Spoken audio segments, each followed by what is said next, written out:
live. Disclaimer so that everyone knows that. This session or the next session will probably be the last session in this story arc. And dependent on how things go in this session at the end, or like at the last hour, I might start railroading, because then I don't think we have enough content for next week's session. If I think we have more than enough content for next week's session, I won't be doing that, but I might be doing it next week. Fair enough. Just to make sure that the week after that we don't have a session of 50 minutes. Okay. Just so everyone knows. Alright. We have traveled. Last session you guys dealt with the mummies, and while people were stressed about it, it went fairly well. Specifically me. Absolutely Only- zero casualties. No honorable camels died at all. That was the best case scenario. Like, I could only take out 3 mummies around. So there's only so much I could do. So yeah, 1 camel died, but none of y'all died. Or got cursed, more importantly. Yeah, you also saved the real Aisha and the real Fazel, and basically left the imposter Aisha back at that village to marry Sheikh Karim. You went further on your journey towards Tabris, your first stop on your journey towards Asherah. A couple of days went by without any problems whatsoever, and you are now close to reaching Tabris. You will probably reach it in an hour from now as you're sailing towards it. Still in the early morning. Is there anything anyone wants to do before we arrive at Tabris? I do. Go ahead. I'm gonna, because I get up bright and early anyway, probably pre-dawn. I'm just gonna go like searching around the ship to see if I can find Satir. Alright, Satir, where would you be in the morning of the ship? Satir would be on the top of the ship, near the top part where the sun is shining brightly and she is still a snake.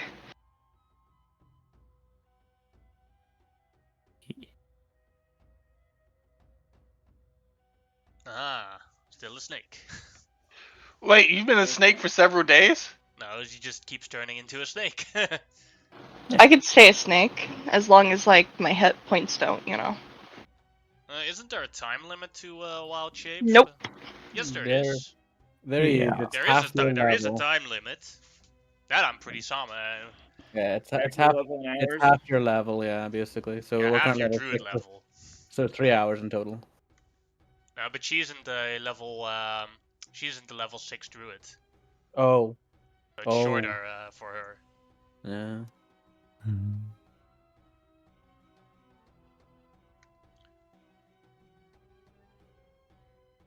So I've taken the item I found last session and tucked it into one of my many, many, many sacks that I have. Mm-hmm. And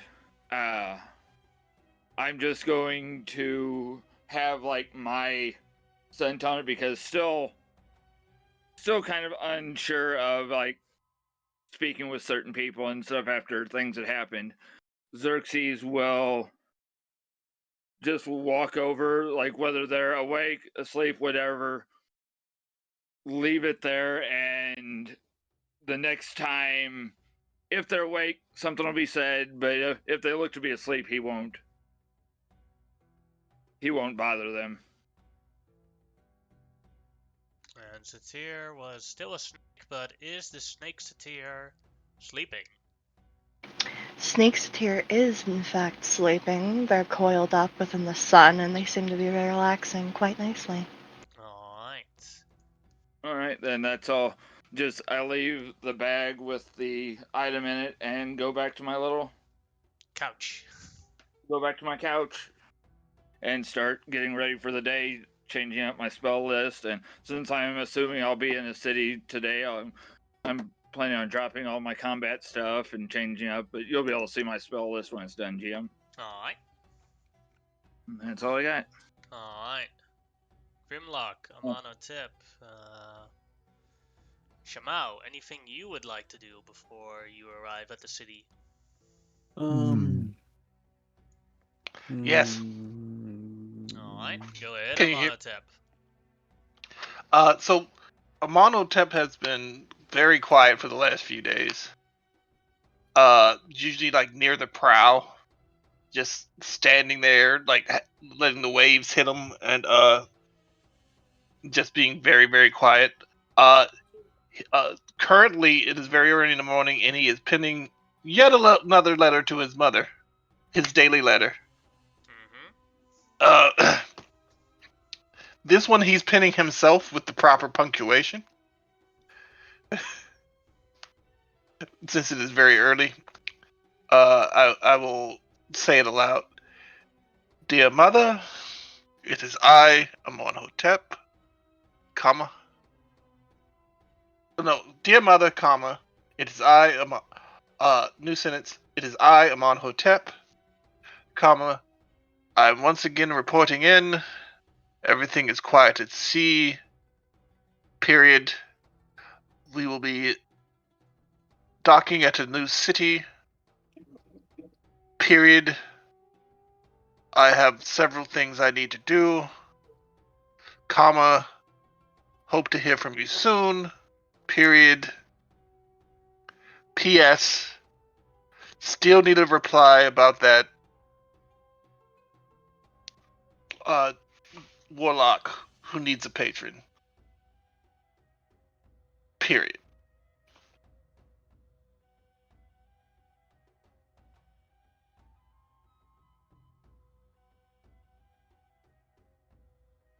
Already messing up, I see, after all of those periods and commas.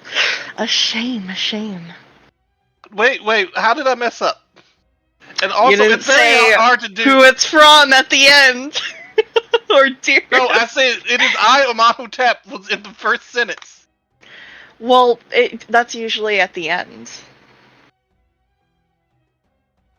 These are personal letters. I would think they would, and I'd give them every day. And also, why would they use the same message format as English? I know I'm using English, but technically they're not speaking English. Well, that's up to you guys, you know. I'm just saying, Okay. like, normal olden day letters. All right, so I will add yours truly. Once again, Amonhotep at the end. And as you throw the letter into the wind, again, no response. Oh, I wasn't expecting an immediate response.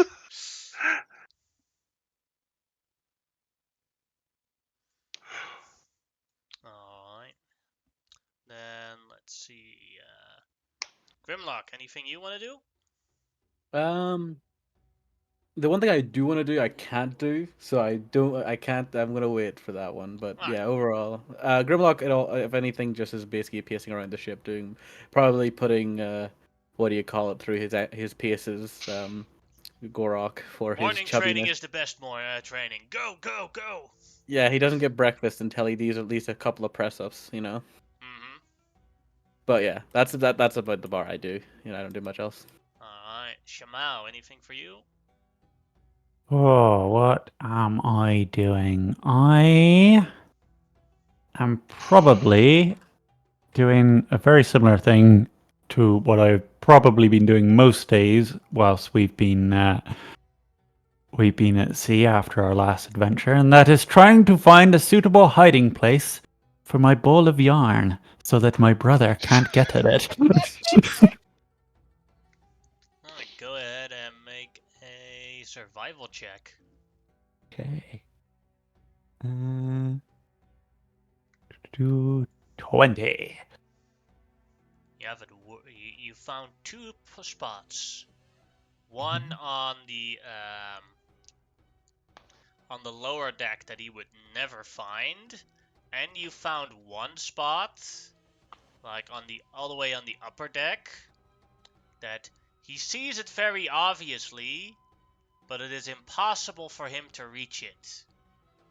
Oh, that one. Definitely that one. But right here on this corner here, Yeah. Ori is just staring at it the entire time. Yeah.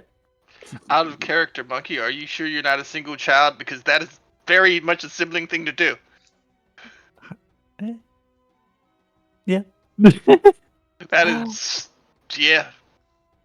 He just stares Putting at shit- it and looks around and tries to figure out how to get there. I sneakily watch from a distance. Jumps on here for a while and then takes a couple of steps and is like, nope. He has his own ball of yarn, if I remember correctly. Yeah, but mine was Yes. better. It's the biggest. Exactly. And it's Shamau's ball of yarn, so he Yeah. wants it. Yeah. He's not interested in his own ball of yarn. Oh my god. Yeah. Unique definitely has siblings too. And he just stares at it. Alright. About an hour passes by, and you guys are reaching the city is already in sight. There's a squared city. Tabras. It is known for its the main thing of this city is that it is the navy base of Ambarak. But what you spot there is that there is a very long line of ships, all standing still, not allowed to pass through the river gate of Tabras. You are now also in that line as Payman makes makes the ship stop. So to give you an idea, here you have a map of Tabras, and you guys are coming from here. Here you have the gate, and it is closed. But this entire part of the city, the entire river here, is completely full of ships. Oh. Oh.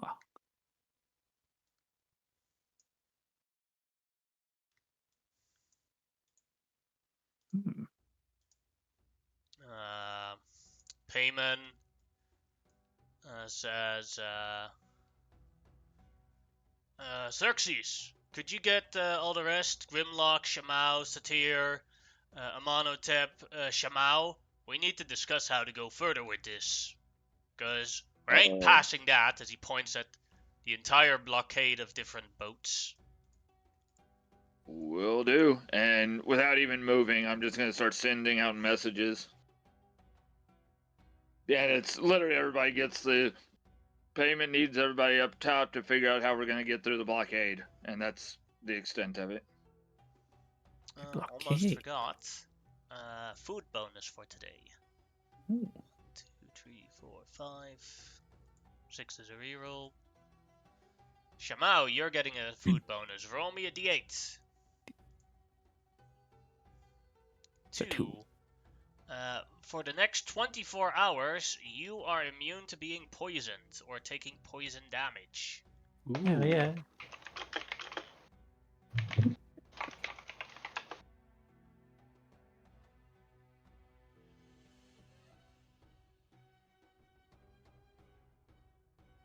I don't know how to spell immune.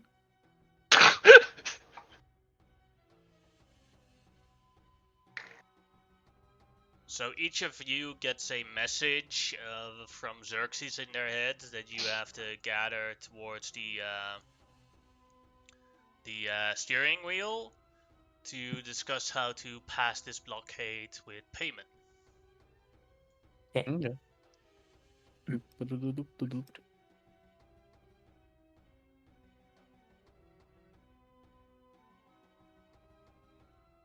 Captain? Good morning, all. As you all can see, as he points towards the all the other ships, we're stuck, and the only way to progress further is through that. I do not know why the blockade is there, but we have to figure out how to progress past the blockade. Well, we could jump from ship to ship to the front of the queue to see what is going on up there. But that has a high risk of landing in water. So that is a terrible idea. Let's not do that idea. I could turn into something he could ride on my back. What is the likelihood that I will get wet? A non-zero chance. Then it is a terrible plan. Terrible. Depending on how far I can get shy, I could potentially move you 240 feet. Yeah, no, to be fair, outside of, like, yeah, I don't think we need to teleport. We've got a rowboat.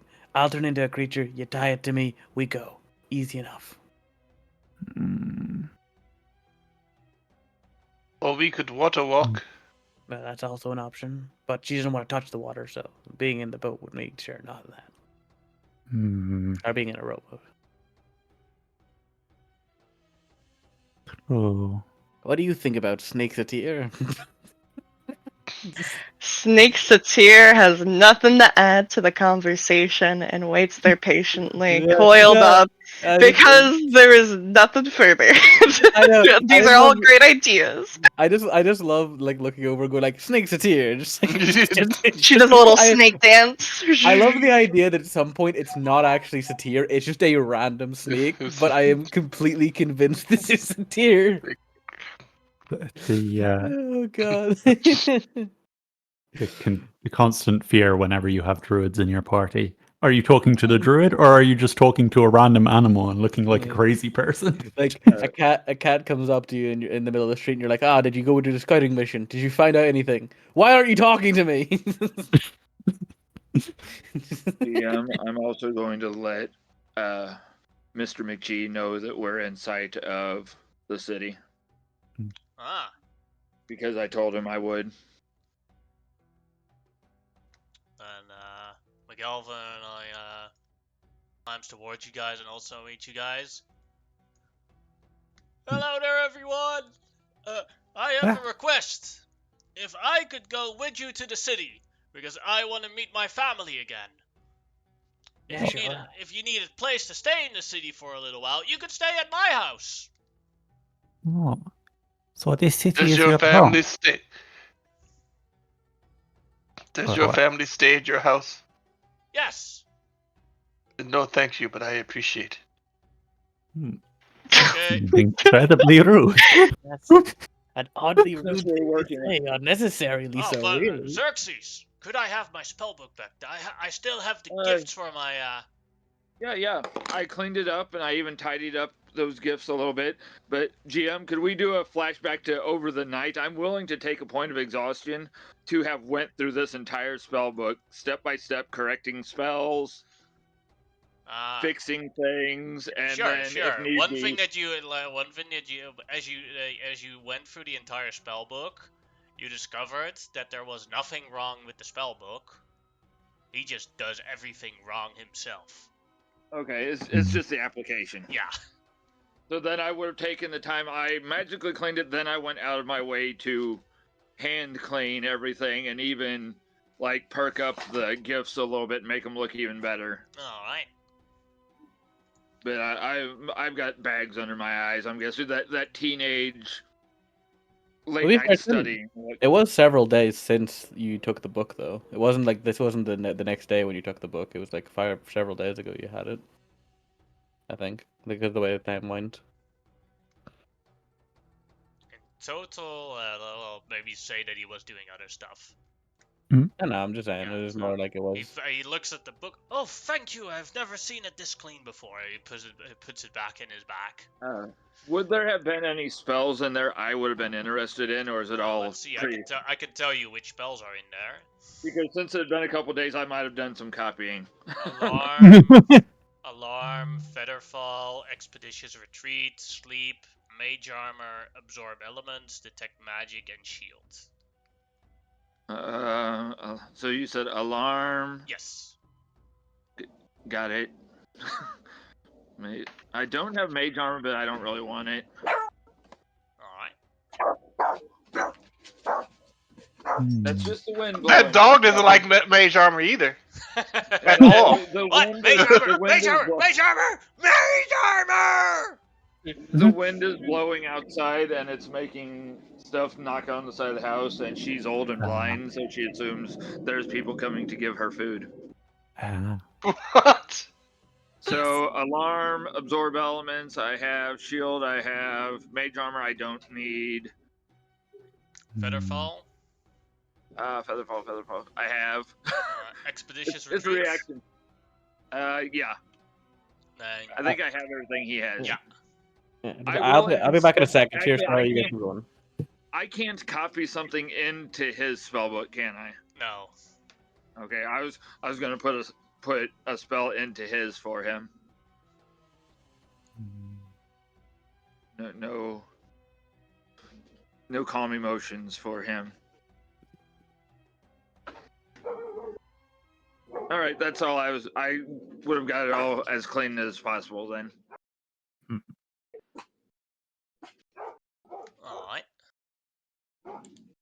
So you will all be taking the little boat, and you will be going towards the city to see what's going on and maybe see if we can pass, right? Didn't we have to deliver something to somebody in this city? Yes, you have a letter to Sheikh Karim with a notion of the village that you helped them very much, and that he might give you a reward for that help. Mm-hmm. Payman says as well, if you need to talk with the head of the city, I don't know how you guys can get into contact with him, but his name is Emir Rahim. He is the master of boats of the Sultan and is normally stationed here. If anyone ordered those gates shut, then it would have been him. Did you say Rahim? No, I'm gonna say this in character. Did you say it Rahim? Yes, Emir Rahim. His first name is. Literally this.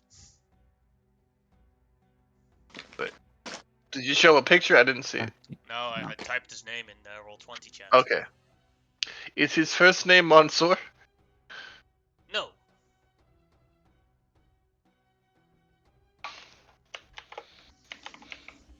His first name is Rahim.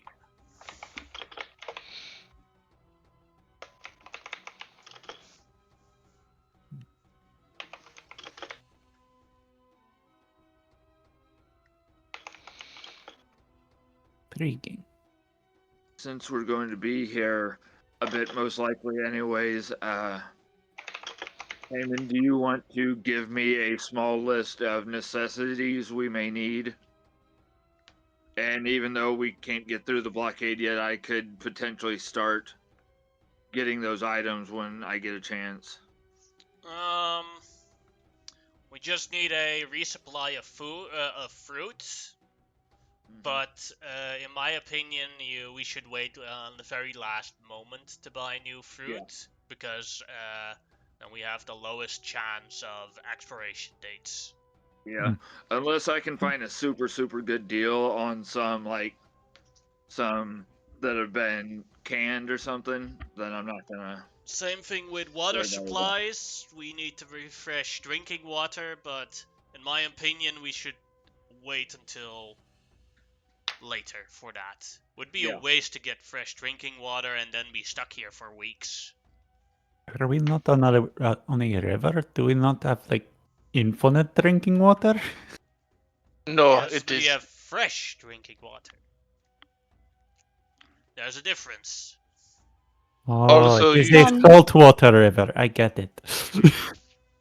well, You would think in your mind about Satir often refilling the water because she can create water.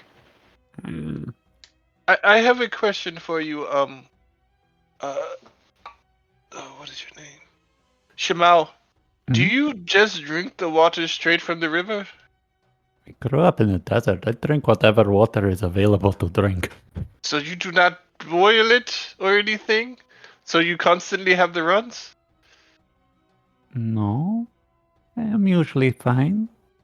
I suppose I take the water from the fountains, which are for drinking, I guess. But then when I'm on the Oh. road, I guess. I don't know.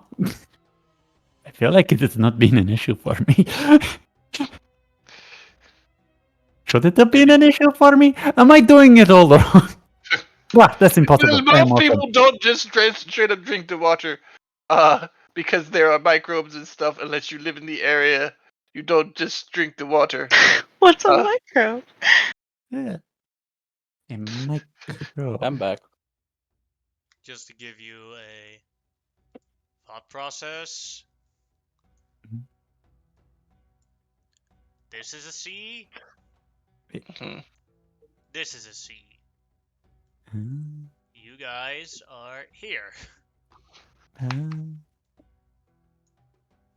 So so it's two salt water rivers connecting with each other. Oh, okay.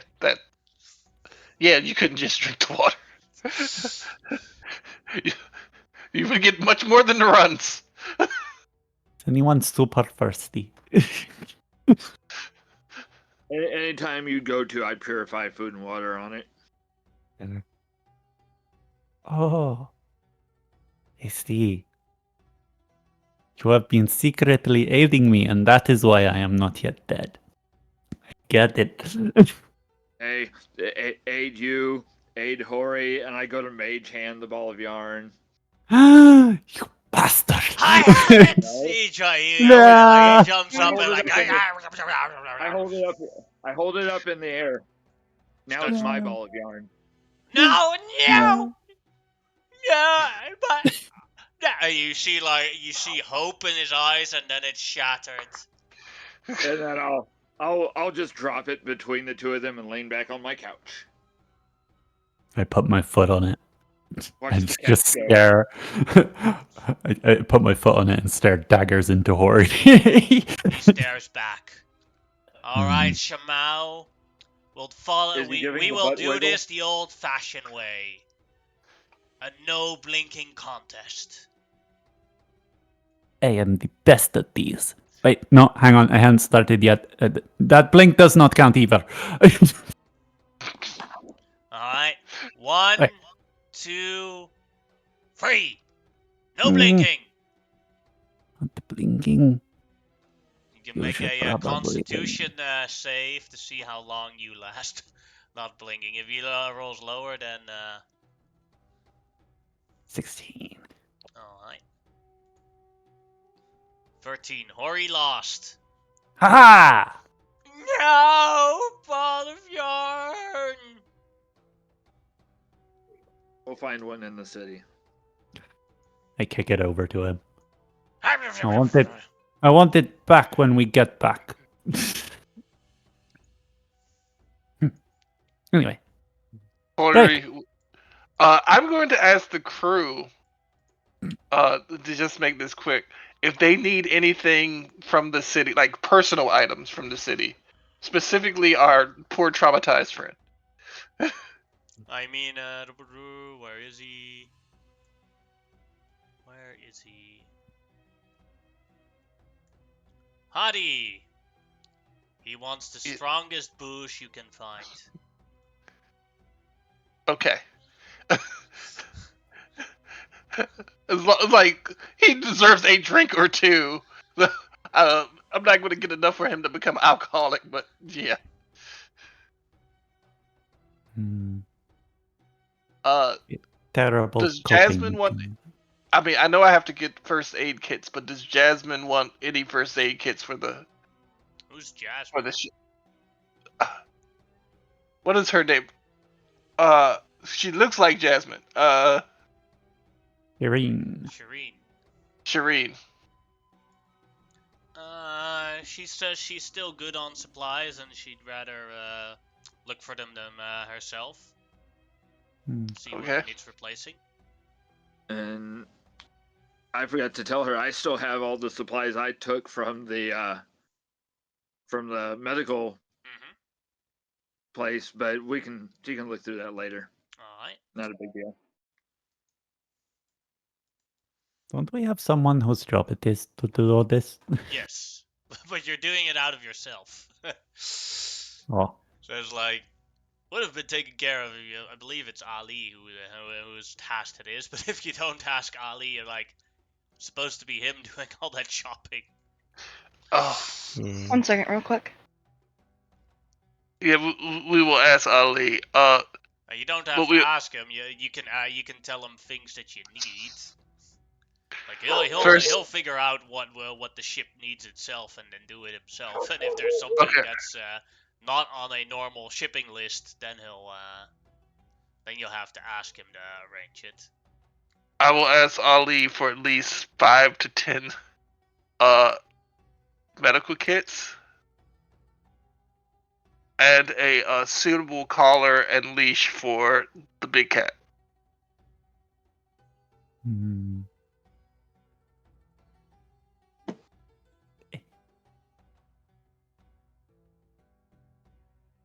Yes. He writes it down. No problemo. We'll arrange that. Right. So how are we What are getting we through this planning without on getting me doing? wet? What? Put you on a boat and have Grimlock be the seahorse. Hmm. Very well. I will sit in the middle of the boat. Amonhotep can be on one side. Xerxes is not quite big enough to provide a barrier. Sorry, pal. We go in the water. You're becoming a flotation device. If you notice, I didn't go in the water the last time y'all went. Never been in the water before. I'm good. Oh. Did we take all those war horses with us? Then you scroll down, you see them. We took a few. We didn't take all of them. And Jim, I'm gonna go change out of, like, if I had put on my armor for the day or anything, I'm changing out of all my adventuring gear and getting into my regular clothes. Alright. So I will change my armor class on here. Alright. So the boat, the little boat goes into the water. And what animal do you change to tow the boat? Let me just check what would be a reasonable creature to do. 2 seconds. Just bringing up what I can change into, and also they can swim, because it would be kind of awkward if I couldn't swim while doing it. Yeah. I don't know, like a plesiosaur, I guess, Alrighty. because it's reasonably. Can also, I'm not going to, but I could move on land with it if necessary. So I think that might be not a bad idea. Alright. Okay. Alright, one by one you climb down the side of the boat as you go into the little boat. And as you all enter the little boat,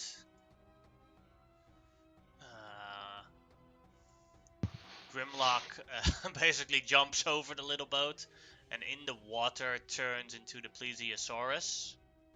I assume he does it like that. Yeah. He'd get like a nice graceful dive off the edge, and then when he pops back up into the Grimlock head, it's a plesiosaur head. Yes. Then one of you ties the boat to Grimlock, and then you progress forward into the water. And Grimlock, how fast are you going? Well, there's no rush, so probably about half speed. You know, Alright. making it a gentle ride over. Alright. I'm snuggled in my cloak as I was during the sandstorm. As you go passing by all the boats, you can see that it's in total, about 25 boats that are waiting and that cannot progress any further. And then you reach the great gate of Tabris. Seems heavily Could I guarded ask, from the sides. Go ahead. when we passed the ships, I would only know ones that had come into Umbarak before, but do I recognize any of the sails or anything as anybody important? Specifically, and this is just myself looking for a Shark Clan ship. Um, you do not see any ships of the Shark Clan. These all look like very generic trading vessels from different cultures. And knowing how the river runs, you do know that all of them have been in Embarak before they came here. Okay. At some point. Mhm. All right, sorry about that. I just wanted to No see what worries. we were getting into. Hmm. As you come closer, you can see that there's like a large amounts of guards at the gate, at the walls around that custode the gate. One of the guards sees you guys on your little boat and shouts in High Barakian.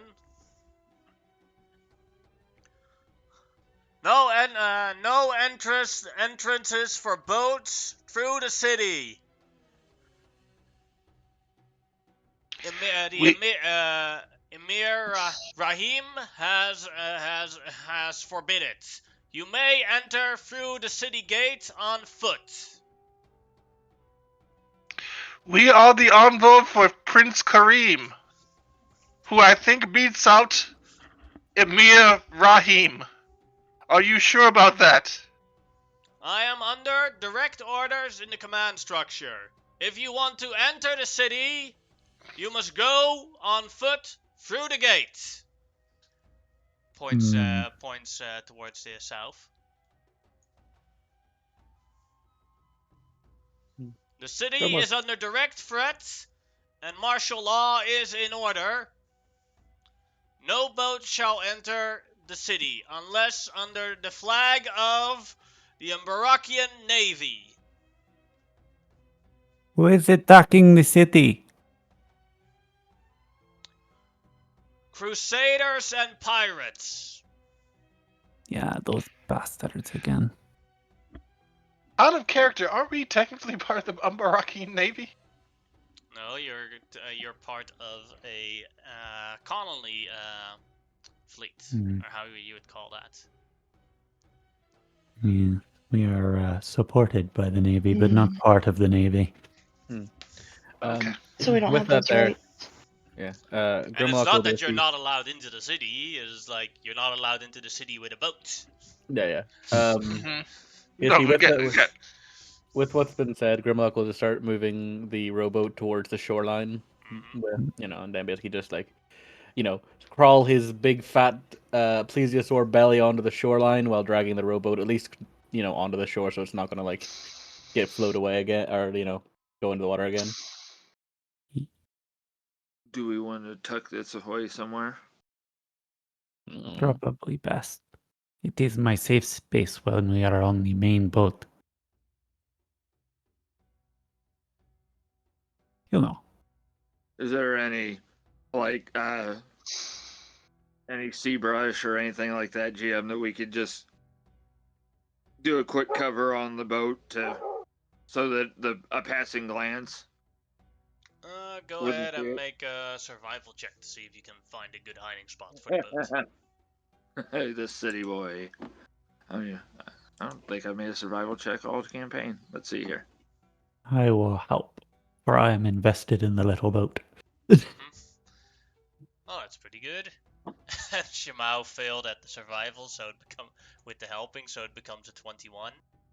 But you spot like a good set of bushes that like, unless you want to go into the thorny bushes, you're not gonna find that boat. Nope, that is nature, and I don't nature. Grimlock will just drag that shit over there. Still think that small patch of weeds would be more useful. It's like 3 reeds. Shimao, did you bump your head? Just slowly turn Shimao and go, don't you mean that patch of weeds? Oh yes, that one. Yeah, that's the one you told me about. Yes, indeed. It's just messing with you all. Making sure that you all paid attention to your own survival skills. Yes. Mr. DM, there appear to be domesticated elephants around here? Well, not here specifically, but you could buy them at animal markets. Yes, I would definitely like to buy an elephant. Are you just putting on more pets on the boat? Do we Maybe. even have a room on the boat for Yeah, an we have a elephant? room for a. We're gonna sell some of them war horses. We don't need all them war. I know, but like. I Can we mean, you get a slow it lot of meat down a out of bit? an elephant. I need the elephant so that the mount won't easily be killed, like the camel. Okay. Either way, for now, Oh, new targets. it's a big creature. Everything would attack it. Go. It's the same size as a camel. It is not. No, it's bigger than a camel. Yeah, it's huge. Have you never seen Oh. an elephant before in your life? But it does have 76 hit points, so it might last longer than the camel. But either way, I will call them Grimlock- Humphrey Supreme. Grimlock at the start, when he gets onto shore, after getting untied from the boat, starts like shuffling his way up the shore 20 feet at a time because he can't move actually not too badly in this form. But a part of him like looks around and like I'm assuming I'm getting a few stares. People are like, You're getting stares from us, your friends. not even you, but like We're all looking at there's a you. couple of houses near here. I'm assuming a couple of villagers are like, oh my god, a giant sea monster is wandering its way towards the village. Grimlock, I mean this in I- all possible niceness. You are less disturbing as a lizard folk than you are as this right now. No. I know perfectly how to get around this. I grabbed the rope that was tied you to the boat, and I like get in front of you like I'm walking a dog. This is fine. Well, Grimlock will continue like this until he's told he can't do it. Yeah. If this is okay with you. Grimlock What? will You've do- never seen somebody walk their sea monster before? Gah. From now on, I am calling you Sigmund. Oh boy. Sigmund, the sea monster. You walk over towards the gate fairly easily. There it is also heavily guarded, but you can walk through the gate without any problems as of now. Xerxes will stay near the snake so they look like they have a handler. Every animal player gets handler. You get a handler. You get a handler. I will summon my horse later. I look as we enter. I look at one of the guards and like. Apparently, it counts as a boat.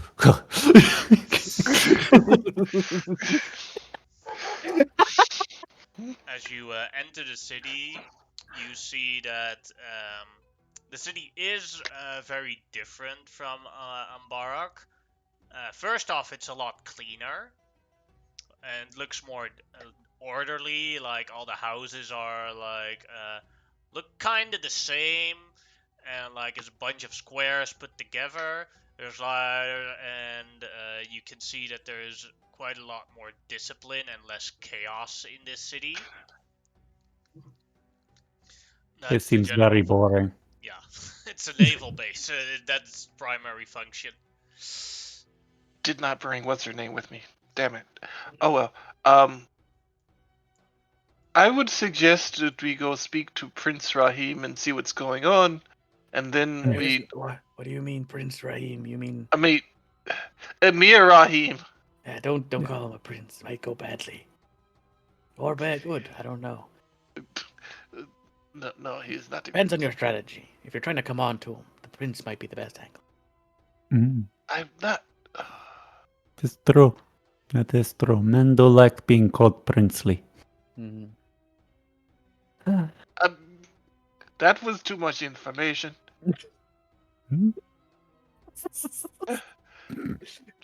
But yes, I'm gonna go to my home and see my lovely wife and child.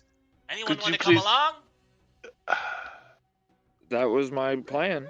Can have a good lunch there. Sure. Come on, Xerxes. Will it be fish? I don't know. Maybe. She does make a good fish soup. But then it is worth it just for the chance of fish soup. Alrighty. Right. I will go as well. Alright. My long clipper. Try not to knock over the market stalls. You come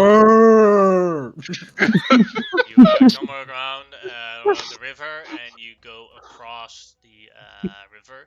And the city is basically divided into two parts. You have the lower part here.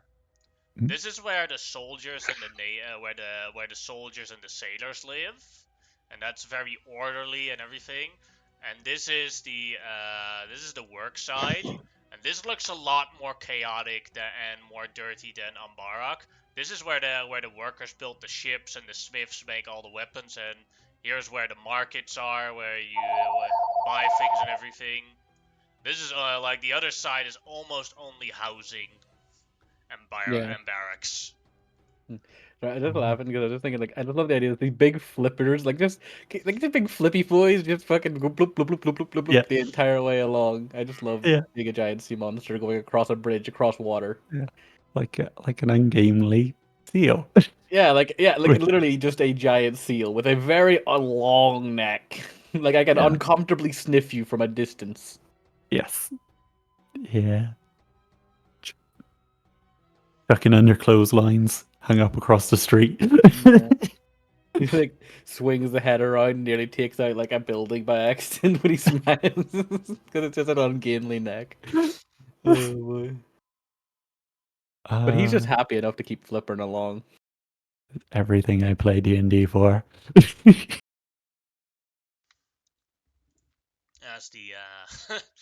As you go into the labor side of the city, you walk through. You go over the bridge, and McGelvin says, "Oh, almost there." As he knocks on, he comes close to it is here. He knocks on the door. One moment, coming right up. I'll use prestidigitation and make McGelvin look his best. As the door opens, you see a little gnomish girl. Daddy, the great McGelvin has returned. Welcome back, Daddy. Gives thank you very much, little McGelvin, as she gives him a hug. And a mono tip: as you look at the girl, you realize she doesn't look anything like the drawing you saw in McGelvin's locket. And you conclude that McGelvin is just really bad at drawing people.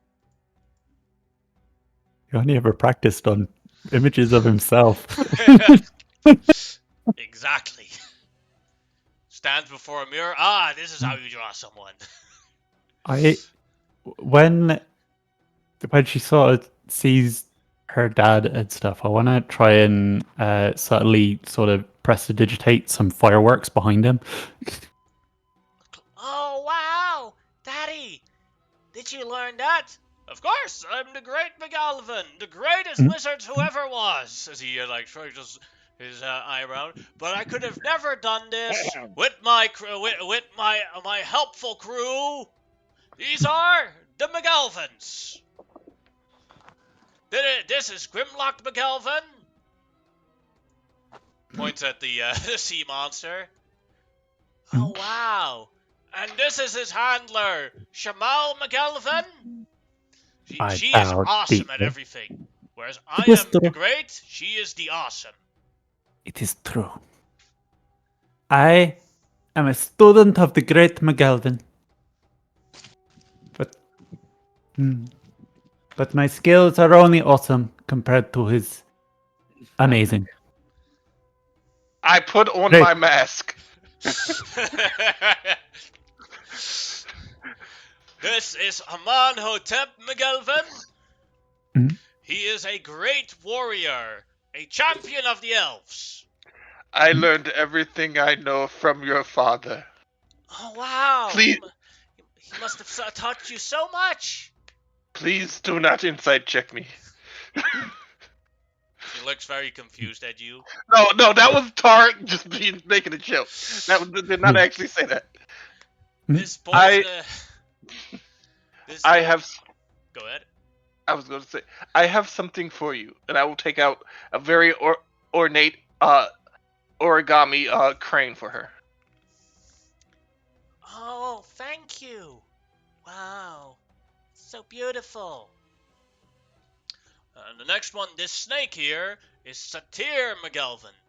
Normally she's not a snake, but now she is a snake. She is a powerful shapeshifter and someone of mystique language. And this is my good friend Xerxes McGalvin. They'll do a little snake dance. And Xerxes, not having dealt with children, ironically enough, just like gives that awkward grin. Your papa here has been we've been working on magic together. I guess it's something that we short folk are the best at. Oh yes, when I'm old enough, I'm gonna be a wizard too, just like Papa. Hey, don't strict yourself with that. I'm a wizard too, but we're completely opposite on how we handle things. We've been working together as best as we can, but he does more impressive magic than mine. Most of mine goes unseen. Yes. Oh yeah. Oh wow. So, Little McGalvin, is your mother here by any chance? Yes, of course. She's in the kitchen working. Question: out of character, does she look like the picture that you showed, or the picture that we saw at the dining room table that day? I just said she looks like the picture that I'm showing, because McGalvin sucks at drawing people. Oh, I thought it was an actual picture. Okay. it's cool. So cute. Oh, yeah, I'm Apparently, he assuming, doesn't have strong genes.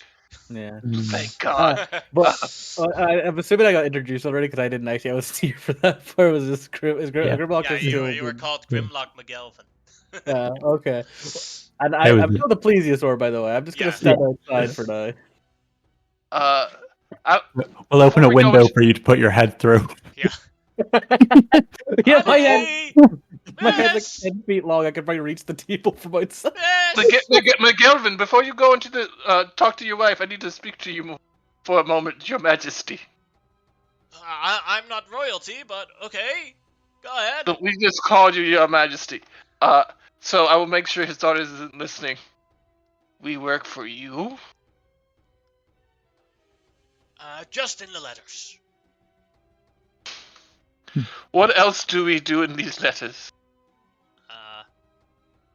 Everything you've already done, but I'm with you guys. He does a thumbs up. Makes sense. Question: have you mentioned Prince Karim at all? And that we're working for him, and not the other way around? He nods. Yes, yes. Okay, so they don't think you're royalty or anything. No, Okay, no. good. No harm, And- no foul. And you named us the McGelvins? Really? Yeah. Well, yeah, that's a great name. Not for a okay. Okay. Breathe. I'll use my wood carver's kit and start turning my little wooden coins into McGelvin coins. By I, the way, Come you in, need to come get. in. By the McGelvin way, would have a cryptocurrency.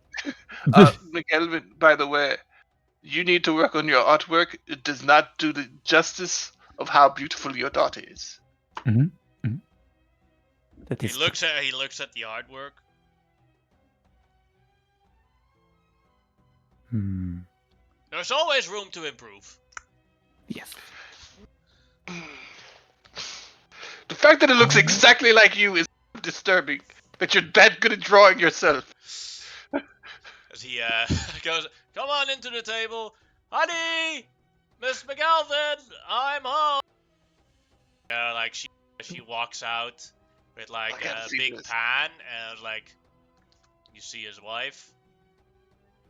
Good lord! Oh. And she looks at McGalvin and is like, "Oh, you're back. Oh shit! Alright, here's dinner. We have fish soup." Puts it on the table. "Yes, Mommy, Daddy is back. The great McGalvin." "Yes, I..." She just looks. "Stop with this great McGalvin crap. Your name is Melvin." Melvin? No, I legally changed it to the great. Oh. Melvin McGelvin. The great. The great Melvin McGavin. I actually like that better. Hmm. Hello, Yeah. ma'am. We are members of Prince Kareem's expeditionary force. It has been a pleasure working with your husband. Sometimes. Oh, yes, I am sure he was very useful and that he helped you a lot. She gives him a mean stare eye. Actually, I will take off my mask for this. He has. Mhm. Terrifyingly enough, I know what you're talking about, but he has been useful. He has actually saved the day on more than one occasion. Well, exactly one occasion. And he's been able to translate for us in a dialect that we did not know. Did not make us happy, but he was able to do it. And might I add that in the lack of anyone in my life, he has actually been very supportive of me. Okay. Well, He turned one of my best pranks into epicness of ultimate proportion. Although some of the things he has said have been exaggerated slightly. Can I elbow McGelvin and whisper, "The gift"? oh yes, honey, I have a gift for you too. And he has two. He like opens up his book, like pulls out two packages. This one is for you, honey. Gives it to Miss McGelvin, and this one is for you, my little one. Let's see. Where did I put the Miss McGelvin? Just opens it up. Where did I put the text of the gift? Alright, here it is. The wife takes it out and looks at it, and it is a everlasting rose. She looks at it and is like, all right, thanks. And she like puts it on the closet. And the daughter opens it up like super excitedly, and a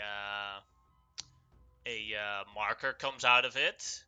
with different buttons that are in different colors. Mm. And Miguel says, "Oh, Daddy, what is this?" It is a multicolor marker. You just click on the color, and that's what it imprints. Oh, thank you, Daddy. That makes drawing so much easier. She gives him a hug and a kiss on the forehead, on the bald forehead. Question, McGilvin, have you been sending a stipend home? Or has that been hard since we've been on the boat? No. I make sure that there is always some money available. And my wife here is a brilliant potion maker, so she also has her own business to make money at. Yes, Melvin, I see that we have a bit too many guests for the amount of chairs. I'm gonna grab some chairs from upstairs to.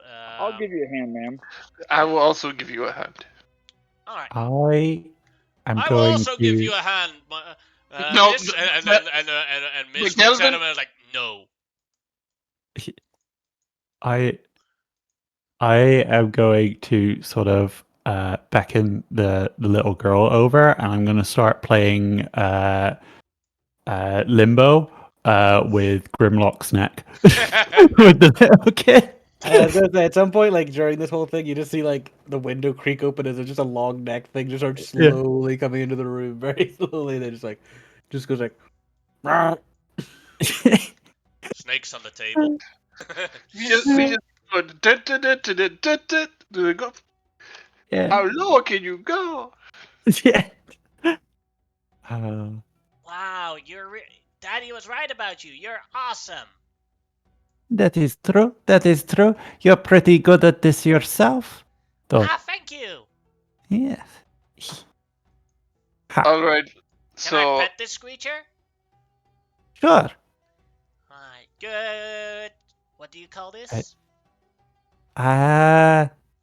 You hear- name. Here in your head, it's a plesiosaur. It is a plesiosaur. A dawn. A plesiosaur. Alright. Good, Yeah. plesiosaur. Yes. Grimlock lowers his head to be petted. Yeah. Alright, Xerxes and Amonotep are going upstairs.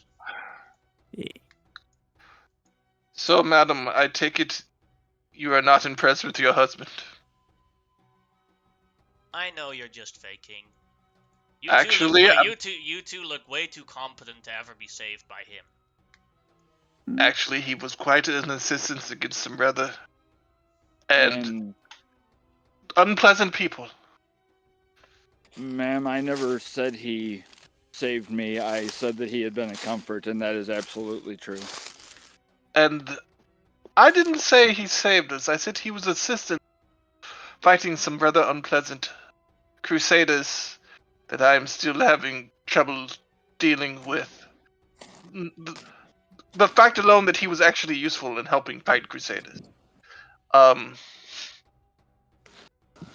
some of his magics, when they do not go wrong, have actually been very useful. And he and I have recently figured out one of the issues and have been working on it. You'd be surprised how powerful he actually is. I've told him for years that he needs to give up this wizarding tricks. Well, whenever you have someone who looks up to you, you tend to try to do your best still, no matter how much failure comes along with it. Trust me, I've had, though I'm young, I've had people look up to me and I've had to do the same. Also, I don't know where he got his unearned confidence. He's always had that. But I will say that it is rather infectious. I am not saying that he is the most competent member of. I am not saying that he is the great. I will say, however, that he is pretty okay. He is very reliable. And if you tell him I said that, I would deny everything. I am looking at Xerxes when I say that. Hmm. As she points out, these are the 2 chairs that we need. Yes, ma'am. Is there anything else your family needs? As again, we are actually in a bit of debt to McGelvin. And we would No, we more can than handle ourselves pretty fine. Are you actually as good a potion maker as? Insight check. No, I'm just a standard potion maker. Nothing special. Melvin is exaggerating again. Go ahead, make the insight check. I am doing my breathing treatment. Would you roll for me, please? Alright, give me a sec. I have put the young girl onto the back of the plesiosaur's head to fly around the room. That sounds about right. Yeah. You rolled a 24. Woo! Not bad.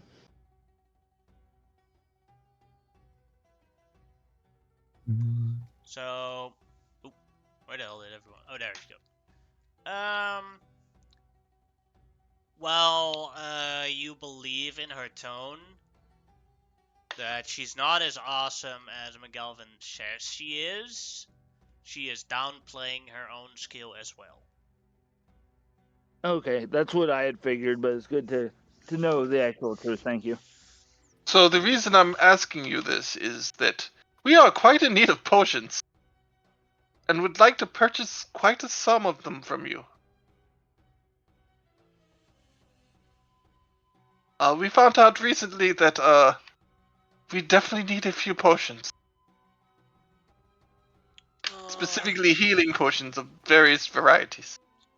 I have up to greater healing potions at my shop. We can make a deal and sell those. I can sell those to you. I would definitely like to make a deal. Mm-hmm. How A many great do you want to deal. buy? My normal selling price is 150 gold for a greater healing potion. If you buy more than 10, I'm willing to lower the price to 125 gold for a greater healing potion. I definitely cannot afford 10. Even at that reduced price, that would take up most of my personal budget. Xerxes grins and looks at both of them. We'll talk. I might want double that. Good lord. Well, if he's ordering double that... If you're willing to buy more than 50, then I'm willing to lower the price to 100 per greater healing potion. That is a lot. 99. And now Xerxes is just grinning like a teenager arguing. How do you have that much money, Xerxes? I would like to grin. Out of character, he doesn't, but nobody knows that. Oh, okay, yeah. He's sitting still on a couple thousand, but yeah, that's why I'm like, I cannot afford. 10 would take up half of my budget, but it's like, yes. Well, if Xerxes is buying quite a few, in total, we may be able to get the others. To these guys. But we may be able to get everyone in the group to buy a few potions and then get the group discount. But we also need some standard healing potions. Normal healing potions, I sell for 50 gold a piece. If you buy more than 10, I'm willing to lower the price to 40 gold a piece. If you buy more than 50, I'm willing to lower to 35 a piece.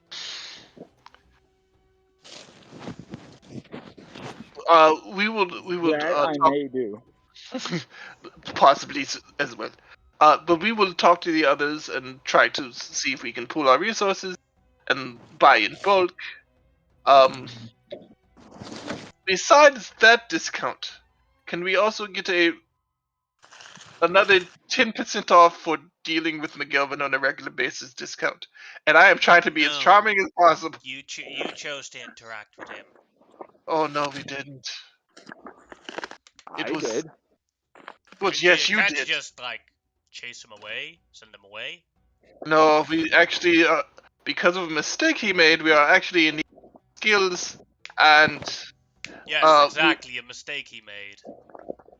Something that is his fault again. I'm not sure that this was his fault. Did It he was use an- magic and thought that Yeah. he could do some grand trick? It wasn't a grand trick he was trying to do, but I He used think there's magic, some. huh? As far as I know, I think there might be something slightly off with magic, but I don't know what it is exactly. Exactly. His fault. At that same time, McGelvin says to Shamao, Shamao, I'm going to take off some other clothes. Could you keep watch on little McGelvin? Of course, sir. Alright. He walks over towards a closet and opens the closet, and Satir, you see there a closet full of different hats and clothing. Oh no! Satira said a while ago though in chat that I don't know if she's actually here. Oh, yeah, If I she's see it. listening in. Yeah, that was 12 minutes ago. He. Alright. Oh, she can do what she wants later, but I don't know. She might be listening, she might be not. Yeah. Alright. Then we will return. Then the little McGelvin is riding the Plesiosaurus's head. Yay, yay, yay! Yep. And enjoying that quite a bit. So, I would say to her, as McGelvin's back's turned and her bum's upstairs, I'll be like, so little wizard, are there any spells you know? Yes. I taught myself one spell. Oh. Will you show me? Okay, but don't tell mommy. Will do. Our secret. Okay. She like rumbles with her hands a little bit, and then you get tapped on the shoulder. Hmm? You see a flying hand next to you, Ah! and the hand opens up for a high five, I high five the hand. and the hand goes back and does a high five back, and then dissipates. That is amazing! Thank you. You are thought so it- skilled. I learned it through Daddy's notes that he sent me in the letters. Ah. It is a very useful spell. Mm-hmm. Eh? Ah. Now, to think of a great prank that we can do with it. Frank? Oh no! If a plesiosaur had eyebrows. She just looks curious. Prank? No, a little joke. Oh, we're gonna make someone laugh. Yeah, Okay. you could use it to sneakily move someone's keys after they put them down, so that when they turn around to try and pick them up again, the keys are not there. Oh, That sort of thing. okay. But It wouldn't they be angry that they lost their keys? Sometimes, Frustrated? sometimes you have to pick your moments when doing a prank, and you also have to make sure that it is something that is reversible. If it is not reversible, then it is not a good prank. It is just a minor inconvenience or a little thing to be like, oh, that is not what I expected. You know. In this session, Shaimao learns morality from a 5-year-old. Yeah, exactly. I am moral, just not to people who throw me into water. McGelvin didn't. McGelvin did not Throw you into water. Hmm. Everyone on that ship is responsible. They Rape didn't you all. actively stop it, therefore they're at fault. That I means her brother's also at fault. Definitely, probably most Wait, importantly, what? her brother. Yeah. Looking over into the room of hats, I immediately sort of get an idea, and I say, one that we could maybe try right now is to use your floating hand to surreptitiously or sneakily as uh, switch your father's hat around. So he's wearing a different, more funny hat than he thinks. Oh, okay, yes. But Yes. wouldn't Daddy notice? Hmm. 'Cause, like, he is I like the greatest wizard ever. yes, Shouldn't we go for an that easier target then, or? that is true. Um. Hmm. All right. Here You're is gonna what we ruin will this do. girl's entire career before it starts. Here is what we will do. We will get the funniest looking hat. We'll get your dad involved. We'll get the funniest looking hat, and we will sneak it onto the head of Monotep when he comes down. Okay. Yes, he loves pranks. I know he does. For some reason, Wait. Amonhotep's ears are burning, and he doesn't. Ears are burning, and he doesn't know why. Wait, or did he hate pranks? It was one of the two. She is already walking up. Like, Daddy, what is the best hat you have, or the funniest hat you have? Hmm. Yeah. Oh. Hmm. Leather top hat. Oh god. Well. Hmm. Oh. In fairness, most of those are pretty awesome. Yeah, They no, are. no, they are all awesome. I think the Hmm. most boring one is the regular top hat. Hmm. Shit, Doctor. Professor Clockwork would use that shit. Yeah. You have an impressive array of hats, my friend. Ah, thank you very much. The great McGalvin, one of the first things to greatness is presentation. Ah. Yes, indeed. Hmm. Which one do you think would look funniest on a monotap? Hmm. Hmm. Let's see. Hmm. This one takes the regular top hat. The classic. Ah. Classic. Yes. Indeed. He already thinks he's the captain, so we will leave the captain's hat. So, like, I do not think I'm the captain. I wave it above you guys and then drop it on Amonotep's head or something? Exactly. I will distract him. You will drop it on his head. But couldn't he get hurt by that? Like, get blinded and fall off the stairs or something? We will wait till he is at the bottom of these stairs. Okay, yeah, I would feel really bad if something bad happened to him because of me. I sort of raise an eyebrow towards the kid. I like, yes. Yes, it would feel bad if something bad happened to something. Yes. You are a very wise young child. Thank you. In that moment, the conversation with Xerxes and Amonotep and Miss McGelvin is done as she points at the two chairs.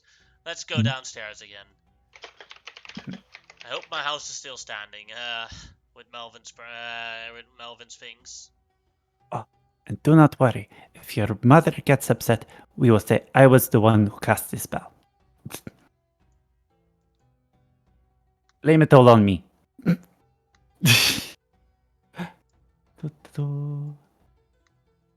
Miss McGelvin, Xerxes. For some reason, that tune plays as they have this conversation.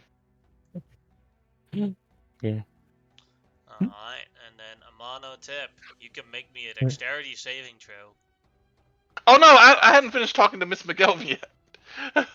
She's done talking to you. She's like points you out that you Oh, have to walk down. okay, Mm. sure. We'll talk when we go to the store for the potions. Yes. Dexterity saving throw. Mm-hmm. Is this done at disadvantage because of armor? No. Mm. Alright, a hat is about to drop on top of your head, but you either evade it or easily catch it from the air. I catch it from the air, flip it around with that deck, then put it on top of my head. Take off my mask at the same time, my helmet at the same time, then put the top hat on top of my head, and say, "Quite a nice chapeau. Thank you very much." Oh. Impressive reflexes, my friend. The- Hmm. Down and you sit down. Well, The tables with the new chairs. It is time for lunch. The fish Yeah. soup.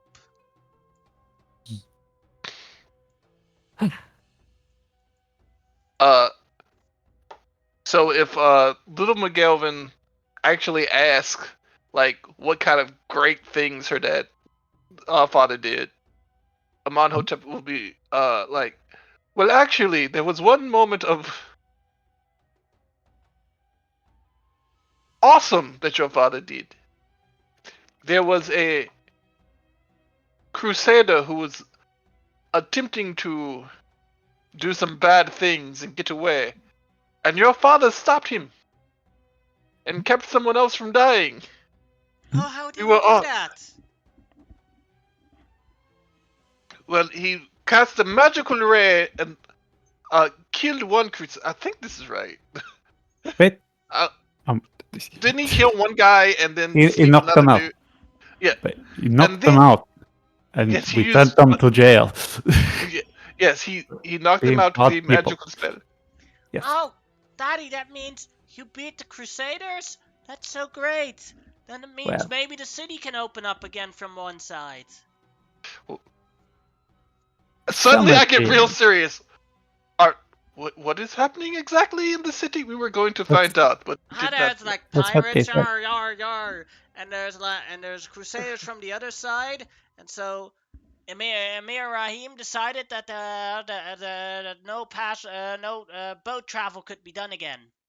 Well, we're going to go visit him right after we finish talking to you, Maybe I because we could have. give a better explanation. Yeah. I'd just like to say, by the way, like you hear in your heads, just like Grimlock go, like that child is weirdly well informed. Like I don't know what exactly, but he's well informed. Mm. Maybe I can explain it better, says Miss McGelvin. These do.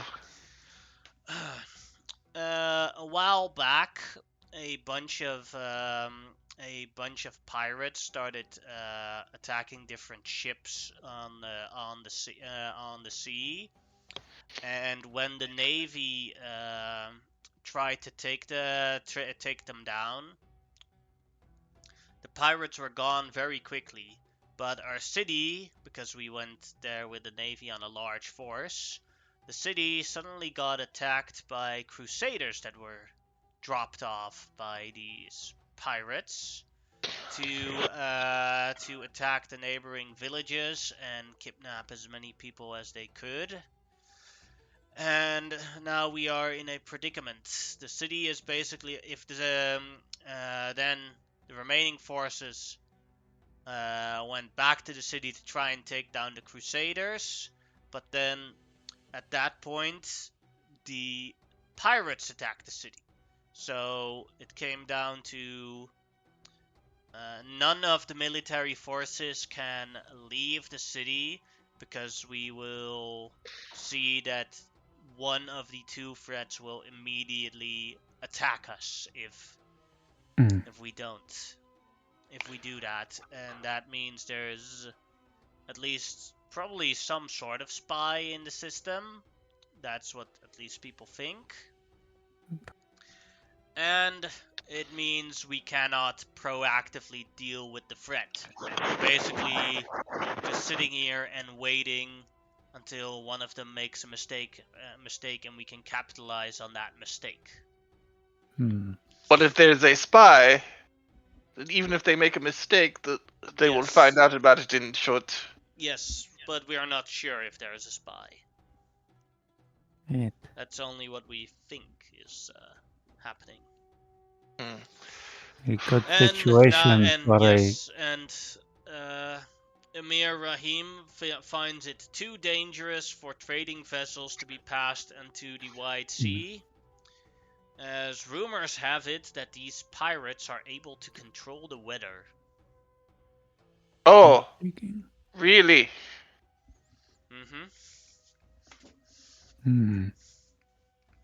That is a troubling thing. But if there is a spy, then perhaps a subtle, I say, sort of looking towards the plesiosaur, group of individuals could potentially be of assistance. Where will we find a bunch of subtle people? I am incredibly subtle. It is one of my many I awesome said a talents. bunch. I did not say you. I am Unfortunately, awesome enough to count as a bunch, I think. Yes. Yes. I just look at you. I am subtle enough to count as a bunch. Plus there is Xerxes, that makes 2, that's a couple, that is even closer to a bunch. Not all of us. I was making a joke about not all of us being the subtlest people in the world. And by all of us, I mean me. Oh. And him. You say that, pointing but at that joke was incredibly subtle. I know. And then I will also point at Grimlock as a plesiosaur. It's like, subtly is sometimes his purview, but not most of the time. Are you... I think it's genius. Who would expect a plesiosaur thing to be a spy hunter? No one ever expects the plesiosaur? Is he now wearing a red hood? Oh boy. Well, I would not expect a sea monster thingy mobob plesia what's it to be hunting spies within a city. I'm making a joke again. Oh. Why am I so bad at noticing these? Because I don't usually make them. I was going to say, I'm normally amazing at noticing jokes. Well, That just means you are amazingly subtle with your jokes. No? I just tip back the top hat and just say, "This is my life now." Oh, God. But yes, I do think we should definitely talk to Prince Rahim and that Emir Rahim. Prince Rahim. Yeah. All these names, all these nobilities. I get the titles confused. Miguelvin, I am sorry to tell you this, but we may have to cut your little family get together a little bit short. We are going to need your help with this. Oh, what can I do? I don't know. Back us up if we get into a fight, Well, like you did last time. Sure thing. plus, you are our venerable leader. It would be wrong to go Yes. into adventure without you. You're gonna We meet wouldn't the know what to Emir, do. Daddy? Yes, of course. I'll be back as soon as possible. Little, Yes. let's Your dad go. prefers. Yes. We're not leaving right now. We finished eating dinner. Yes. Since I'm not eating, being as there's meat in the soup, Fish I've specifically. been going through my bag of stuff, and I will message to McGelvin real quick before I do anything. I have my old spell book that only has a few beginner spells in it. May I give it to your daughter? He thumbs up at you. Okay. And once she's done eating, and how kids get antsy when they're done and waiting for adults to get finished, me being also a child, I'll get up and, hey, you want to see something neat? Yeah. Come on. And I'm going to just go full child and run out the door and give McGelvin a wink so he knows that she's taken care of. Mother's like, little, and she like runs already. If there's mom voice, I imagine we both stop. Yes, mommy. You haven't finished your dinner yet. Go sit down first. But he has a surprise for me.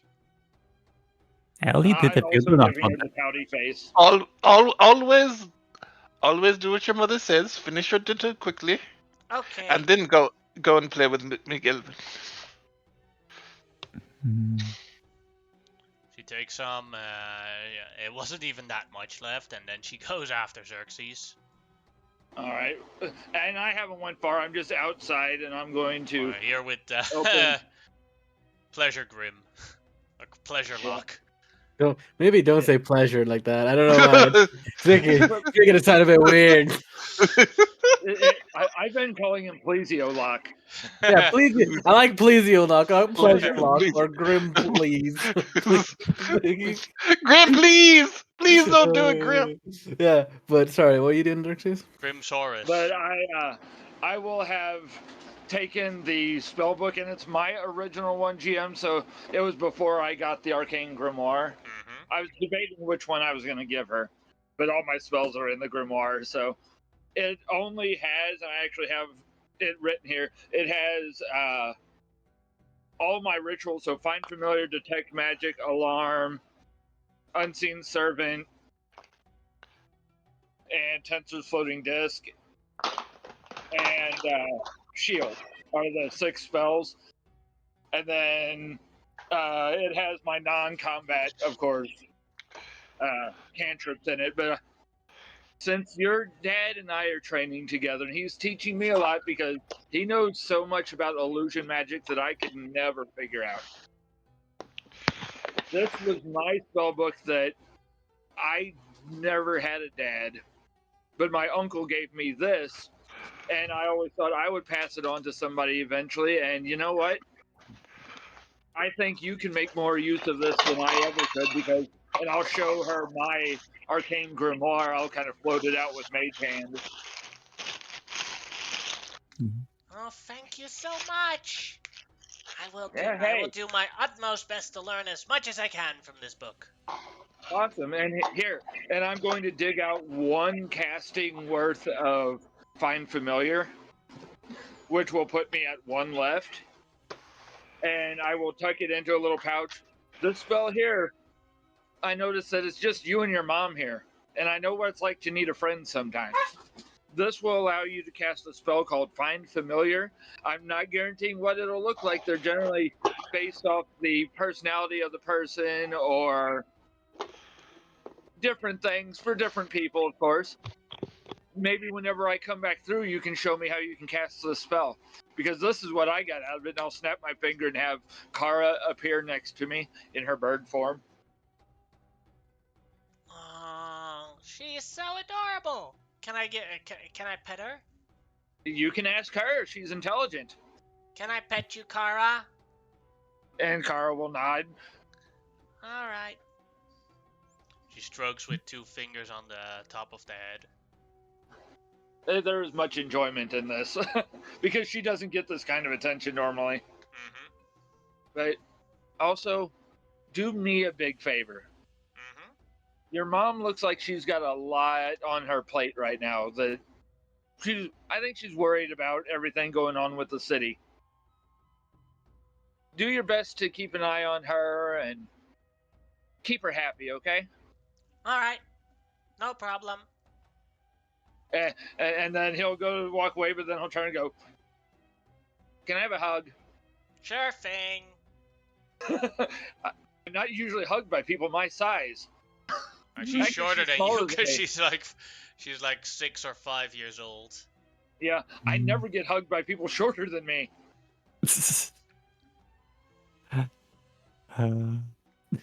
So while he's having this discussion, I will as soon as they leave out, I will turn to Miss McGelvin.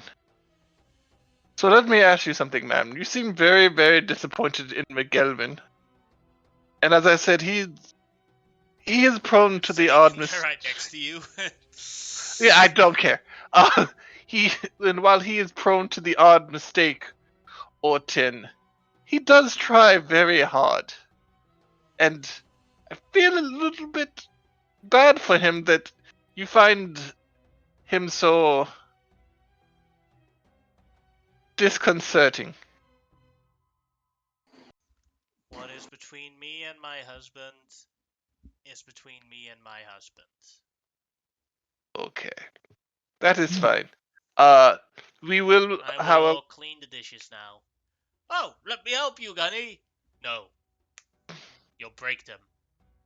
I haven't broken a dish in at least. You starts counting. 4 times ago since I washed the dishes. Yes, and how about all those other times before that? And you haven't washed any dishes in a while, so you probably unlearned everything. It's true. We keep him I well mean- away from dishes.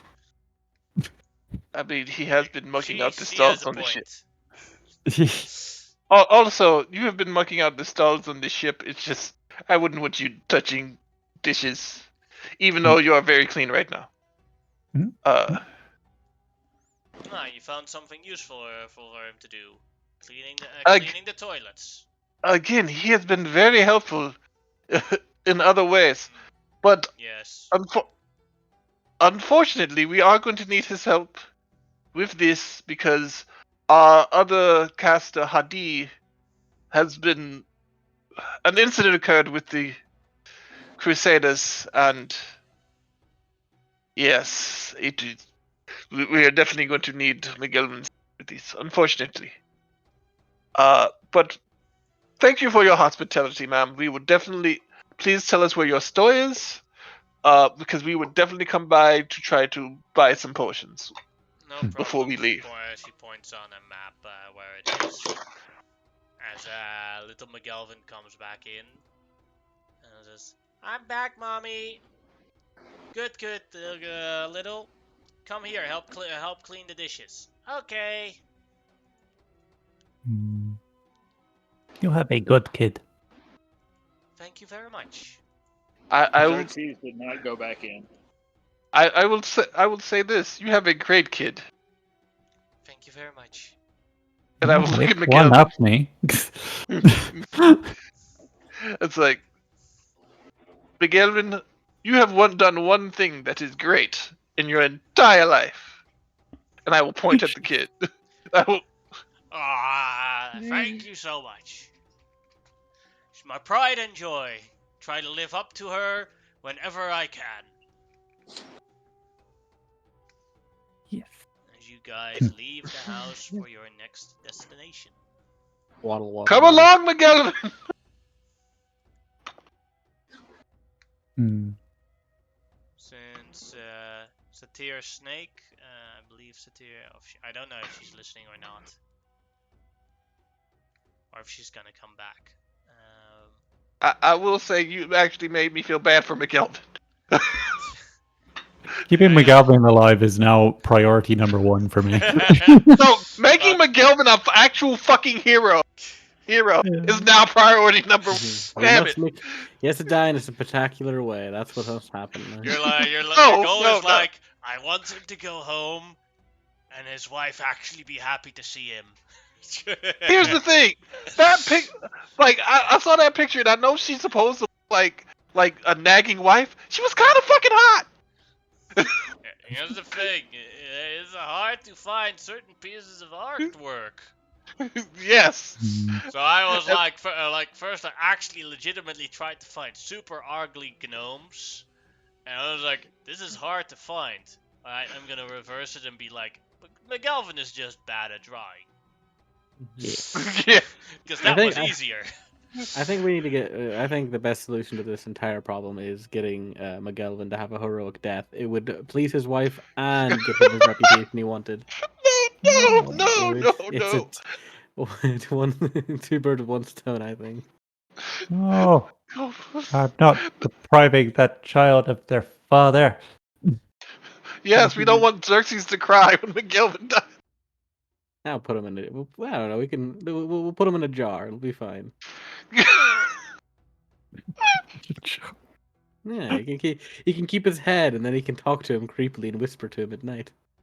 Oh, In my head canon now, the reason McGilvin got such a hot wife was like literally too much fucking confidence.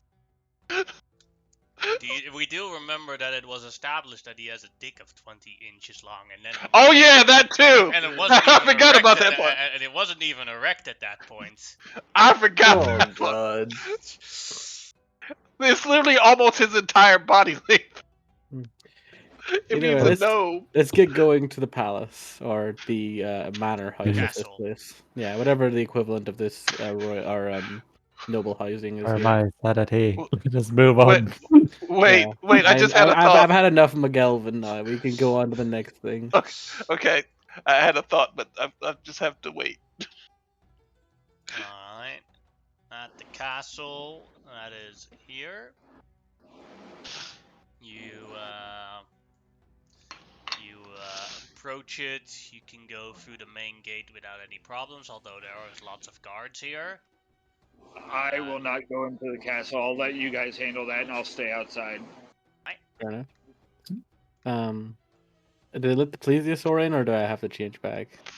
Yeah, they're not letting the plesiosaurs into the Yeah, castle. fine. I'll change back.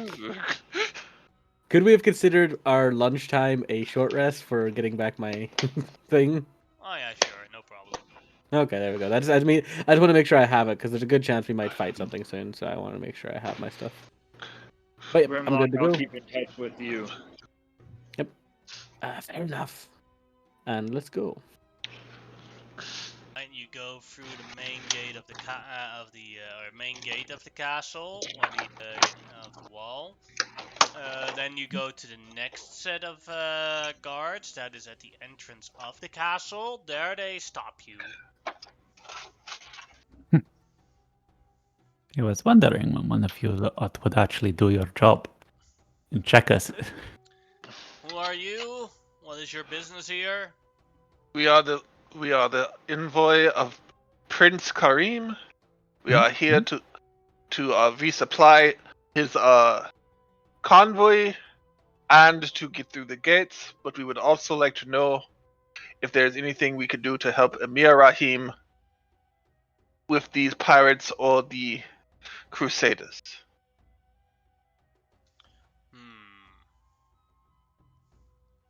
I would want to speak I will to show the- him our authorizations from Prince Rahim.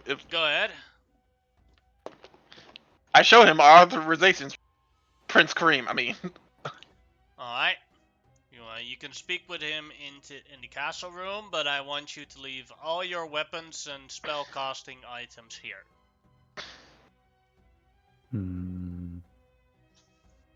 Okay. With this, he just leaves behind. He just takes he takes his things off. He's all right. Let's see. What do I have? What do I have? Right. Is he also requesting that we take off our holy symbols? Mm-hmm. Yeah, spellcasting stuff includes that. No, it's all goon in the goons. I will hand over my weapons. Mm-hmm. I will conceal my wand sheath and wand, and I will make out that I am a warrior and not a spellcaster. Go ahead, make a deception check. Okay. The one thing you're 27. horrible at. They believe you, so you can go in with your spellcasting focus and all this stuff. But Yay. none of your melee weapons. Oh. My glaive of warning. How will I be warned? Actually, as long as you're attuned to it, it will warn you. Oh. I believe you have to Nope, wield it as don't well, even. but that's what a lot Do of you have to those wield it? Yeah, well, that's the general consensus with most of those Yeah. kinds of items. This might be an exception, but Either way. It warns me by vibrating and beeping. Yeah. yeah. And then, Oh yeah, and then, and that like is my guards in the other microwave. room, it does do the localized area around you, but the guards in the other room are like, why is it shaking so much? It's gonna warn the guards I'll in get to the it. thing of any danger to me. Yeah, You're all they're like, getting patted down in the meantime, and then you're allowed to enter. Go into a large arrival room where you see Emir Rahim, Mhm. who is in charge of the Navy of Ambarak, and Amonhotep. You also recognize two other people. You recognize Arash and Farhat, two other conquest paladins that Oh crap! actively tried to sabotage your promotions in the past. yay, friends.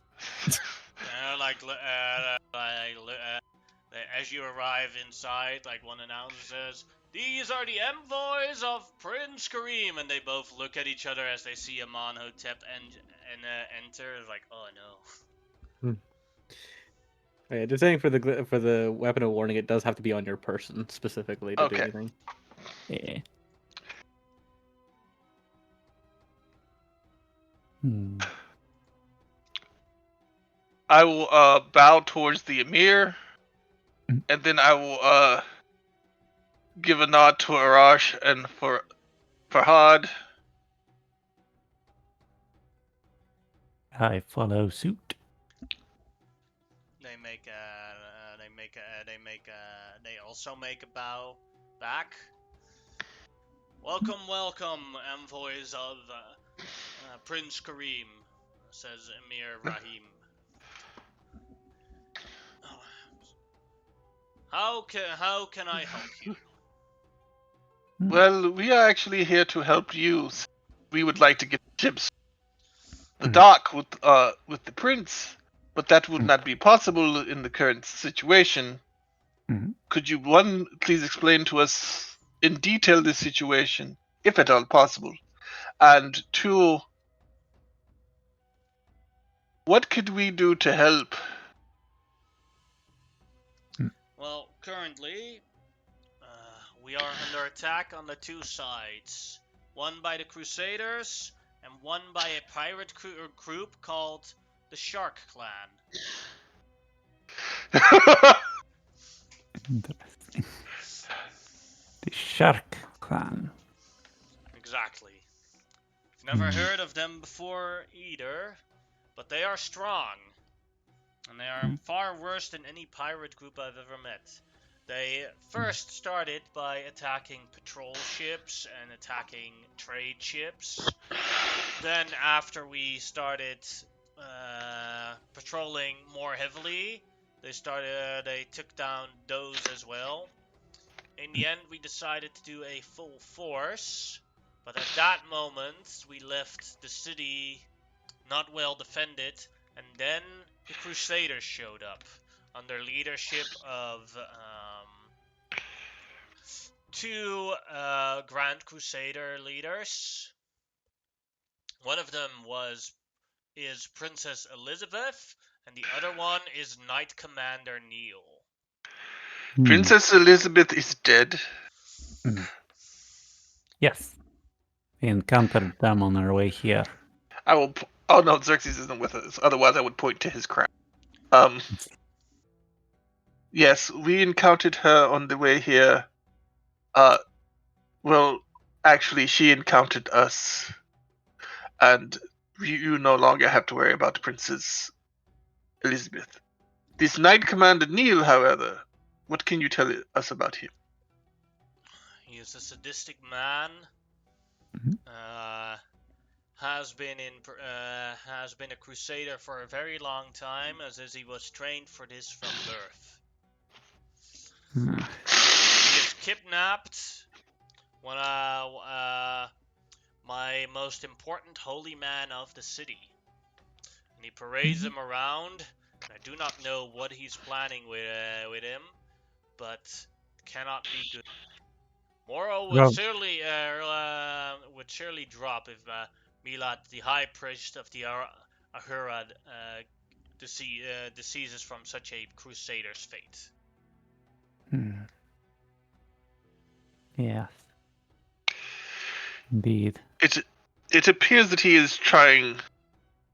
I hate to say this, that this knight person is trying to use conquest type tactics, as in he's trying to demoralize the troops and the townsfolk by prancing this holy man about and trying to embarrass him or harm him. As he said a couple of times, the knight commander is not a paladin. He's a cleric, and he is here to burn us to peace. Yes. They To have pieces or to peace? To peace. To peace.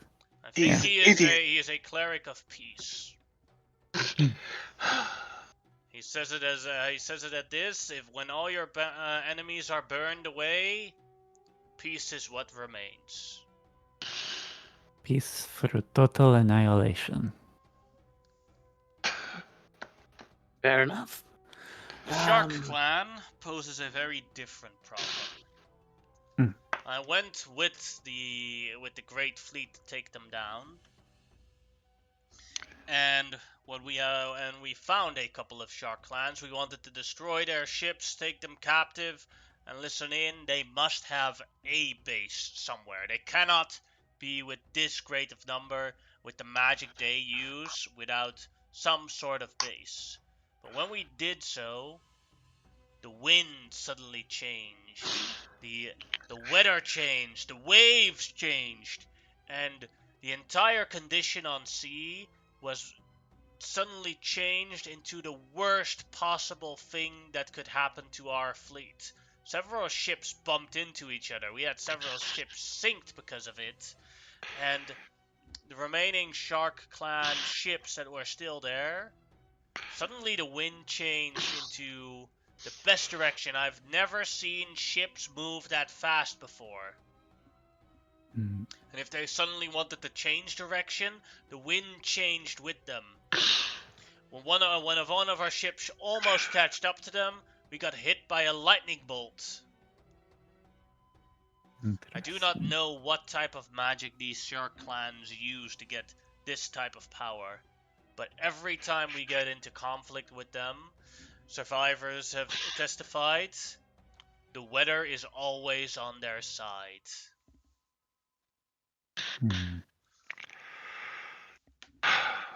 Difficult foes. I'm surprised they are working together from the way the Crusaders we fought against acted. They did not seem like the kind of people who would ally with anyone.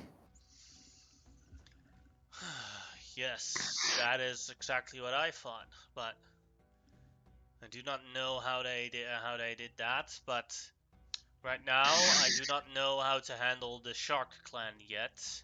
This will require planning, training, coordination, and having the Crusader's thorn out of my foot. You could help me if you are confident enough. You could help me by taking down Commander Neil. His Crusaders group doesn't have a straight base. They just have their mounts, and they travel around in camps, and every time we get close to them to try and engage with them, then the Shark Clan shows up to besiege the city. So,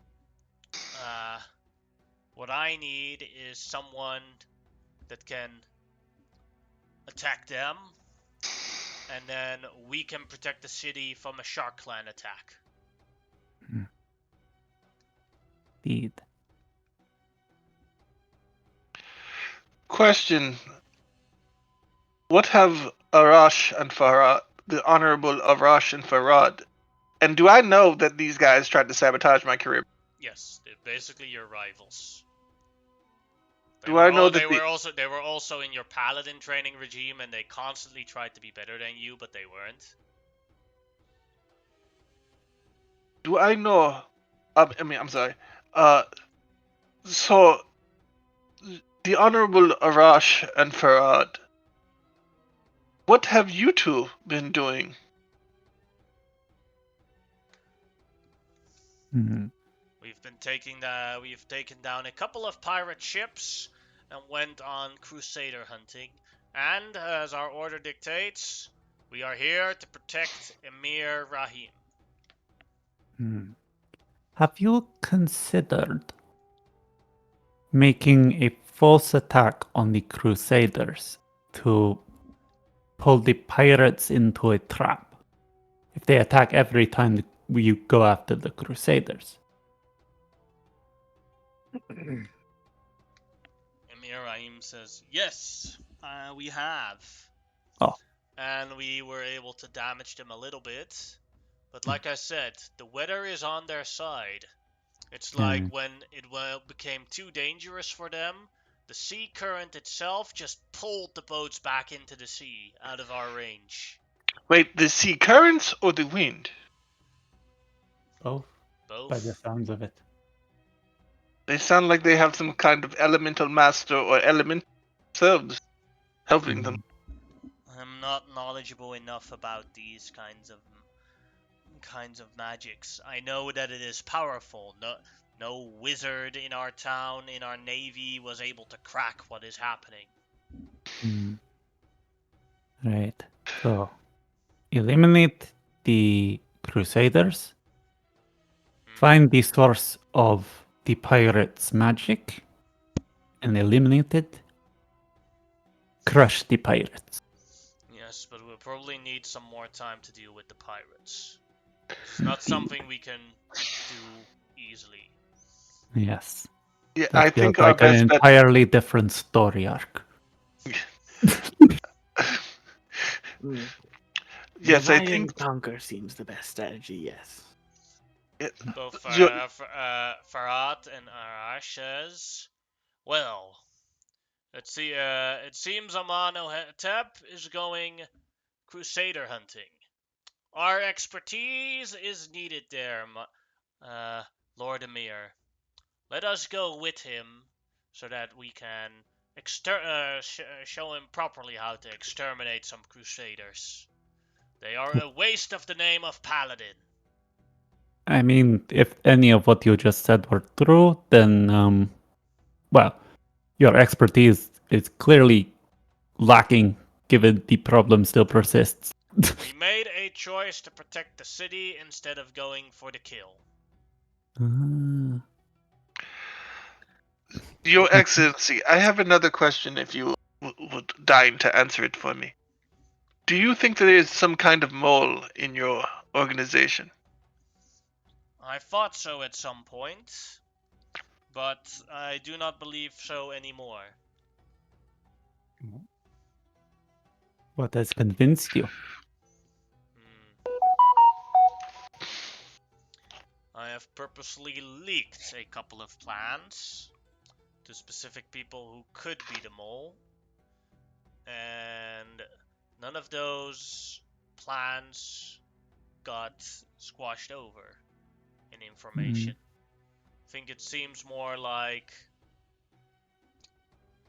they're using scrying magic, is my opinion. So there's a chance that they are listening to us right now. Oh. So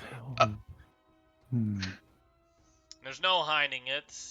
Scrying magic is powerful, so might as well just plan like we do now. Whether they are listening or not, there is a limit of time in how much they can listen. So they will never get the full plan. I just make it a rule that I do not repeat myself. Yeah. All You right. repeat that. Sorry, that's joking. I'm just. Sorry. Well, that was funny, and maybe not the appropriate time, but he was funny. Arash and Farhad, you are welcome to join us if you want to properly be schooled on how to deal with Crusaders. I would, however, like to ask the Emir that if he were to allow you two to come with us, that they be under my command, Your Excellency. We have dealt with these Crusaders before, and if not taken with a delicate touch, they will mass murder and cause other problems. Also, we have several companions who are not overly fond of our order, and Go ahead and make a persuasion check.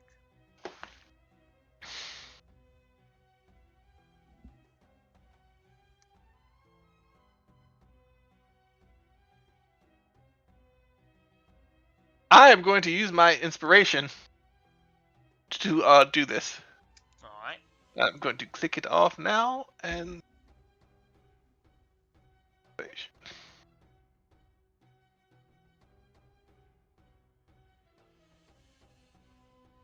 Alright. You hear that, Arash and Farhad? You're under the command of Amonotep. But sire, we have far more experience and we are in rank of seniority. That should count for something. Then they will try and do a persuasion check. You set the DC. Araj will do the Maynard and Farad will try and help.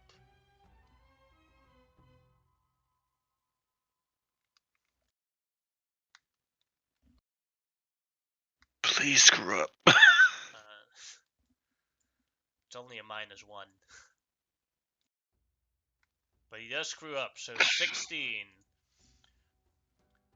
Araj and Amonotep, you both are in charge of Farad, but in this command, I will say that Araj, I will see you as a equal to Amonotep. Although his troops will follow him. You are within your authority to veto his orders for yourself. Yes. If you do not think you can keep up, you can order yourself to retreat.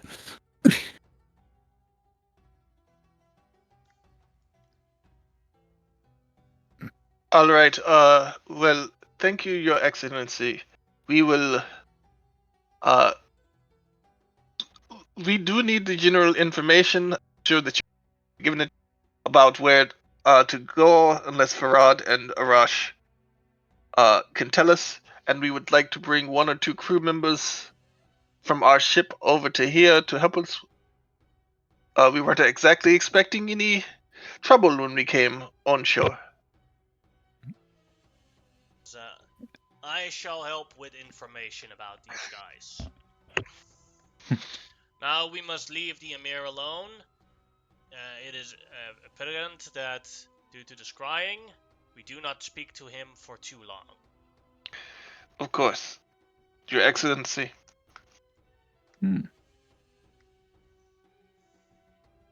I bow.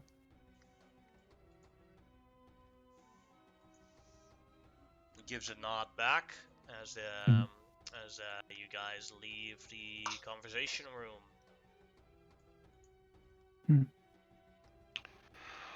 All right. So we are going to go get a couple of people. I need to go pick up some first aid kits. It's very important if we are going to go into combat soon. And we are going to pick up a few members of our crew. That should take less than an hour.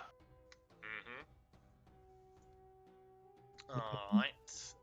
You guys go out of the castle. Xerxes was waiting for you guys there. Yo, Xerxes. Xerx. You go first. I would go second. Well, yeah. Doing that. Oh, I was about to say, Xerxes, we There will must be be. Eddie there, Xerxes, before anything actually happens, because he's still muted. Yeah, I'm here.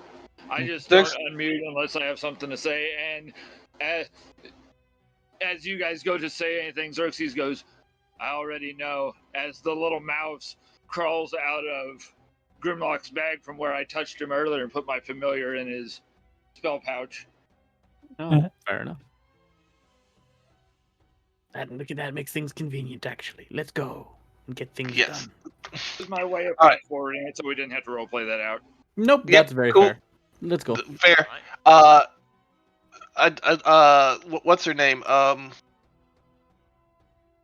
My warlock. Oh, Marissa? She's not Omarosa. here. No, I mean, we're gonna go get her. Remember, I said we're Yeah, gonna I take know, lessons. but if you wanted to talk to her, she was not here. Oh no. I'm just saying who I want to go get. I will Omarosa. say if we plan on fighting today, I will be of no use. I have nothing for combat. Well, it may be best, actually, that we delay it by at least a day to kind of, make the timing a bit harder for them to predict. And That is true. just in case, and I'm going to cast See Invisibility, GM. Alright. You see nothing special. Okay, I'm looking around for a scrying orb. Alright. Yeah, you don't see anything Okay. out of the ordinary. All right, I'll still keep that up for the duration just in case. Okay, let's get back to the ship. Let's organize some stuff, and then we'll get going on that. Yeah. I did want to talk to, since everyone is here except for Satir. I did want to talk to everyone. If we buy in bulk from Miss McGelvin, we can get a good price on potions, greater and regular. If we each do 2 or 3, we can get quite a discount. Actually, are there 5 of us, right? Well, Satir's not here, so. Oh. So currently it's more like 4 people, at least like for actual like being able to say what we could do. Yeah. So if we each do 3 potions of each type, we can get a significant discount. I generally can't afford it. I am a bit tight on money at the moment, and I need it for my training regiments. This is why you should not just buy the world's best meat and feed it to Gorak all the time. I don't know. I could argue it's, some people took a lot of money and I don't have it. But neither the case. Yeah. I'm not going for it anyway. Depends on the price for me. But I would be happy to chip in for potions and things.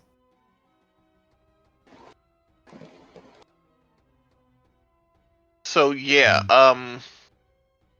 I'll be willing to buy Grimlock's share. Wait, it was 125 for 10, right? Both Arash and Farad say, we do not need any potions. We have lay on hands, like proper paladins. There's only so much, and these crusaders hit very hard. It is true. And we will touch very hard. Don't say it like that. Xerxes moves away from them. As they look at, as they look at each other, and then they realize what they said, and it was like, oh. This is why the 2 of you got banned from court. I cannot believe that we have been saddled with a bunch of perverts. No, if I touch you and you feel bad, you'll feel better.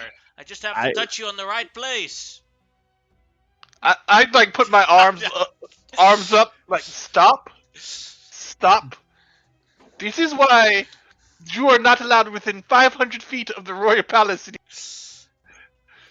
Trying to touch one of and make one of the sultan's consorts feel better. Mhm. But I have to touch people to make them feel better. I'll whisper to chime out, and they wonder why people hate them. It is true. It is No, true. people don't hate us because we're paladins. People hate them because they're stupid. That was a whispered thing, though. Yeah. Oh, okay, I'm sorry. Yeah. Never mind. I did not say that, but it's like Yeah. Oh yeah. I- I lean my fine. glaive towards them to see if it beeps in their presence. It's the wave of warning has multiple uses. It doesn't just warn of hostile intent. Stranger danger. Stranger danger. like it does not warn of jackass. Unfortunately, if otherwise Oh, it would be just be treating Farhan it. says, like, it seems Amonotep hasn't been touching you guys correctly. Else you wouldn't be so worried about this. Didn't you do has your a- training properly, Amonotep? I always ask for consent first, Mm. which is why I have not touched them the way that you two idiots Plus, he has his seem hands to want full to with touch. his harem. Yes. It He is does not have a them. harem. They It look is at each not a other. harem. Hmm? GM, can I ask something real quick, mechanically? Sure. Do I have to be standing still to ritually cast something? Yeah. Okay. Let us So, go to the ship. Amonotep, tell us about this harem that you have. I do not have a harem. I have a Wait, household. I have a household full of capable women who assist me, and their hotness is neither your business or mine.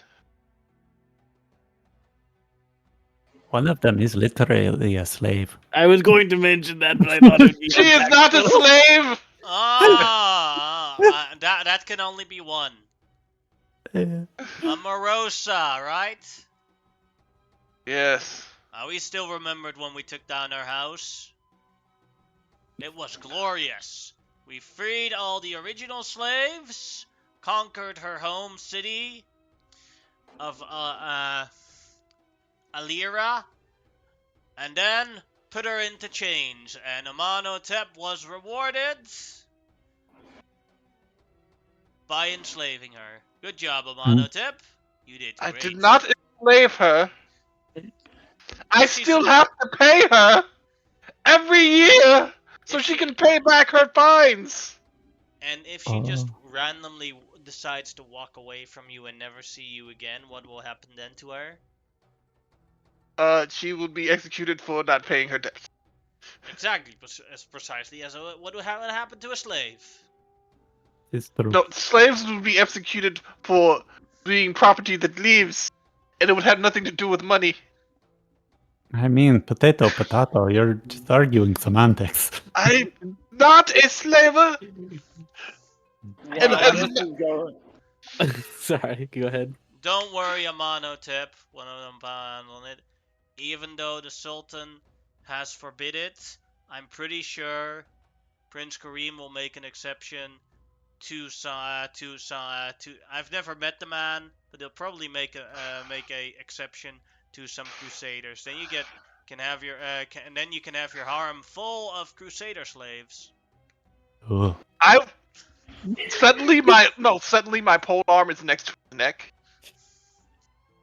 Do not even joke about that. Hmm. Those things will never touch me. Those crusaders are horrible. They are almost subhuman. They would not even make good slaves, and I would never enslave them. I want them to rot in prison for what is left of their lives. I do not even want them to die. I just want them to realize that they would be able to do nothing with what's left of their miserable existences. That is the worst punishment that they could ever have. Now let us be off to the ship. Hmm.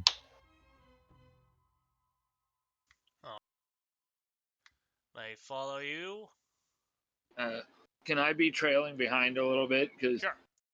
I kept trying to do something, but I didn't want to interrupt you guys. Mhm. I would like to cast Detect Magic on those two. All right. Give me a sec. And I don't care if they see me doing it because I'm going to be obvious. I want to make sure they're not an illusion or something. They're definitely not an illusion. I'm just checking if they have any magic items on them.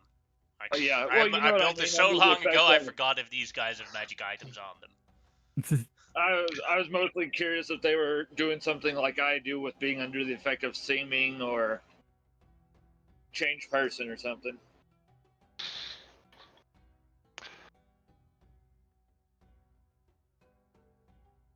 And it would also be good to know what I can steal off their corpses.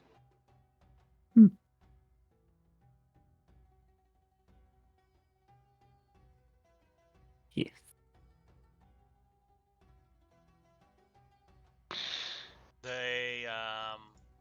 They don't seem to have anything magical with them. Okay. And since I wasn't involved in the thing, I've caught on that they are paladins, correct, with the way the conversation has been. Mm-hmm. Where do they carry their holy symbols? They carry their holy symbols on their weapons. Okay.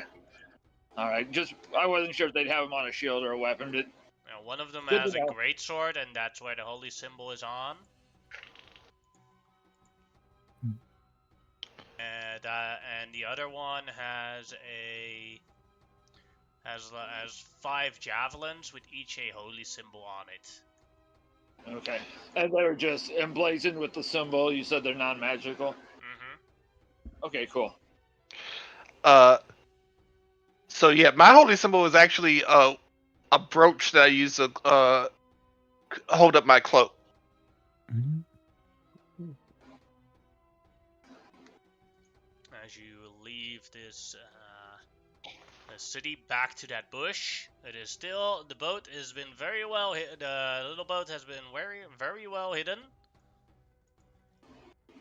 Yep. You take it and go back to the main ship. Hmm.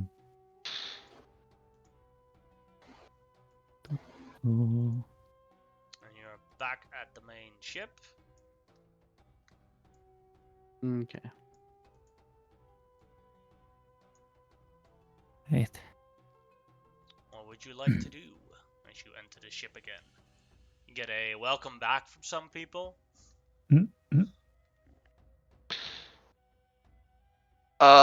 So does Amarosa recognize 2 chuckleheads that have come with us? Yes.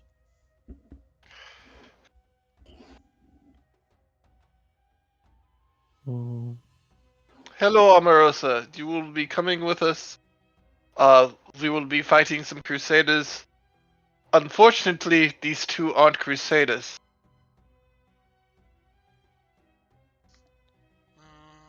Crusaders again. Oh. Thought we got rid of them. But okay. We got rid of some of them. Yes. There appears to be a second group. They are like cockroaches. Hmm. I'm going to go gather my princess head. Yes. You're gonna take that with us? Hell yeah. And I thought that what's her name took the princess head. Given Yeah. it to her to do what you wanted, but I still need it for my thing, so I would have gotten it back. Hmm. It's just I now thought that was the teethless. plan. Yeah. Oh, because I thought she was destroying the head, like took it out. No, the teeth. she didn't. We didn't destroy the head because what we kind of wanted to do was like turn into a shrunken head at some point later on, but like that hasn't happened yet.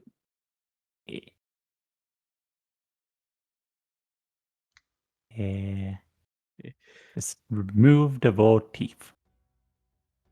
But I think we should like this out of character obviously, but I think the best idea is to spend technically take a day out, to stagger the stuff, but also to let Xerxes re-prepare spells and get ready for battle. Yeah, I Amarosa don't will even have any healing today. yeah. Honestly, I Amarosa would re-prepare spells too. yeah. Or bless. Yeah, I think that's not a bad idea because just to get everybody prepare whatever spells that would be more appropriate for people who obviously can. I'm going to take off. I'm assuming we're not going in the water for fighting the Crusaders, so I'm going to turn off my water spells and get some more, less water spells. I put you guys here with the NPCs that are coming along for certain. Yeah. Yeah. I'm going to take off water walking and water breathing. I'm assuming those aren't going to be useful. I'm pretty sure it's a decent assumption. Crusader Mm. cost tidal wave. Yeah. I got tidal wave still because it still works on land. I'm tempted to bring Ori for translation, but at the same time, I really don't want him They get killed. getting traumatized or killed. I have comprehend languages. Should we absolutely need something?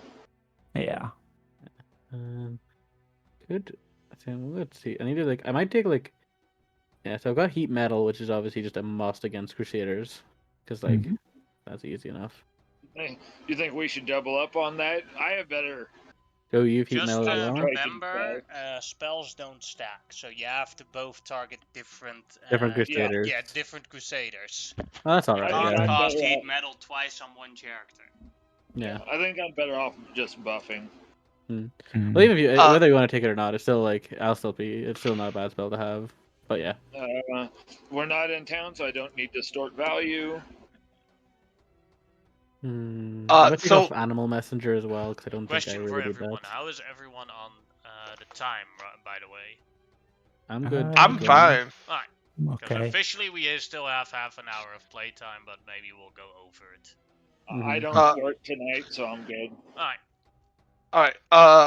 Question out of Also, character I'd have question. to step away for us to take medicine at some point. Out of character question. How much is everybody willing to chip in? Who is here right now? Who has the money? For potions. How much? Were the potions again? It's 150 or 20 or 125 each. For the greater. Yeah, and I need to get 10 of those in total to get that deal. Yeah, so that would be 1,250, and for the lesser potions, 40 each for 10. 40 times 10 is 400. 400. Okay. So that would be a total of 1,650. I'd be willing to go in for to get Grimlock's share too. I'd be 1,600. I'd be willing to go in for 700. I mean, or 600. I could probably match that. Yeah, the reason I want to keep my money is because I need my money cause I don't know if we're gonna get any money by the end of this year section to level up Gorok. Oh, it costs money? Well, doesn't it? Yes, level ups cost money. Yeah, it costs money for each level up, and then you pay that price every year after that. Oh, I thought. Oh, okay. Yeah, so if I currently level 1, if I want to get him to level 2, that's 200, and if I get him to level 3, it'll be 300. So I only have 500 in total, so I need to kind of keep the money. Oh, okay. I thought it also costs months. Well, it costs months as well, but it also Months costs and money. Yeah. Okay. How much would you be willing to chip in, Xerxes, so that we? I will not pitch in for the group. I will purchase out of my own and then distribute as we need, just because that's what he would do as a character. Yeah, but add to the total anyway for the Yeah, that's what I'm saying. How much are you adding to the total? I'm going to buy 10 of each. No, he's basically going in there to buy by himself. That's what he's saying. So he's not trying to get the discounted up. No. Or maybe he is, but then just by himself. I am going to. I will let you know. You can add on to however many you guys want to buy. I'm buying 10 of each. Okay. Okay, so you're buying 10 of each. Then, if he's buying 10 of each, I'm going to get 5 of each for the 125. Ooh. What about you? Uh, At that point, it doesn't even matter anymore, just how many you want. So Yeah. that'll give me 13 of those and 10 of the other. I don't think you guys have enough money to hit the 50. No. At least not for the greater ones. Maybe for the normal ones. Even then, I think it's like it's nearly overkill to get that many. Like it'll be like Yeah. future proofing, but it'll also be like way future proofing. Yeah. So if he's getting 10, I'm only gonna get 2 of 2 greater and 4 regular. So I that'll don't have a be lot of hit points, so I'll get 3 greater and 5 regular. so 2 greater would be 125 each. That 250.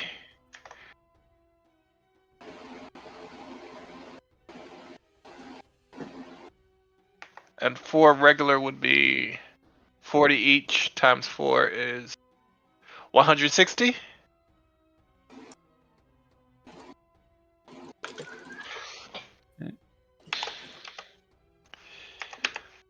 While this is going on, I am going to go to the toilet here, so Wait. Okay. No problem, go ahead. yeah. I One don't know. platinum is only 10 gold, so actually I might not have enough to do. But How much do you have? I got 20 platinum pieces.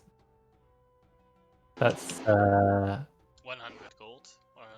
20 platinum pieces is 200 gold. yeah, that's a lot less than I thought I had. Okay. How much did you want? I will get 1 greater, 2 regular, I think, for 200. I will buy you 1 greater. Okay. So hold on. You So you really don't have have to been use your own hoarding all code. the money. Huh? You really have been hoarding all the money. Remember, I've been making sure to make money. I've been making sure to try to get money and convince people to give me money because I realized that we would need it later on. 3. Wait, so 250 plus 125 is 375. Because I have to do this now, otherwise I will forget. 375. And I will give. I will add one more.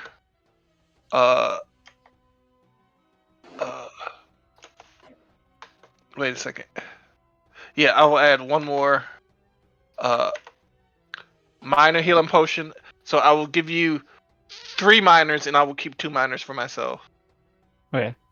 And I will give you 1 greater healing, and keep 2 greater healing for myself. So that's going to be a total for me of 575 gold. Please put on your sheet that you have these, because I will forget. Yeah. I am putting on my sheet now that I have 3 greater healing. Also, is there any way I can try to persuade her to give a bigger discount since we in total bought so many? She already give you a bit discount, so no. Okay. She says like, I gotta make a living here. No, I get it. So I now have 3 regular healing potions. And I have 2 because I already had 1, and I have 2 greater healing.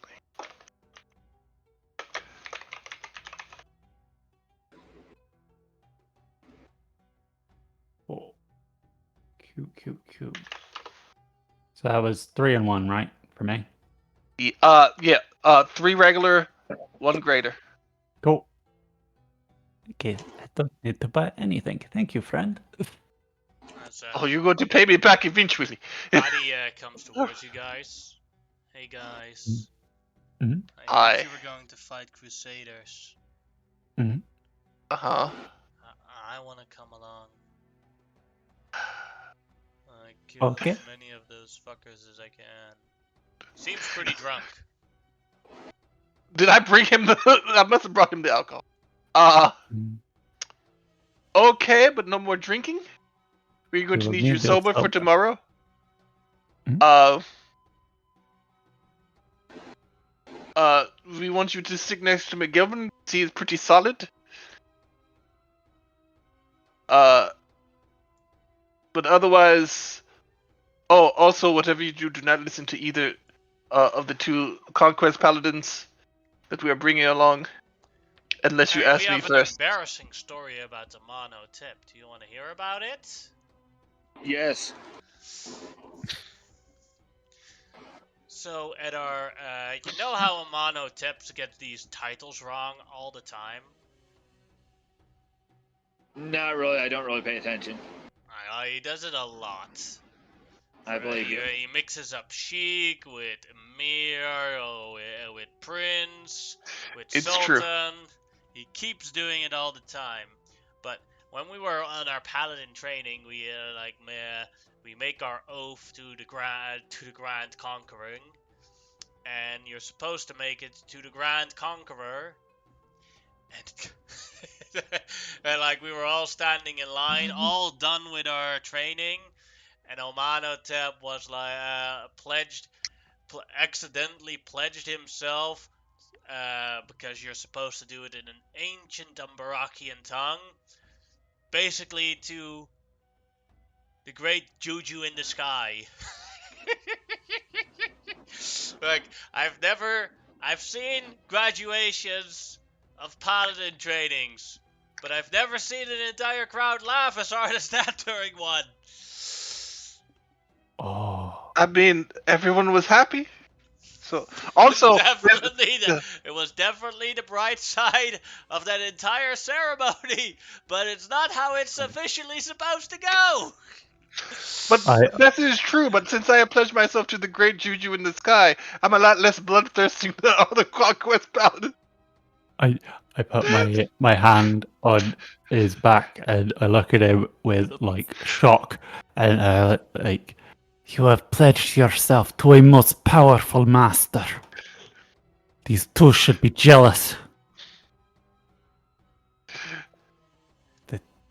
One thing that you Hurries this realize is favor. the great Juju in the sky was like, Juju was what you called your mom when you were still a baby. Yeah, yeah.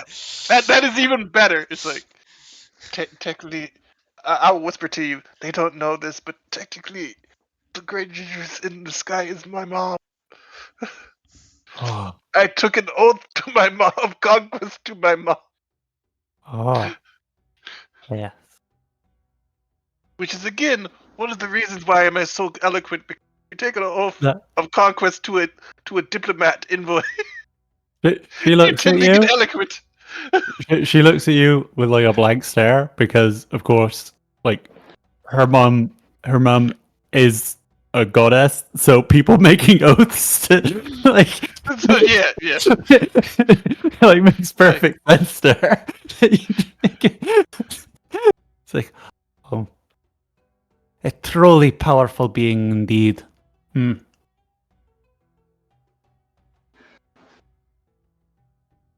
Oh yeah. Like, wait, I want to do an insight if I figure out like what you meant by it. Maybe I might know what. Like, oh yeah, I'm trying your to mom's a big. deity. So what I am attempting to do is I am attempting to make them, but deceive them into thinking that you actually, that like this thing they're mocking you for is actually like an amazing thing. Like, Well, I mean, Amon Hotep actually does think it's amazing. yeah, He's okay with making that mistake. yeah, yeah, yeah, but like, yes, that it So was out no of mistake. It was great, and okay, you are blessed for it. so Is what out I of am character, trying to convey. so out of character, yes. He figures that out. It's like, thank you, I appreciate that. So out of character, you realize that he's perturbed by these two because he knows they're going nowhere because they have no courtly skills, and Also, they're morons. Mhm. And when morons tell you that you suck, you know you're great. Yes. So It is also great to make morons believe that the great juju in the sky is a great and powerful thing that they need to worship. no, if the great juju never in the forgot. sky ever comes down, we're all screwed because mom is scary. DM. Yes. Just like I know we're doing a wee bit time skippy stuff, but the day before I would have changed my spells. I would have sent an animal messenger to go basically just tell the prince what was going on a little bit because I only get 25 words, but he basically like as best he can convey Yes. no No what they're problem. doing. We didn't do the time skip yet, so you guys are just preparing. So you could have Yeah, still yeah, done yeah. it. Yeah, I can send multiple too if I have the spell slot, Mhm. so I could just that's what I'll do Uh, basically. I'll send over enough to convey what was going on and what we're doing. And I believe animal message is just a one-way streak, right? Yeah. I believe so. I'll just check real quick, but I'm pretty sure it's basically because it has to fly there. It can't, Yeah. telepathically bring it back. Uh, I would also like to bring along Fernier for this little trip since she's very good at killing crusaders. And what was Shireen's thing again? She's a monk. Oh no.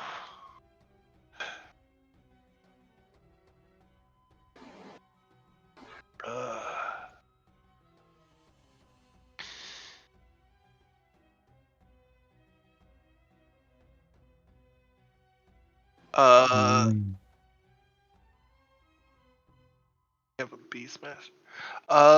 Yeah. Can anyone think of anyone else they want to bring? We are bringing McGelvin. We are bringing Fania. Not particularly. I think I don't think bringing too many more would actually be like that handy. A lot of them are only level 2, and it may be more dangerous to bring so many. Yes.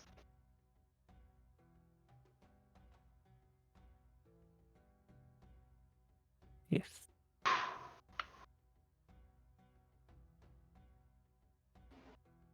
Who was the sorcerer we brought along last time? There's no other sorcerer. I don't think. No, there was a. No, Was we it had or a was it a we had warlock? That a was druid last Jafar. time. Oh, Jafar That was was warlock, yeah, what level is Jafar? level 2. 2. Anybody Yeah, bar Fernier is basically level 2. She's the only yeah. level We'll 3 leave the. non-party member. Yeah. Arash, Farad, what level of importance have you gained? Well, since we are in charge of a important naval base, we are both far reaching your level of importance, Amonotip. Make an Okay. insight check. I'm still wondering how you two are of a higher rank, given that Amonhotep is like in service to the prince, and you are not We are in directly. service. You are We are in service of an emir who is in service of the sultan. yes, and we are in service of a prince. Who's the son A of? prince who is like 7th or 8th on the line of succession. Mhm. You first have his father, then you have his brother, his older brother, then you have his nephew, then you have or his 2 nephews, then you have his other older brother, and then he has 2 children, and then you have your prince. Not someone that in a couple of years will have any level of importance. I'm gonna have to work on insight. Yeah, it was an 8. They are, in your opinion, level 8 paladins. Intriguing. Either way, whatever. It don't matter too much in the end. But yeah. Well, I mean, if they're actually level 8, it will be helpful. Oh If no, it'd they're be great not- helpful, but I mean, but even if they're not, it won't really like in the grand scheme of things, won't change much. Yeah. But yes, let's get going then. All right. They're up on the normally they are on the northern part of the city in the desert terrain, so we will be having to scurry through the desert Mhm. to try and hopefully find some of them. I am bringing my horse. All right.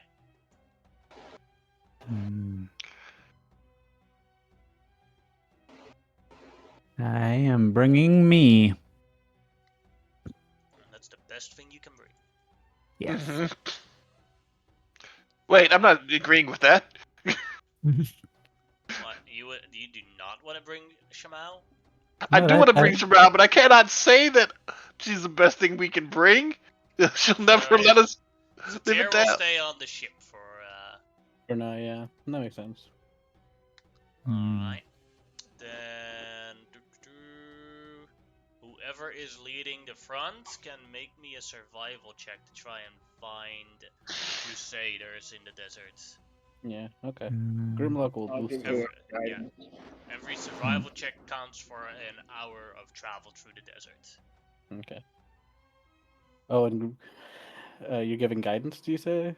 If it will be Say that allowed, it it's doesn't lasting work. an hour, so I may not Yeah. be able to. Yeah, it's like the guidance only works on things that take less than a minute to do. Okay. Could I enhance ability then? Yes, that you can.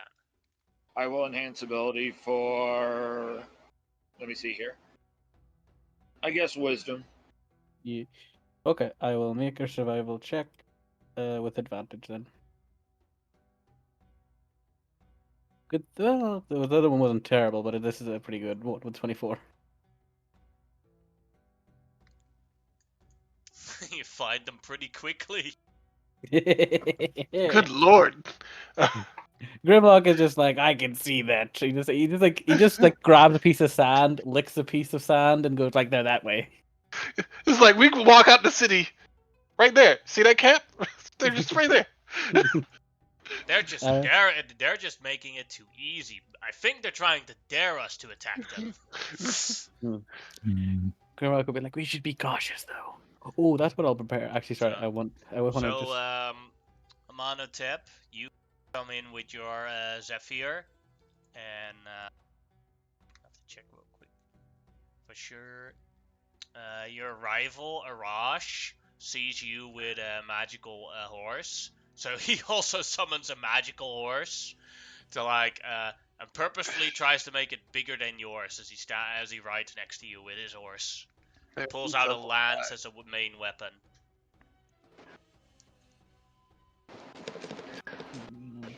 Go ahead, Grimlock. You wanted to say something? No, sorry, there's something I was just doing. I just realized. Yeah.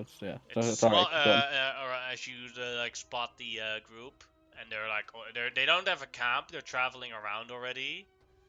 And as Grimlock spots it, Raz says, "We have the jackpot."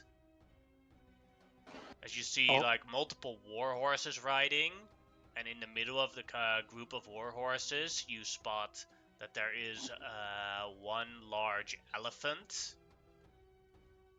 That's Knight Commander Neil's personal mount. Can cut off the snake's head as quickly as we can. Calm down. We are not going to go rushing into a middle of. Well, I already have an idea. I basically just if we can try to. I know he looks at like the three paladins. You guys aren't great at stealth, but I can help with that.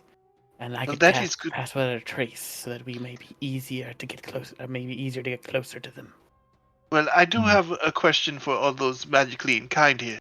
Is there any loud spell or something to that effect that once we get close, we can spook the animals? Because that would help us tactically very much if there's chaos and if they don't have their mounts that they can counter. Well, if we're able to get them in surprise, I can make it so that the whole ground turns into a spiking pit of fell. That's better. I can specifically make it like everything they touch deals, I don't know, inwards between 2d4 damage on their every 5 feet they travel, and it's not fun for anybody. Yeah. Okay. So if we can stealth up, I can do that. All right. Yeah. You heard the man. We are following his orders. Alright, Okay, so Pass I- Without a Trace is cast. Yes, I will just cast that momentarily. Mm-hmm. There you go. Yep, that used the spell slot correctly. There we go. So everybody within 30 feet of me, which would be the entire party, gets a +10 to stealth rolls. Good. Alright. Hmm. Would I know what a baby elephant would sound like? You can make a nature check. Just thinking, because I can use prestidigitation to create like a small sound, so maybe like a baby elephant's cry. Question is, how would a war-trained animal react to that? Be a That's bit not- harder than a normal elephant, at least. That's why I wanted to make a very loud sound, but I have something too. But yeah, alright. And with that, a 15, yeah, you know how to make a baby elephant sound. Okay. I'm just going to check the 20-foot radius I can make of spike growth. I'm just measuring here real quick. I know we're not doing it just yet, but I will do so. So, Uh, Just so 20-foot everyone radius. knows, you do There we go. need to stay within 30 30 foot feet, range of Grimlock to benefit from this Pass Without a Trace. Yep. But- I am going to cast Armor of Agathis. Because it lasts an hour, I believe. Yeah. So I'm It going to lasts a cast while. it now, so I don't have to do it in the middle of combat. What level are you casting it at, out of curiosity? See, I kind of want to do it at 2, but I think I'm going to need my level 2 spells. Yeah, that's fair. I'm kind of curious. Do you guys think there's a good chance that they'll probably come towards us? So having the spike growth more in front of us would make more sense, I think. Like not Yeah. directly, not like here, but like over. Like if I were to put it, I might put it like there-ish. That way, that like most of the cavalry that comes through will have to take quite a bit of damage to get to us. But and seeing as they're crusaders, they're pretty likely to charge. They're not going to be cowards, at least not at the start. Shimao, you're actually gonna be in the middle of the scrum, right? Potentially, though I am eyeing up the cliff on the side over here. Mm-hmm. Okay. Grimlock, I'm going to oh no, I can't do that until 3rd level. Never mind.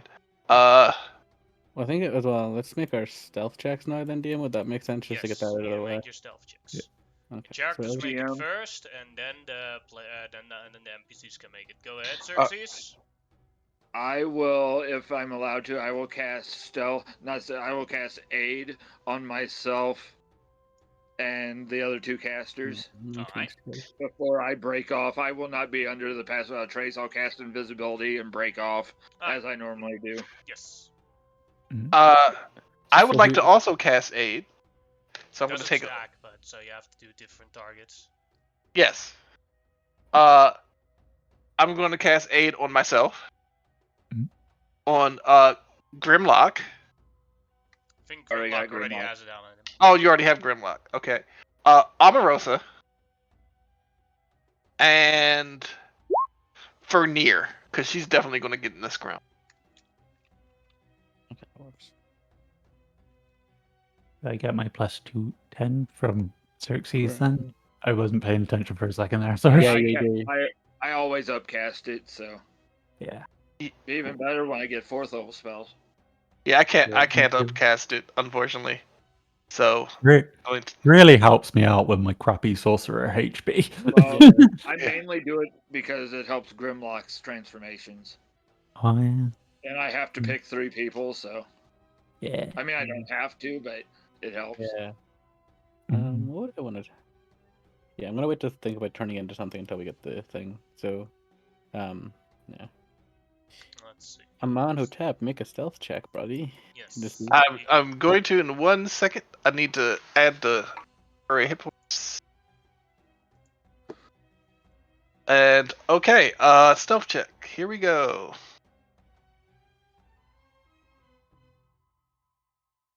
Mm, 13. Alright, Amanhotep horribly failed. Let's see, then Xerxes, can you do your stealth check with your Yeah. My regular stealth, Yes. but I am invisible. Yes. Let's hope this is a group stealth check, because if it's not, I'm screwed. Ooh. So I am assuming I'm quiet. Yes, so I'll mark the people with a red marker that failed it. So now for Arash, let's see. His stealth check, also with disadvantage. Yeah, he failed it. Well, at least Oh, the two God. paladins failed it. Yeah. The two paladins on horses. Yeah, that's not like But we know one of them is at least level 5. Grimlock, could we have assumed that you'll be my contact point? Yeah, sure, if you want. I don't Yeah, mind. that I will message with. It's easier because you can hit me back. Yeah. other paladin made it. Now for Uh, Hadi. Fahad, I have a mission for you. You don't get to tell him what to do right now because I'm rolling the stealth checks. Okay. That one made it, Hadi. He easily made it with. Now for McGelvin. I'm very I glad. forgot McGelvin was here. Could I have given him the aid instead of taking it myself? Sure. I don't want 10, it then. right? I will keep my hero alive. Yeah, it's 10. Yep. Give him the 10. He needs it more than I do.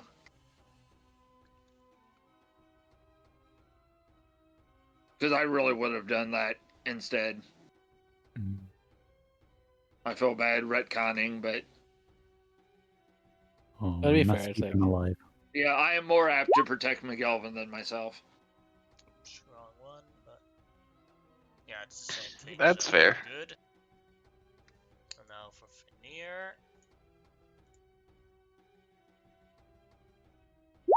So, Veneer also failed.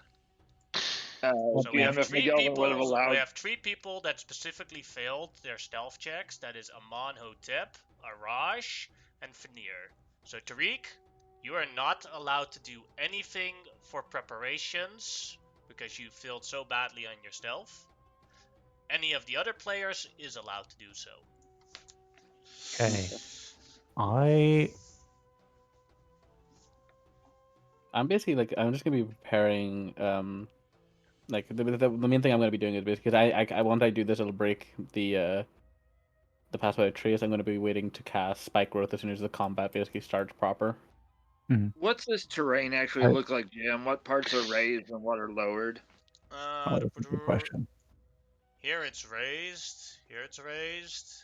Here it's raised. Okay. So this is basically just There it a is. road in the desert. Alright. Cool. So back over here, I could get up on this side, I guess, because it's got an opening. Mm-hmm. I'm gonna use my ability to climb to Keep get in up mind here. that you have to, if you want to benefit from your pass without trade, this does not count for Xerxes. You have to stay within 30 feet of Grimlock. Right. Unless your run Question. didn't count. Yeah, which this is basically what I currently have, and Yeah. Murloc will be moving up to at least probably this rock. Cool. Which Question gets about closer to the party. Question about the no preparations.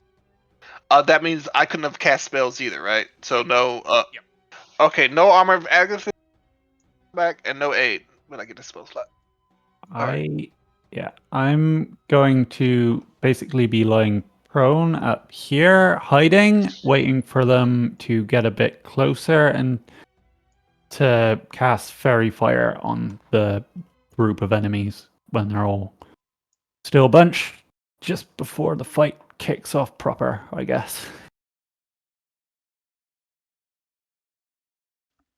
Like right at the same sort of time that Grimlock's casting his spike growth, I'm gonna. Yeah, I feel like I'll probably be the one initiating this combat in the sense. Yeah, So I'll be probably following. casting my spike growth then. Yeah, I'll be following your spike growth as quickly as I can with a fairy fire Spike on them. growth is how many range? 20 feet radius. There you go. Place it wherever you want. Okay, so it's... My idea is mostly that they're probably going to charge, so I'm going to make it like more on this side of things, I think, reasonably. Mm. Yeah, Okay. I think this works. So this'll drag the back horsemen. Their horses will most likely die, and the front ones will probably take quite a bit of damage. I already have if I get a good launch off point, I also have a really good spell to cast just right after this as well.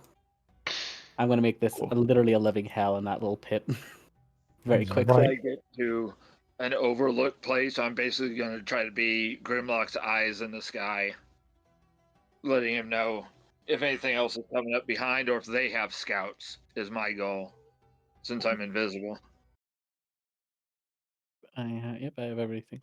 Oh, I wish I'd actually prepared. There's another spell I wish I prepared, but hindsight 2020 and all that. But I'll leave that. That's not what I have. And that extra 30-foot range on my spells is going to be huge for this. Oh yeah, you can just like wing it at them. Well, not that I got to get off blast and I got to let you and at least you and Chimau know you need to stay close if I'm going to get off putting and you on the place where you have to be, Tariq. Oh, okay, that's fine. Both everyone that failed the stealth check basically is revealed because they are like too close. Omarosa, I forgot to do a stealth check for her. Alright. She's not going to be on the... She's not going to be on the horse. Stealth check, Omarosa. I screwed up. I should have went the other direction. So she can stand where she wants to be. She's going to be 30 up feet of Grimlock. Within 30 feet of Grimlock. Which, just to show you, that is this amount of area. Kind of. It's a bit bigger than that, actually. But then it's a cube. Yeah, it's a cube. Yeah. She's going to be up here near Shimau. Mm-hmm. That's a good point. Like, yeah, keep most of her because basically it's actually not a bad idea to have the paladins basically taking the front of the damage with me, and then I'll actually probably stay in the back and cast this time instead of fighting. I'll be casting Fairy Fire on the exact same point as the Spike growth. Alright. And Omarosa... Yeah. We'll go through an order. So the first thing that happens is that Grimlock casts Spike growth. Then next up is Shimau. Yes. Yeah. Mm-hmm. I don't believe Spike growth does instant damage, right? It only no. They have to move every 5 feet. They move, they take damage, but otherwise, no damage. Yes. If they stood still in it, they wouldn't take damage. Which I know there's some archers in there, which maybe it could, maybe what they do. Alright, then for Shimau, you're going to cast Fairy Fire exactly at that point. Yeah. Alright. And Omarosa... Saving throws? Yeah. Dexterity saves, DC 14. I'll do the normal Crusaders first. And I'll have something as well, GM. And Omarosa will have something when it's her turn. Purple marker for that failure. Oh boy. Oh boy. That one made it. That one was meant to make. That one failed it. And that is all the regular Crusaders. Now I'll go for the archer.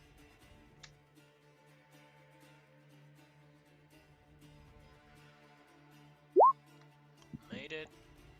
Next archer. Failed it. And then the last archer. Failed it as well. Now for the clerics. Or the hospitalers. Both failed it. Good. And then for the squires.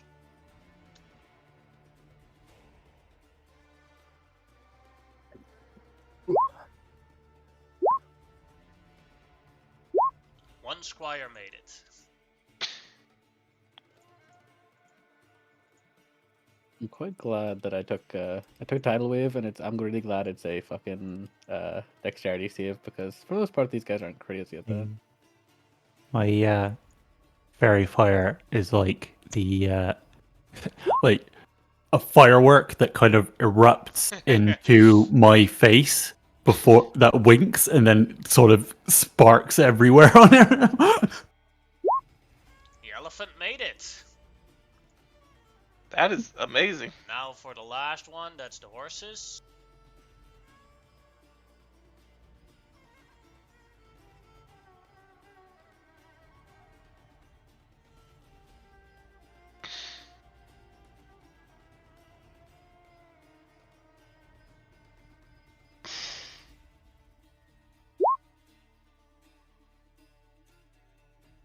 Okay. I was really confused there for my ability, but that makes a lot more sense now that I've looked at that. Oh, I could get like a good line of them too. Hopefully, what I'm gonna do will help. Yeah. Well, Like I'm just that's thinking one about, horse that made it, and then 3 more horses. Only one horse made it. So the majority failed to save. Yay. That's what I Alright. like to see with my fairy fires. Then I mean, that it's is an incredibly good Omarosa. terrifying. Yeah. Question about the elephant. Yes. Is like it. What does it look like? Is there like a giant palanquin on top of it? I do not know like what what- a palanquin is. Think of basically a those giant in seat on top of it. Yeah. It's basically like a sitting harness. It is a armored elephant with a saddle that can have 5 people on top of it. All right. So the Does it have Guide like Commander- saddlebags or like jewelry on it or something like that? No. Does have saddlebags, but All right. Omarosa would like to cast darkness on its saddlebags so that it moves with it. alright. How big is darkness? 15 foot. That's going to ruin what I was Radius. going to do, so never mind. Oh, I'm sorry. I you kept saying didn't. I had something, but Did you say you had something? yeah. But you didn't tell me what it was? Nope. No. So there's no way you could have known that. Yeah. So, Okay. So we will not have silence. Oh, I'm sorry, man. Unless you go first. You already? Okay. I mean, Yeah, he said Omarosa's turn, so yep, 15 foot. No way I would have known.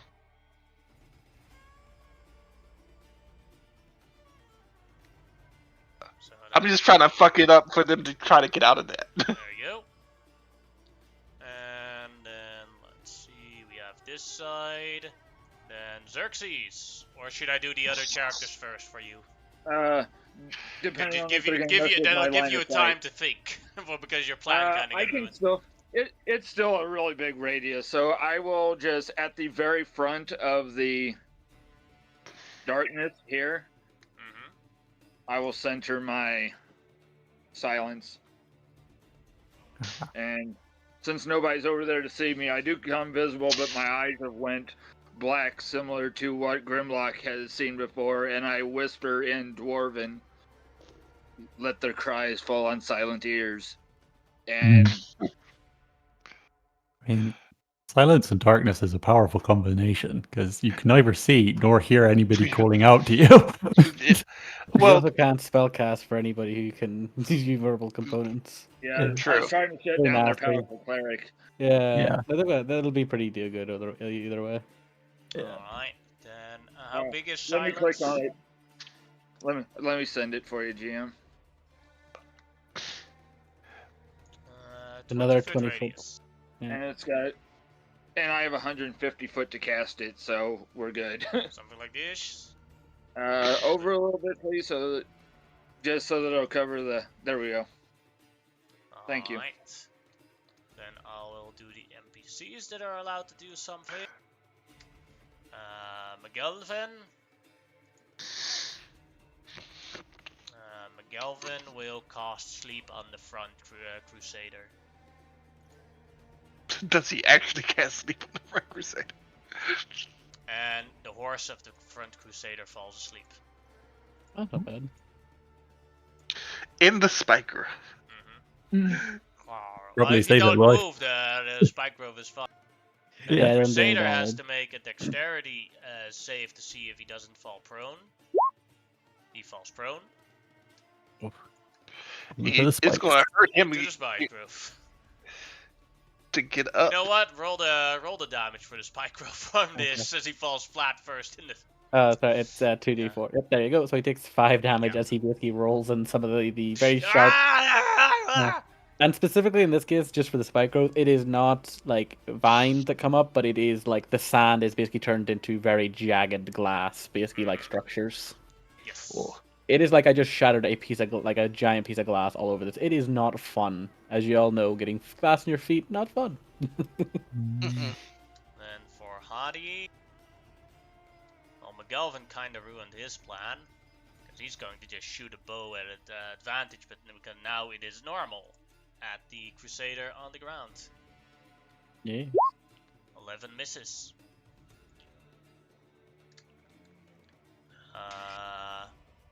Farad draws his greatsword and says,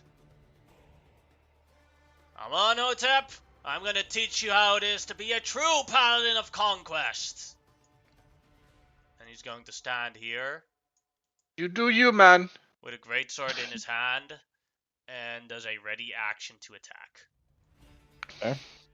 I'm gonna Fair, remove fair, the fair. red markers of the people that failed their stealth check. And now we will roll initiative. Oh, the sleeping horse right at the front is actually amazing because now they have to go around the sleeping horse in the spike grove. Ah, Yeah, that is. Oh boy, that's bad. Yeah. Oh, that's why I'm not can't select it. Ooh. Omarosa initiative. Well, that sucks for her.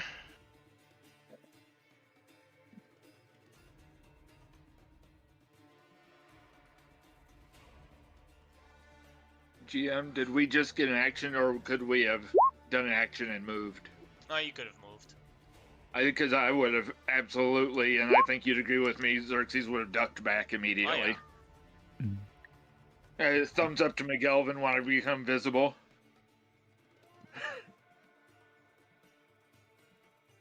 Fucking love spike growth, by the way. So much of fun. I love this spell. Yeah. Mm-hmm. I didn't even know like this. It's so good. So fucking good. I'm glad we got a chance to change spells because these guys would have been getting hit with like level Rubber chickens. like level 3 calm emotions and Calm down, guys. Don't be such a dick. I know he just smited you for damage. Calm down. level 3 spell slot distort value.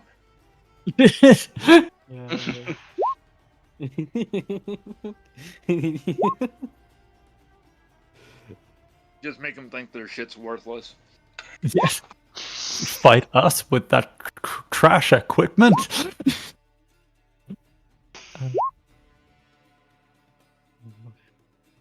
Alright, I have done all the initiatives. Please check if you are correctly in the initiative counter or if you're even in it. And then we shall Right. start. Believe I'm in the correct place. I was Yep. hoping to get a higher initiative, but what can you do? Mm-hmm. I love Same. having a low one so I can react. Oh yeah, but I basically just wanted to double down on this and do a tidal wave on top of everybody, but you can't. You can only do what you can do. Fenrir runs forward and uses a bonus action to rage. As she Yep. dashes forward. That is her turn. Then it is Shamau's turn. Okay. Remaining prone, I will move forward along the edge, and as my wand is effectively in like a wrist-mounted sheath, kind of like aim it down towards. Let's aim it towards. You know what? Let's aim it at the guy who fell off the horse. I will shoot him with a ray of frost. With disadvantage attack. Right, but he's fairy fired, so Okay, that's normal. advantage, so Yes. normal. 23. 23 will hit for 15 damage. Yeah. Plus his movement is now lowered Ooh. by 10 feet, I think it is. Yes. 10 feet in Yeah. difficult terrain. Whilst prone. Yeah, He first literally he can uses stand- 15 feet. No, for his foot movement becomes 20. Then he uses 10 feet to stand up, and then he can move 1 square. Yeah. With his That takes- normal movement. Yeah, Yeah, it's pretty good. Alright, he's having a bad day. that was Shamo's turn. Then it is Hadi's turn. Who will attempt to fire another short bow at the prone crusader. 12 misses as it bounces off of its armor. Then it is the Knight Commander's turn, who is on an elephant, in darkness, in silence. Absolutely surrounded by people. Alright. I am going to and he doesn't and I am going to roll in the thingamajig. So I'm gonna roll which direction he's going. Also, it would One be is funny if up, and then I'll go with the clock. Yep. 2. Use half his movement to dismount dismount onto the ground. So go ahead and roll me the D4. the d4. Oh, sorry, TD. That's Yeah, there 7 we go. damage. Yep. Alright, as he screams, OW! Mr. DM, I have a question. he Do you want to would. hit? Do you want to keep the 7 damage for the entire round for everybody? Nope. Nope. Alright, then he screams, OW! And He would scream, but he's silent. yeah, Oh, you know, you look at the square. Yeah, He's he's just out of outside it. of it now. Mm-hmm.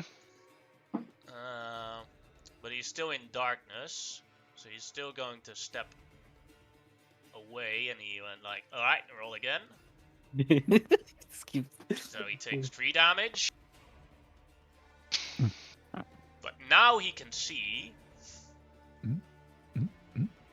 So let's see. And he knows it hurts when he walks around. And he has... Who does he has the best sight on? Probably him, yeah. He's like right there. Honestly, it would be this guy right here. Yeah, Farad, your rival.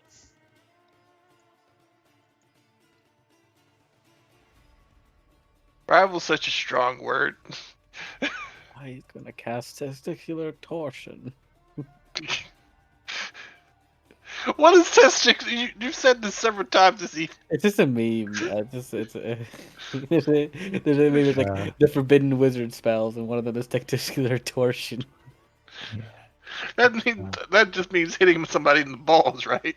No, it means basically an your incredibly painful thing. Yeah, where you're basically your your- testicles get turned around. yeah they twist. Oh, basically. never mind. Like it basically giving you old dick twist. Yeah. That spell version. Yeah, that's a forbidden spell, all right. He is indeed going to cast, and he can hit Farad with it. Just seeing if he can hit other people with. No, I say no.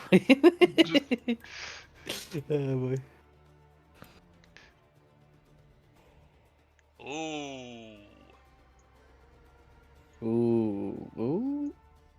Ooh. I mean, would it be hard to hit Hadi since he's on the cliff? No, I already saw that. It's 40 feet high, so he can definitely hit them. I'm just deciding who he's going to hit. This is fair.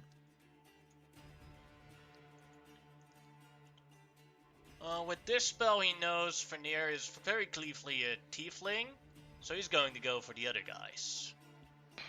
As he shouts, "Purifying flame, get struck!" as he casts a flame strike downwards. Ooh, Oh, shit. He be strong and Yeah. Let's see. he's at least level 8. Oh, there it is. Alright. Dex save for all three of them. First for Farad. Oh, he fills it and takes the full 33 damage, which instantly KOs it.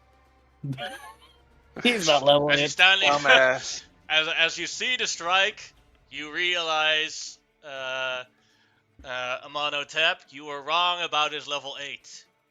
He was level, he was level 4. Yeah, the only one's level 5. Barely. And now for McGelvin. Does Wants to make a dex McGelvin save. maybe absorb elements? Yeah, he does have that. So he Sorry will, to coach, just he will having use ideas. that, but let's see how he does the save first. Yeah. Please make it. He Nope. fails the save, but yes, he will use his last spell slot to do absorb element. Oh, don't die, McGelvin. The world He die. takes, instead of the fire damage is half, so that becomes 9. So he takes 23 damage. He doesn't die because of the aid, but he is KO. Oh. Why do we keep bringing such weak people into fights with us? We didn't realize. I mean, he did help. Then it is Hadi's dex save. Hadi failed it as well, and with this amount of damage, Hadi is dead in one blow. Ooh, Fuck. howdy, my boy. We do have the. As long as you have the diamonds. Yeah, no, as long as I have a spell slot extra, but we'll have to see how this fight goes to see how desperate we get. Let's hope That we don't get is that desperate. Knight Commander Neil's turn. Fuck. As he just took down 3 of your members. Then it is the Squire's turn. Let's see which direction he's going towards. 4. There's not much space there, so he will also dismount into the Spike Grove. Go ahead and roll the damage. Boop. 4 damage to him. Be fair, these poor squires may not make it really out of it. Ow! And into the darkness, so he steps in again. Go ahead and roll another damage. Slow damage, but it's still hitting. It's still a lot. It's still just constant. Ow! Yeah, he's in darkness, so he's just randomly walking a direction. Go ahead and roll another one. And that kills him. Hey! Yay! Again to complete his turn. He wanted to walk out of the darkness and then do something, but it didn't work. Amarosa smiles to herself, and she's the only one who. You what's guys going didn't on in even there? see him die.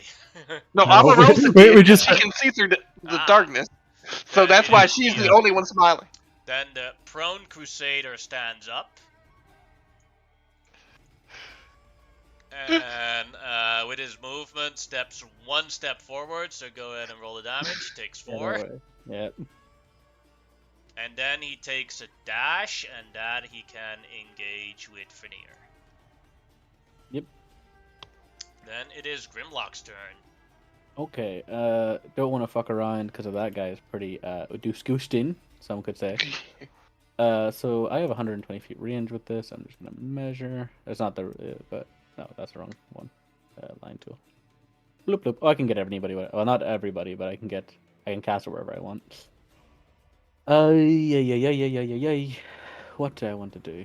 I would like to fuck everybody in this general vicinity, probably. Let's see. I don't want to actually hit the horse that's down. I think I kind of want to. See, I want to. Ooh, I could do something like that. Would this technically hit the guy on the, like, I know we got like the high priest guy. Would this hit him technically because he's on that horse, or would that not hit him? Nah, I wouldn't hit him.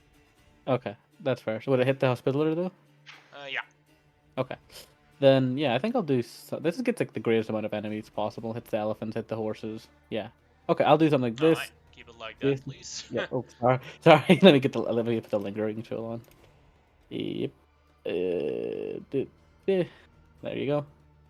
Alright. And I will be casting Tidal Wave. Alright, go ahead and roll the damage. That is 16 bludgeoning damage, and everybody in that line has to make me a Dexterity 16 save.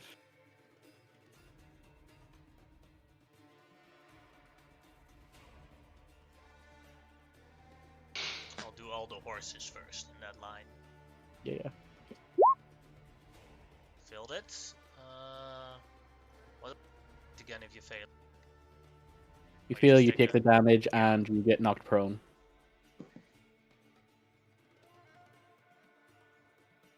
I will just display in BTT so you actually have it there.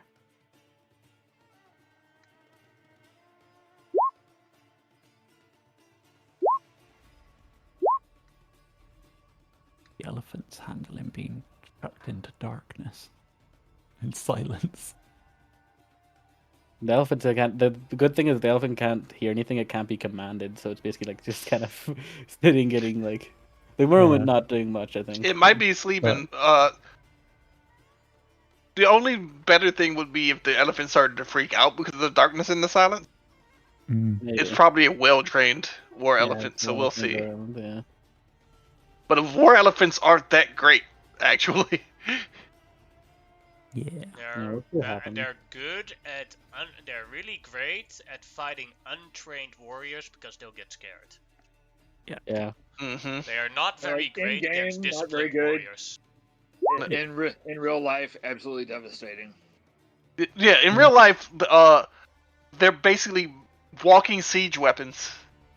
Yeah. Not really, because the Romans didn't have them, and the first time they faced them, the Romans were super scared of them, and that's how they won. That's But exactly. at some point, the Yeah. Romans just figured out how to deal with war elephants as infantrymen, and then they ceased to be any problem whatsoever. Yeah. Yeah, pikes. Yeah. Pikes is how you deal with an elephant. Alright, now for the Crusader. Filled it.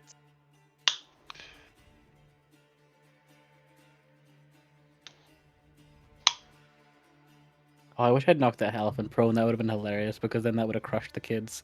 That sounds bad. That's not what I meant it like, but yeah, that's what it sounds like. Well, if those kids are with this guy, I don't feel too bad for these particular squires because they know that they're doing bad things because they've got that priest around who bad things. So. Oh boy. Hate how okay I've gotten with murdering children in this campaign. Yeah. I have successfully corrupted you. I'm not okay with it, but it's gonna have to be done. Yeah. And Very the not okay last with how one easy is it was to Squire. corrupt me. The Squire is the. And Squire's dead. Ooh. Alright, that was all of them. You can remove the thing. Yep. I love how I know that I know the what do you call it got his. He got the 16. He had to succeed. But whatever, it's fine. Alright, that is Grimlock's turn. Yeah, well, yeah. I will. And then I we'll will still take. Yeah, I will take like more cover if I can behind this cliff to kind of get a bit more cover from any attacks that might come my way. But overall, that is my turn. Yeah, Alright. I'm gonna try to spellcast a lot in this fight before I just to see Then like really chunk it out. Hospitaler's turn, who is on a mount, and his mount is untouched. So he will move forward. Go ahead and roll the damage. Yep. I'll just keep this open for now because there's gonna be a few times probably. But the hospitaller is in the darkness, right? But he's charging forward. Yeah, he's moving the And whole another forward. square, go ahead. Yeah, sorry. Oop. And there we go. Another 5. And another one. That horse is gonna go down. Probably. And another one. It just depends on how far it gets to hospitality, Yeah. Mm. on how dangerous it is. And this is probably the last one. Yeah, the horse is dead. Yeah. This spell has paid so much dividends already. Jesus, the amount of rolls I got Yeah, out of Now it. for the hospitaller to make a dex save to see if he falls prone due to his dead horse. Yeah. The only No, way he it does could have not. been, the only way it could have been better is if we had someone with cast grease on that area as well. I wish I had some type of knockback spells. The sad thing is, like, technically, like the what do you call it? Like, oh, wow, my brain is like farting so badly here. But the tidal wave isn't actually not like a knockback; it's a knock prone. Wouldn't he have originally fallen into the spike growth just because the horse he was on top of? Nope, because he gets to decide in which square he is, and then Oh, he moves okay. out of the spike growth. No, that's good. I And like you I made trotting that mistake. forward, and then as he comes into close contact with the ones here, Oh, Guardians. You need to hit him quite heavily in the next bit. So that is Wisdom save. that is a wisdom save for Shamao and Fanir. Boost it.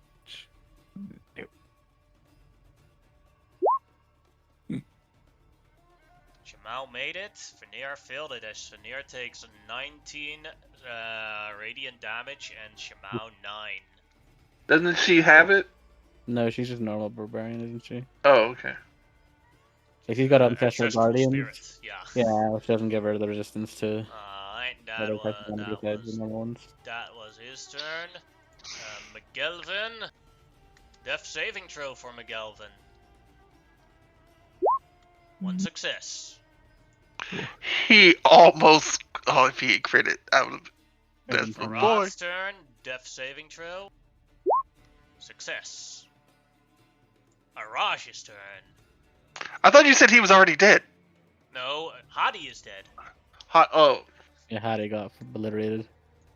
Then Araj will ride with his mount. True Paladin power as he runs into the spiritual guardian. It would be kind of funny if he just like straight up died. Like I know it would be bad for us, but like it would be kind of funny. That's how you'll get your mount killed. We've learned this lesson too much. We've paid heavily for this lesson. Yes. Yeah, he hasn't learned it yet. Yeah, I know. No, I just find it funny. Just the lesson. Oh boy. And then he also takes the full damage. And then he's going to use his lance to attack the hospitaller. First attack misses. Second attack misses. It's his turn. Would the 15 hit because he would have an advantage against that hospital, or No. no? Okay, just making sure. The hospitaller is wearing a chainmail with a shield. Yeah, that's fair. Oh. No, just making sure. Then it is. But he is hit by parry fire. Yeah. Right? No, but the That's advantage what- wouldn't have hit anyway. Like that's what was the point. Oh. Then Oh. this Crusader's turn. This Crusader will also march his mount forward. So go ahead and roll the Damage. Yep. Ooh, nice. yeah, that's another horse dead. So let's prone or not. Wait, they both had to use half their movement to stand up again. Yeah. Then mount up. Then now let's see if he goes prone again. So he still has, but he already used all his movement. So now he has to dash. So he gets 2 more instances of, yeah, that is, yeah, you rolled them both, so that's 11 damage. I'm just ripping the piss out of these boys, and I'm happy. And then from here onwards, he can move to here. Yeah. Now it is Amonhotep's turn.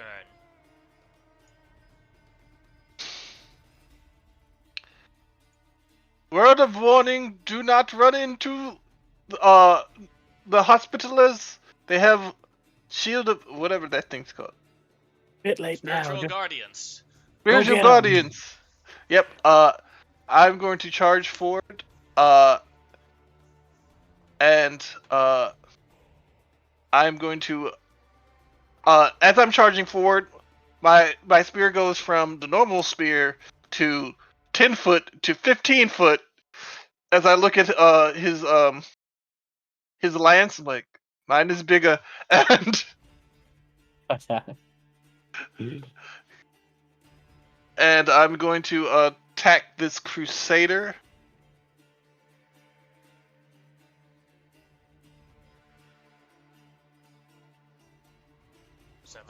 Will hit.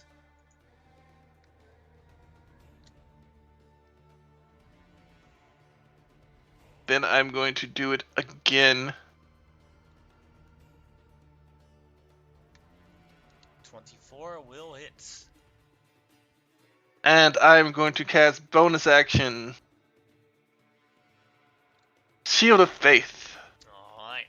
With that 24 and that 21 damage, how do you want to kill this Crusader? Oh, I just run him through. He's like literally is impaled on the elongated spear, and then I just tilt it downward and he slides off, blood still covering the spear. Alright. Then it is a Squire's turn. I'll get the D4 ready. Let's see which direction. 1. So they're going away. So this direction, go ahead and roll. Yep, 7. And then another one. And he's dead. Yep.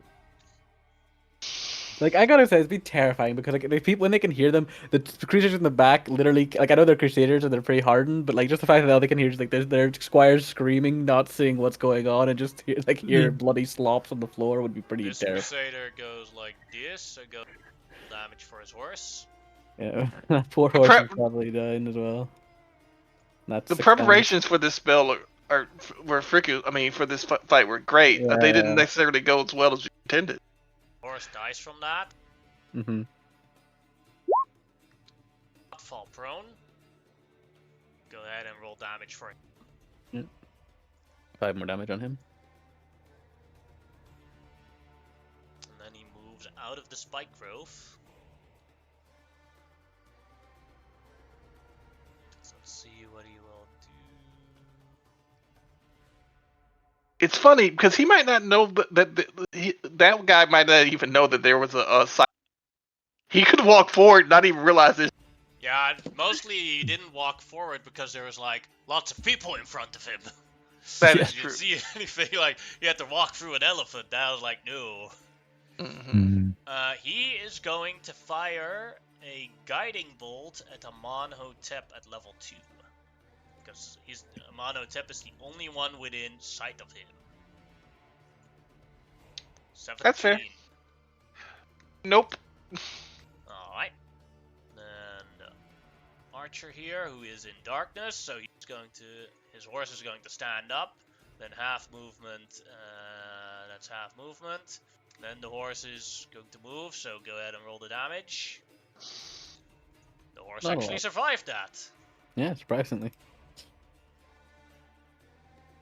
And then go ahead and kill That- the horse. You don't have to roll the horse, just die. Yeah, that's I am Grimlock, a slaughterer of the horse. Alright. all cloven hooved creatures fear me. And then this one, the only one he has a good sight on. Does he go prone when he falls off the horse? Yes, he does. So he wasn't prone originally. So half movement to stand up again. Yeah, he has enough movement to get here. Let's see who's in sight. Actually, the only one not completely covered is Amonhotep and Arash because they're both sitting on top of horses. So 1-2 is Amonhotep, 3-4 is Arash. It's going to shoot at Arash. 24 will hit for 7 damage. 25. Whoosh! Araj is down! Jesus Christ. Oh, Oh my god, these idiots. There's so many people to save now. To be fair, McGowan's first on the list, but at the same time, there's a lot of people. this one has to use half his movement to stand up and then half his movement to get on a horse. And then the horse is going to move to here, so go ahead and roll damage. Oh, sorry, yes. Yep. Nope. Ooh, Yeah. nice. Then another square, so roll again. And another horse is dead. Oh, sorry, I pre-rolled because I started getting excited. I didn't know what happened, I promise. I don't know it was pre-rolled. This one does not fall prone, but he is standing on a field that killed his horse, and he is in a direct line with Amonhotep, so he will shoot his bow at him. Miss. Miss. Omarosa's turn.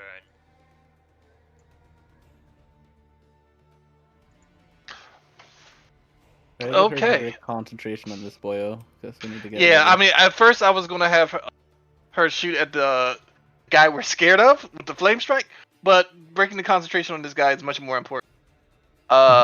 So Eldritch Blast. Yup. Miss. That ain't gonna hit nothing. Ah, balls. Bonus action. No, she's gonna get up. So that's half her movement. 5, 10, 15. And then she's going to use Healing Light as a bonus action to get... Oh no, that'll be stupid to get him up. It's 60 feet. She might be able to get up McGilvin. That'd be bad. Yeah, she can get Mel Galvin back up. Alright, she's gonna get McGilvin back up. She's gonna use, out of her pool, she's gonna use 2 dice. 2d6.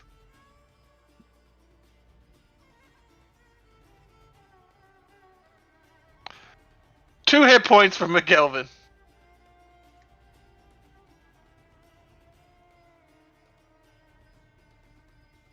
Alright. Ah! Fire! Where am I? Oh no! Combat my McGelvin!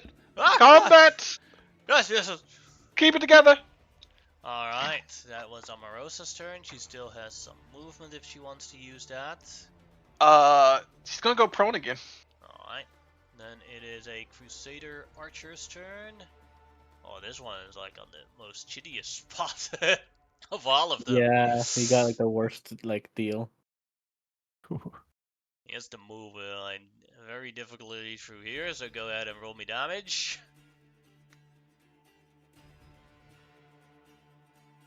Question: if he has to squeeze on top of his movement being reduced, does that further reduce his movement? No, because it doesn't stack. And then roll again. Want them horses all for my killing spree. Go ahead and roll again. You're gonna have so much horse meat tonight. No, we're gonna have a feast.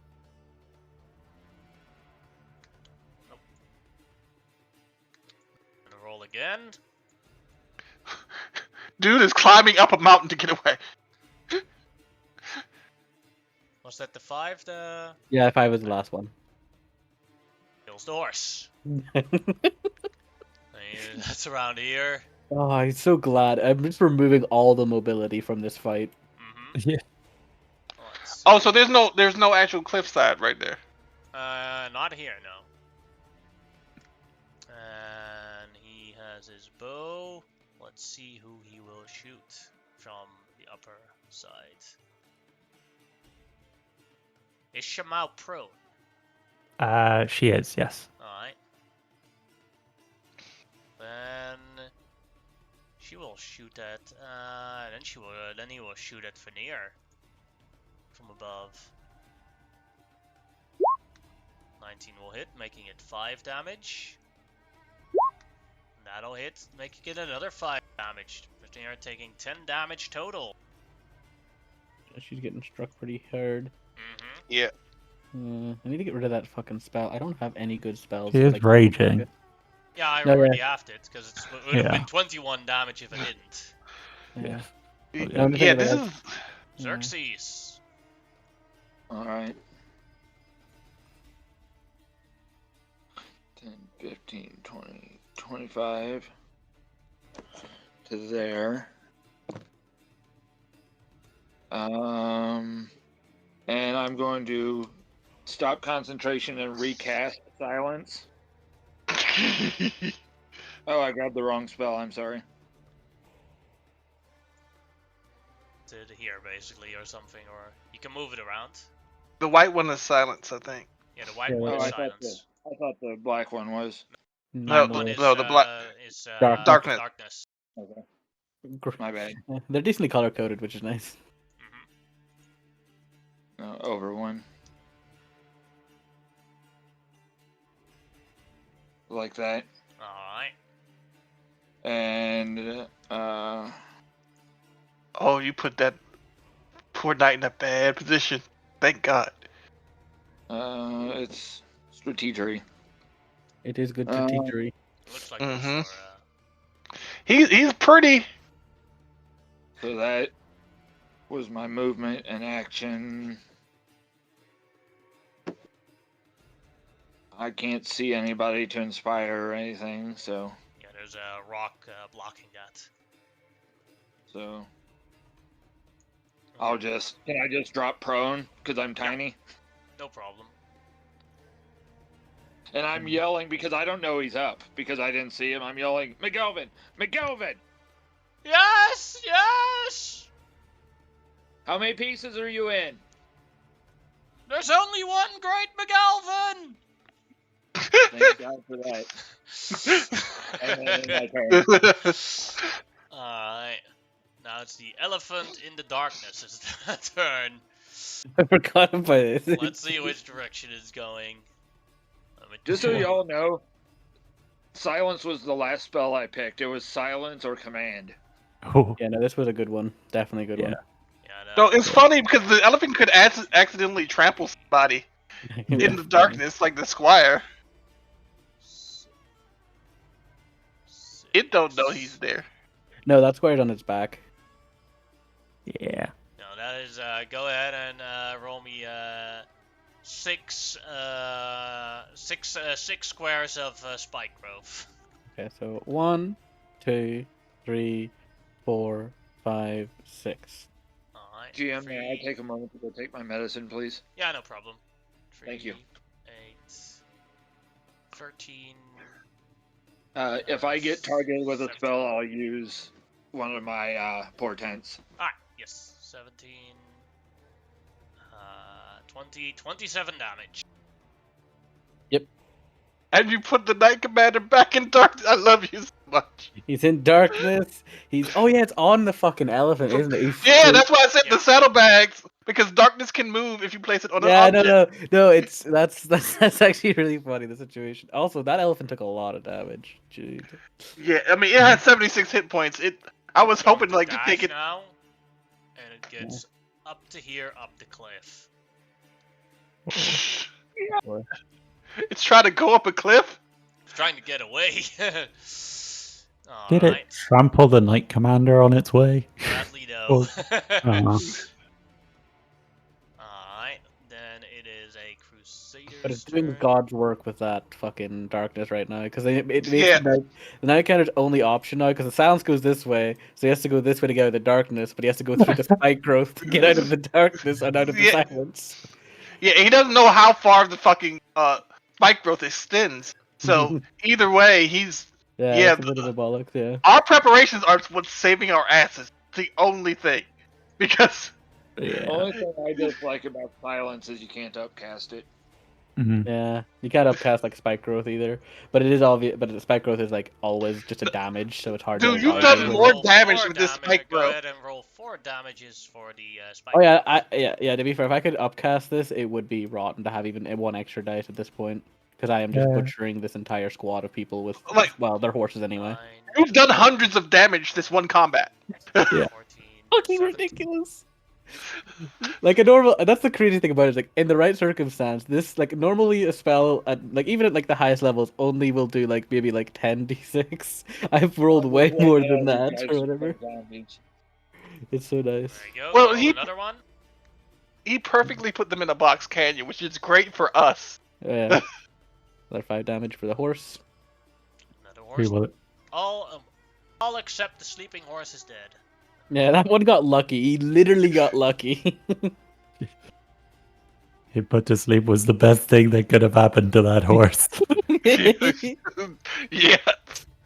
Alright, there's one George's here. You can roll me 3 more. That is considered difficult terrain though. Yeah, but he dashes. Okay, that's good. So 3 more. Yep. Oh, quite nice. Quite nice. 8, 13. Yep. That is his turn. The last living squire. Let's see which direction he's going in the darkness. 3, So glad that you can't see Three. what's going 2, on. 3. He's lucky. This mountain goes this direction. Gets up to here. He's lucky he didn't fall off that fucking cliff. Yeah, that's why I said he's lucky. And he sees 2 targets for him in direct vicinity. He sees a prone McGelvin gasping for air, and he sees an Amonotep on a horse. Or would he see a Amonotep? Is it the squire? Yeah. He would see Is me he as well. using range? Is he using range? He has a light crossbow. Yeah. He They would are be all- at disadvantage for the prone McGelvin. Yeah, but he's like, it's not necessarily an easier target to go for. And yeah, he does see Xerxes as well. So 1, 2 is Xerxes, 3, 4 is Elvin, 5, 6 is Monotep, because you're all actually difficult targets. Goes for Xerxes as he shoots at a light crossbow. At He rolls a disadvantage. 4. A 4? Then becomes rolls a then 4. it's a miss. That's why I did it. Alright, then it is Fenir's turn, so Spiritual Guardian's trigger. And unless I roll really badly, she's down. Yeah. Yeah. Yeah, she's going down regardless of her save. Yeah, God, Turtle Guardian. We gotta is such a stop that ball. before Yeah. it kills people. Yeah. That was I wanted Fenir's. to, but I was better off replacing Oh silence. no, definitely the silence. Don't worry, you did the right thing. I've Oh, only got no. one big He would have murked us. Yeah, He would have leveled murked the us. spell. Then it is Shamau's turn, who also starts her turn inside the Spiritual Guardians, so I tried to put myself out there I where if you succeed. can't see me as a threat. Yeah. you succeed indeed, and you only take 4 damage. 4 damage. Okay. And a concentration check for the Yeah. blah, blah, So I'm Warcaster, so I get that advantage. yes. Cool. And then the 4 damage.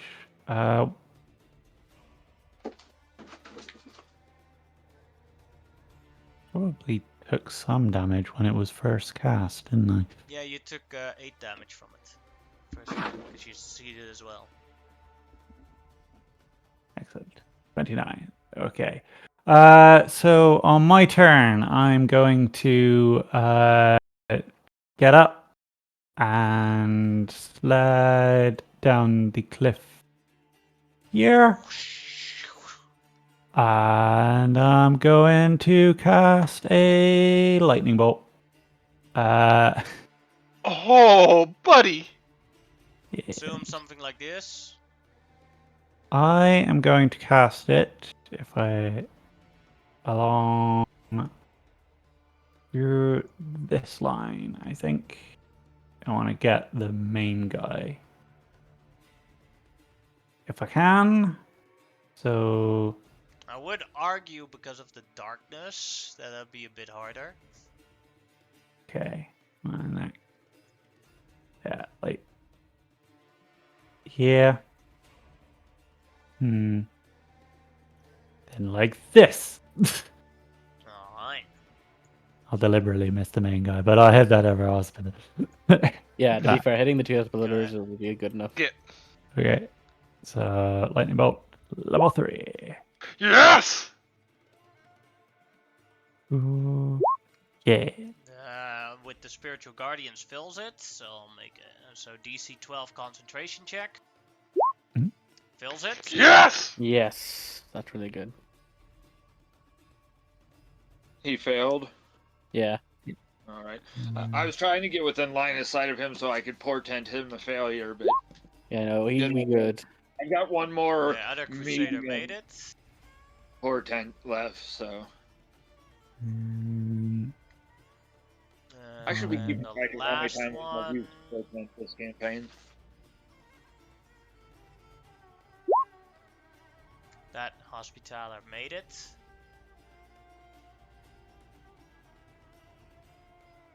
Alright. That's That fine. was all of them, I believe. Yeah. That was 3 targets, yes. Yeah. Then I will spend 2 sorcery points to quicken spell, green flame blade, this hospitaler in front of me. Alright. Remembering all the things I need to click to make sure that it all works properly. Oh, ignore the advantage. You Sorry. do have advantage, it's It's Oh yeah. very fire. very So fine. that's That is a crit. that is a crit. Also, That is 15, 15, 9, 21, 25. How do you want to do this? okay. So I like blast them with lightning, and before he like regains control over his muscles from like the electricity coursing through him, I just sort of smash his face with this flaming hammer, so his head flies off into the guy behind him, doing the additional. Ignore the top one. Additional 9 fire damage into the crusader behind him as his mate's head smacks him in the face. Yeah. Rebuke you, violent creature! As he shouts someone, as he uses his rebuke the violence on you, Shamao, go ahead and make a wisdom saving throw to take that 9 fire damage back. Okay. I mean, I didn't directly attack him, but fine. 16. 16, you make it, so you only take half. So you take 4 fire damage from as basically he gets the head in his face and he like throws that head right back at you. Okay. Then have some movement left. I really don't want to leave Veneer, but I don't have a lot of hit points. Screw it. I'm gonna move into melee with these guys. Do you But know that hopefully, you're now standing on the hospitalers thing, so you're squeezed, so they'll have advantage on attacking you.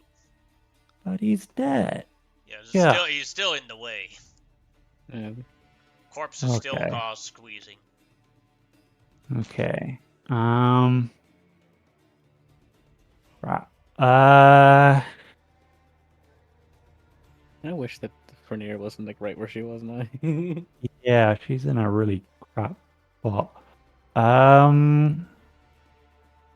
don't really get into combat with one of them, man. And that's not really the best option for me. Yeah, I'm gonna use my feline agility to scamper back up the hill. Yeah. Alright. Then Sorry, Veneer. I'll keep Hadi on the thing, just so I can keep count of how long he's been dead. Yep, that's fair. Yeah, because he has like immediately after battle we have to get. He is dead. Yeah, he's Yeah. dead, but he can still be I got- revivified. I got but something that can give us 10 days. Well, to be fair, yeah, but depending if on you the kind if you do it after those 10 minutes, after that 1 minute, then it's already too late for that. Then you Yeah. have to use Raise Dead to get him Yeah, back. I was gonna try to get to him on my next turn. Alright, Mhm. and that was for Hadi, then Knight Commander Neil. He will move. Yeah, he will move here. Go ahead and roll the damage. Yep. Do. 3 damage. Then you will move out. That also double. So you moved 10, 20, 25, 30.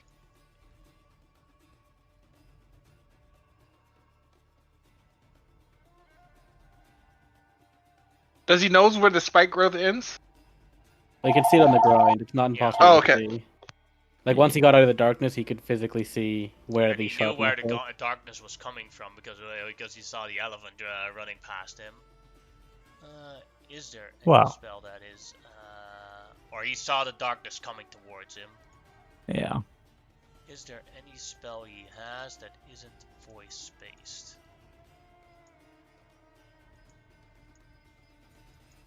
Oh yeah, they're all voice based. Hmm.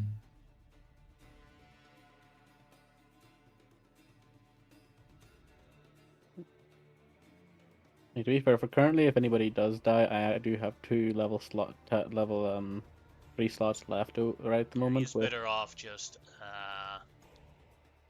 just dashing. yeah, getting as close as he can, or get closer to the situation. Yeah. Basically, if you want to, but what Furling, if Xerxes casts silence again, he has to move around again, try and Yeah. figure out where it stops. All right, that is his That turn. extra 30-foot range, man, is Yeah. huge on me in this fight. Honestly, Yeah, if doing that next time would be kind of hilarious again, because it really fucks his turns. Honestly. Thing is, Yeah, I gotta then it is preserve a my level 2 Crusader's slot. turn. Hmm. This Crusader will step on top of Veneer, then stop here, and attack that Warhorse. Hmm. And that hits, killing the Warhorse, and this one does disappear because it was a fine steed. Wait, I get to hit him first before he does that. Yeah. He moved into my range, so Yeah. he might not get a chance to do that. He already did because you weren't fast enough, but you do get that. And your attack, is he very fired? Yes, we'll hit and kill him. Yeah, I said it, but I was muted because I had just gotten. So yeah, he slays a warhorse and it disappears, and at the same time you strike him down. That is his turn. Then it's Grimlock's turn.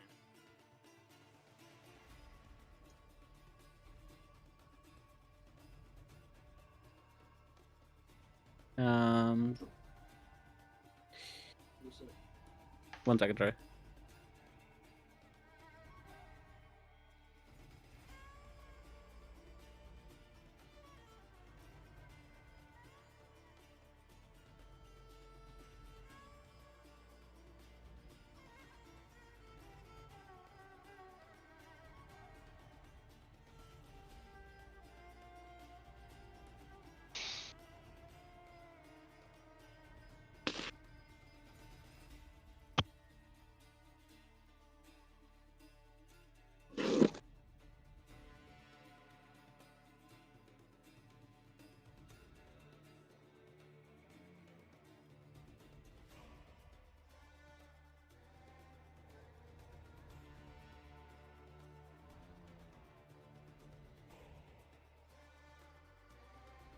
Sorry, my dad talked to me there. What was I gonna do? I want to preserve my level 3 spell slots, which is a bit awkward, but I think I might just get rid of the spike growth at this point because it's kind of done its work. There is really nothing. There's nobody left in it. Not really much point in keeping that going, I feel like. So I think. Oh, I can't cast that though because it's a level thing spell. But actually, what range is that? Would actually would be a not bad one. Sweet.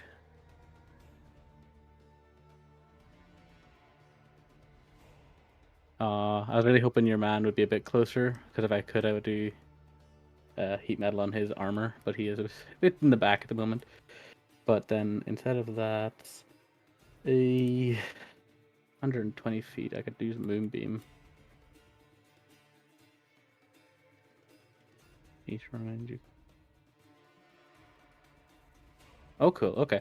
On the Knight Commander, I am going to I guess I need to pop around this corner a little bit. I'd assume DM just to see him Further. further. Yeah. Here. Yeah, Okay. now you can see him. Yeah. And I'm gonna cast Moonbeam on his ass. Alright.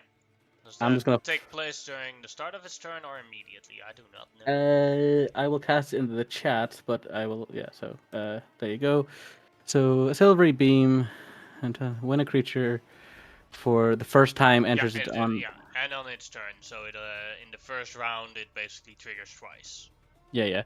Okay, but I cast it basically directly on top of him. Yes. As yep. So.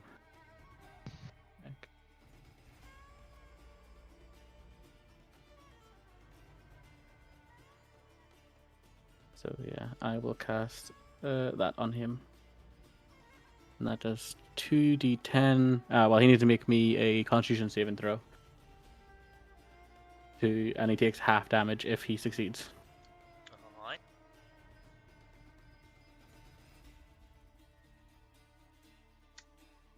Con save coming. Made it. Doesn't make it, but he does take 6 damage. Is he a shapeshifter? That would be funny if he did. That'd be a real and also spike growth does go down at this point as my concentration has shifted. There you go.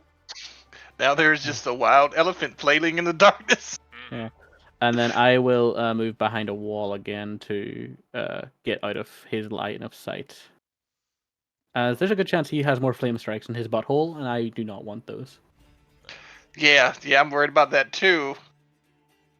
Yeah, keeping ourselves spaced as best we can is not a bad idea. We need to get somebody to get Fernir up though. Next. I can do that. With Amarosa, yeah, probably. Then it is McGelvin's turn, who uses half his movement to stand up. Looks around on the battlefield. And we'll throw a firebolt at the Crusader down there to hit him, try and hit him. Can I? You can tell me whatever you want. Never mind, I can't see him. I was going to yell out for him to believe in himself. He does hit for 2 damage. Okay. He's One of McGelvin's famous wild surges goes off. Oh no. Oh yes? Oh maybe? I don't know yet. Chaos might be useful. It might be horrible for you guys. It might be super useful for you guys. I do not even know yet. We need to get him to be a regular sorcerer. Good lord. Polymorphs one of those squires into a dragon. Well, he hit the Crusader, but so whatever happens to the Crusader. Oh, okay. Full heal. Oh God! Don't say that. Do it. Do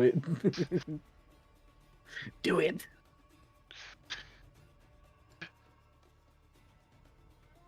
You do that voice too good. Do it. Do it. At some point, I do want to play a wizard that's just a Palpatine. It used to be everyone wanted to be Gandalf, and now everybody's probably being Force lightning. I'm really gonna go all. Unlimited power. All I'm gonna take is telekinesis and lightning spells. I definitely So the Crusader's legs turn into tentacles. Huh? And he gets a -10 to movement speed. But he gains a 60 feet swimming speed. So that's. But he's in the middle of a desert. Exactly. But they also get dried out every round. No, because only his legs are tentacles now. I used to look at McKelvin and give him a thumbs up. As you do the fun, you see him running away. Ah! Oh, only this. No, he needs to run away. He had very little hit points. He can only get there. Then it is Farad. Death save for him. What's the little Made it. aura around the commander, please? Oh, that's my Moonbeam. moonbeam. Okay, thank you. Basically, there's a giant beam of Gosh. light just slamming onto him at the current moment in time. Was just curious if I was going to be Bullets? able to target him or not. Amano Nope, you're all Tip, good, your brother. turn. All right. So there's a hospitaler in the back, but he can't see shit. He can't say see shit. and cast, yeah. Yeah. But you guys can't see and hear him either. Yeah. Uh-huh. I think nearly the best idea, is honestly get rid of this Crusader and then just start charging down these guys and getting to him. I was gonna charge down these guys, but the Crusader needs to be dealt with, and I'm the only one up who can deal with him. So, quickly. yeah, I don't even need to charge. I'm just gonna. Oh, and I have advantage on him. Oh, Yeah. that's super great. I'm smiting. Thanks for asking. All right. Do I want a bonus action smite? No, that will. Wait. Am I concentrating on anything? Your Shield of Faith. Shield of Faith. Then. Nah, I'm not gonna bonus action smite. I'm going to attack first and see what I'm gonna do. 19. Will hit. I'm going to smite on that. Alright. Let me take it down. So that means I have 2 level 1 spell slots left. Ooh! 29 damage total. He is going to rebuke the violent on you. Wisdom save. Fuck him. Fuck him! You made it so that 29 damage becomes. You take 14 damage. Now I have to make a concentration check. Mm-hmm. 14.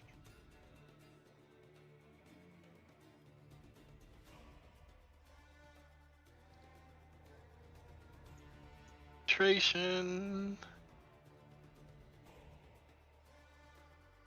Good gracious. You made that. I do not Yep. know where the bless comes from, but What? you still I- made it without the bless. But I do not know. I where need it's to coming from. click it off. I'm clicking it off. I don't know if someone knows where it is from. Sure. No, I know think- what it's from. I have it says global modifier saying I know, sometimes. but like if someone casted less or something. No, No, no. nobody's yeah. done that, sadly. Oh, Okay. As the only one that does it, nope. I'm second going to attack? hit him again. Yeah, second attack. Some bitch. 22 will hit.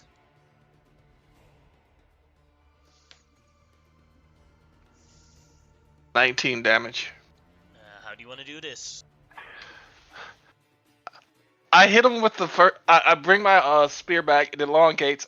I hit him with the first one straight in the head.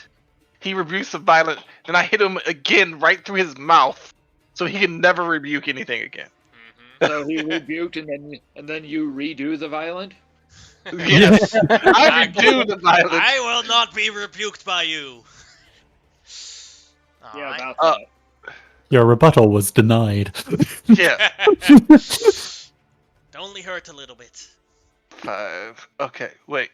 I have a question. Are these corpses considered Difficult terrain, rough terrain? yes. Yeah, your best move is to move upwards, then across, nearly to get it. To get Well, I through can all of this. literally dash, but I don't need to dash because right here I'm going to right here. And then you're gonna attack the archer with your last attack. Yes. And us without our monk that ignores difficult terrain.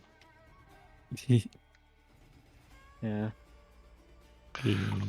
What is with this crits, man? It's on the wrong side. Wrong weapon, by the way, but What? wrong click Oh. because you did the one with the force.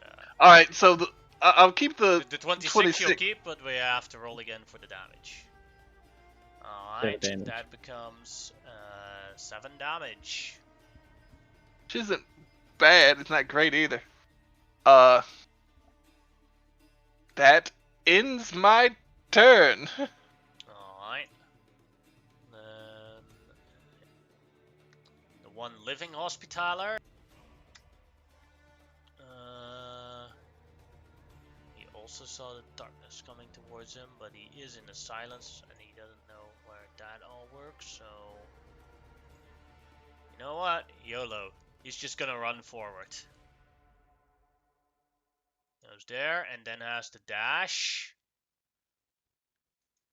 to get out of the silence, but there's also immediately the end of his turn. No, that was the dash. You know what? He still has a bonus action. He's going to cast a 3rd level healing word on himself. Fair enough. Somebody kill that motherfucker. For healing himself for 12 hit Wait. points. Because if he gets another turn, he's gonna do Spiritual Guardians again, and then everybody's screwed. All the unconscious characters at least. Yeah. Alright, then it is a archer's turn. That is the archer that Amonotep hit.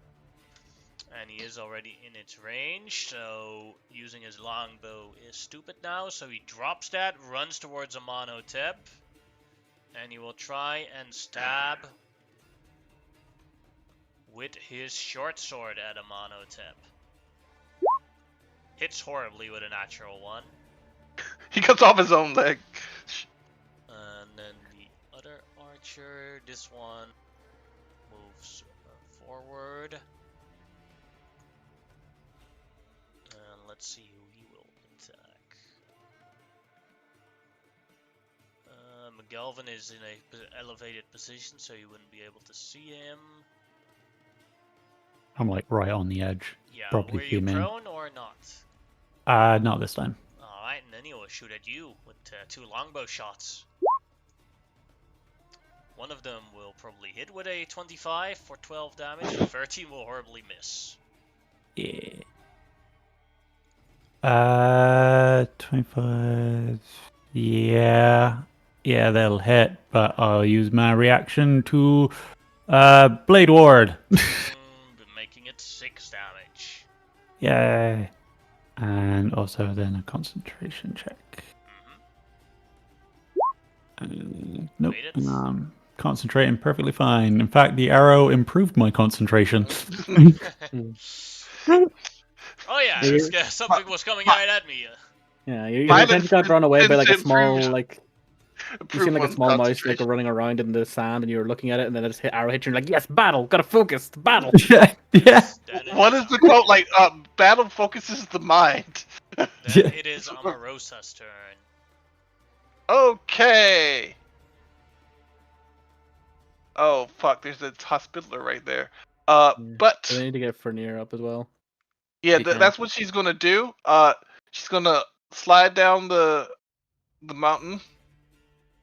She's gonna for her action, she's using first aid kit. Alright, D6. Or are you just gonna stabilize her as an action? No, I'm using the The heal The ability, so healing, yeah, yeah, the roll a healer feat. D6. 7 plus 3 becomes 10 healing. then she's gonna use a healing light. Alright. Two more. So that's another 2d6.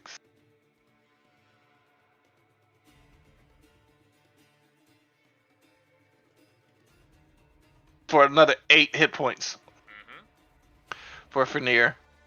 And then she's gonna use the rest of her movement to back the fuck away. Let's see. 5, 10, 15. Yeah, I think she can get there. Alright. That ends her turn. Then it is the Crusader's Archer's turn. Who will shoot at Amonhotep because he is closest to him. Natural 1, 11, both miss. Xerxes' turn. Oh, I already pre-measured. So I'm going to. It won't let me grab the. You're doing silence again. Yep. I love you so much. I use my last second level spell, but then I grab my holy symbol. And as I'm still laying on the ground, I grab my holy symbol and go, Heka, let me prove to them that they ain't shit with magic. And I regain a second level spell slot as I harness divine power. Oh god. I so wish I had a second level spell slot for more difficult terrain because that would make that so much better. But You know how you talk. You know how you And always then talk I- about. Go ahead. Then I Go ahead. literally on the ground roll 10 feet. You know how you always talk about how you suck at combat, and you're not really great No, at no, I combat don't like combat. Yeah. because you have single-handedly kept us from getting flame struck to oblivion or whatever he's gonna do next. Because flame strike is pretty high. I've effectively got 2 more silences with another harness divine power. Actually, before I rolled out, could I have literally? I can't see anybody. Shit, never mind. No bardic inspiration. That poor No, elephant. my bonus action was harness divine power. Never mind, I'm good. Then it is the squire's turn. And that counts as a channel divinity GM, so you know. Yeah. The squire. Let's see what the squire will do. It's not really a good target for him here, except for little McGelvin, so he just runs towards him. He has a light crossbow in one hand and draws his short sword in the other hand, and strikes at McGelvin with the short sword. 13. Will hit on McGelvin, KOing him again. Oh, he doesn't have shield. He's out of spell slots. Yeah, he's level 2 Yeah. character. He used mage armor. Then he casted that sleep at the start, and he used absorb elements to save his life. Else that flame strike would have killed him too. Yeah. Do I hear him go down? Ah! Yeah. My eyes go black again. Then it is Fernir's turn, who uses half her movement to stand up. Eyes go black, reach for my short sword. Bonus action to rage again, and then reckless attack at the Hospitaller. But she doesn't need to. Oh, yeah. Yeah, she doesn't need to, so yeah. 22 will hit for 15 damage on Yes! the Hospitaller. That Hell shall yeah. kill the Hospitaller. Oh, Hell yeah. lovely. Love to see it. Then it is Shamau's turn. Okay. First things first. Seeing the squire take down McGelvin, I'm going to cast Magic Missile at 2nd level with all 4 bolts striking square into the squire. You don't mess with our McGelvin, man. We don't even like his wife messing with. Oh, max damage! Oh. That's 60. That's 16 damage, I believe. Or is it plus? Yeah, If you multiply, yeah. 16. Yeah. Yeah, he did, the squire. Yay. He gets and- like Oh my God, launched what into did the rock. McGelvin do to him? Then I'm All gonna I hear take. is him being slaughtered, so I'm convinced ahead, McGelvin rose Shamal. from the dead. Yeah. I'm gonna step 1 closer. I'm gonna spend 2 sorcery points, and I'm gonna Ray of Frost as a bonus action. Or Knight Commander Neil up there. 18. Nice. 18 misses him. Oh, Oh no. He's wearing plate armor with a shield. that would have been so funny because he would have had the 10 feet less. It would have It been would've been for me fun. out of Yeah. that thing. Yeah. That's why I wanted to hit him with it. Yeah. Actually, You need to get up there and heat he metal still with him, man. can't- Even within his turn, though, he still can't get outside of the spell. He has Yeah. to dash to get out. Yeah, so he's so I- stuck. Yeah, I am gonna It go does still prone mean now he can though. do bonus action things, but Oh yeah. I'm gonna go prone on the edge of the cliff here. Alright. I might even step back a bit and go prone because I don't have a lot of health. This is the most. This is the safest I've ever played a combat. Like I Yeah. usually am always in the thick of it, but this time I'm like way in the back. You need to heat metal on that, Commander Neil. I would love, but it's 60 feet, and I just didn't want to get in open terrain trying to like. Oh, yeah. He's Yeah. now on him. dead for 3 rounds, and then it is Knight Commander Neil's turn. Oh, and he As starts a- his turn. Yeah, in the thingamajig. Yeah, so he needs to make another He makes the Constitution. save. He does take still half the damage, which in this case is just 3. 3. Yeah, 3 damage. But the best part is I can move that 60 feet each time, so no matter where he goes, I can always chase him with it. Yeah, yeah. It is. If he gets within range. He is going to.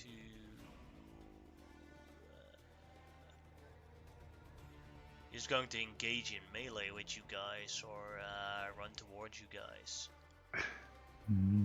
So is not a he good dashes Good in. idea. So he comes into Abanhotep's range. Uh huh. Actually, could you move him one back? Because he would have. It doesn't matter unless you crit and insta kill him. He manages to get to that square too. Oh, I'm smiting like a motherfucker on this guy. Wait. I'm on Hotep. If I hit him, I hit him, and I'm smiting. Alright. Let me take the spell slot before I actually do it because I don't want to forget it. It's important. Yep.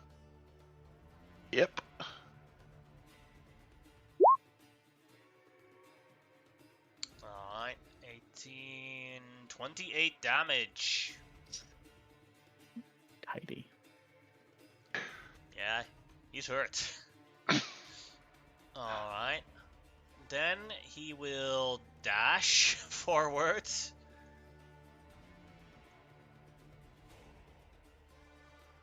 Into my loving arms. We'll say right about here. Wait, isn't that a mountain? He went from this side here. Oh, okay. And now he still has a bonus action. So he's going to cast a healing word. Because it's the only... wait. With that, I'm contemplating what is smarter. Oh, he's very close to me. I don't know if he has any attack thing healing word, but we'll see. He could technically cast a spiritual weapon. Yeah. He has 3 options. Sanctuary, a very high level healing word, or a spiritual weapon. He is in great danger, so Yeah. healing word would probably be my choice. Yeah, the Sanctuary is Or also Sanctuary. pretty very good. It is good, yeah. But yeah, either way. You know what? They're all technically good choices, so I'm just gonna roll for it. 1-2 is Sanctuary, 3-4 is healing word, 5-6 is spiritual weapon. Sanctuary it is. Sanctuary, sanctuary. That might actually save his goddamn life. For a round, maybe. Or around. Depends But- on how many AoE abilities you have, because you can still hit him with AoE abilities. Oh, That is his turn. So, Grimlock's turn. I'm assuming I can't see him from where I am because I'm like down the cliff. Yeah. you Yeah, have so to I'm gonna climb like up. gonna scrabble my way up, put my head Yeah. above the cliff, and I'm just gonna go biggity bobbity boo! It's right on top of you. Just the smell goes back on top of him. As I don't think it does the damage again. I think it has to wait till his turn. Yeah. I think it on that when you Yeah, first that's the enter start. it only accounts for when it is first cast during the first turn. Yeah. Yeah. Yeah. Okay. But yeah, I remove it. That is my action. But I can still cast other spells. Is there anybody I can see? I should. What is the range on healing word actually? 60 feet. McGelvin is in range, but I feel like I can leave that up to Xerxes to deal with. I feel like these two guys, are they actually like dead, or are they actually No, like? it'll say in their names if they're dead. Oh, okay, because I wasn't sure because they were like quasi NPC, so I wasn't sure. That's why. No, they're Um, also class levels. okay, that's fair. Then I will cast on the higher level one, at least a level 1 healing word on this dude, just to get Alright. him up. So yep, healing word cast. I also get to add another D4 to this just because I have my sickle. Yep, that's 10 health then in total for him. As Grimlock goes, nature, bind his wounds, and basically just little like shrub plants just crawl onto his body and sew up most of the worst parts. Alright. And that is my turn. Then it is McGelvin's turn. Death save for him. Success. Then it is Farhat. Death save for him. He has 3 successes now, so he is stable. Good. Then Raj will stand up and walk towards Faraj. Friend, stand up! Come on, live! As he uses 10 points of lay on hands to heal him. Yeah, fair enough. That works out. That's a chain of healing I'll take. It just means more targets for the enemy to shoot at. Yep. Then it is Amonhotep's turn. Yeah, this guy has to die. The moon was no, it doesn't even matter. First, have get to up do a to- wisdom save to see if you can attack him. Yeah. So I'm gonna get close enough so I can attack him. But Alright. not in the moon. Then Not in the moonbeam. Then the Crusader Archer will do a opportunity attack on your horse. Okay. 11. Misses by a lot. Mm-hmm. I'll get you later. And yeah. So let's You have to make see. a wisdom wisdom save. saving Yeah. throw.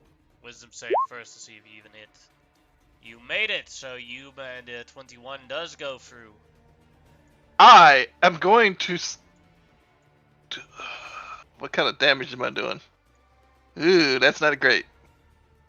Well, no matter what, the more damage is good. Like, doesn't really matter what the damage amount is in a sense. Yeah, I'm gonna do another my last first level smite.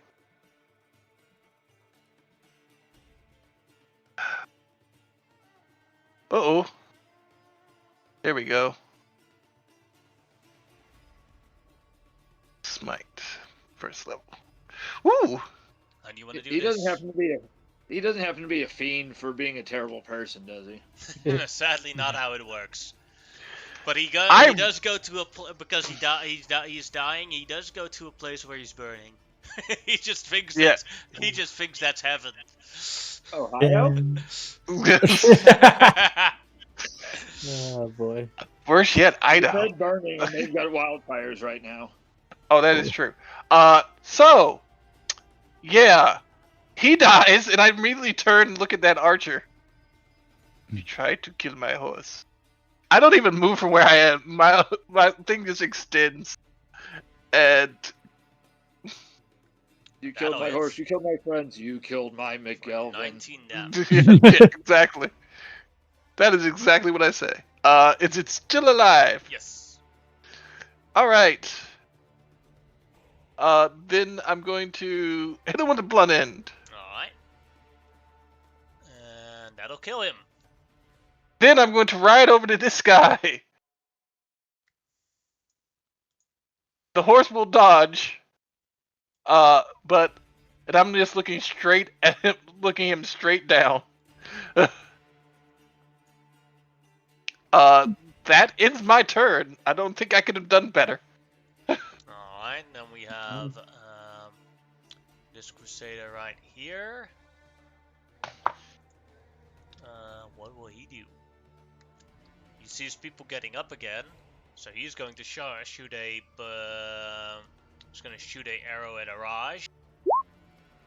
And he takes down Araj.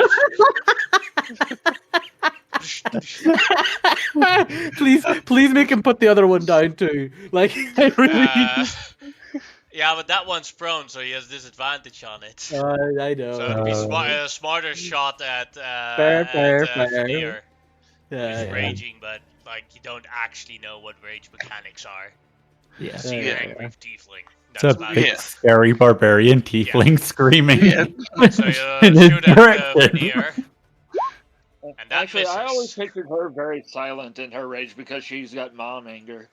Yeah. Oh, Yeah, you're right. Yeah. That'd be She's better. not mad at you. She's just disappointed. Disappointed. Alright, that was his turn.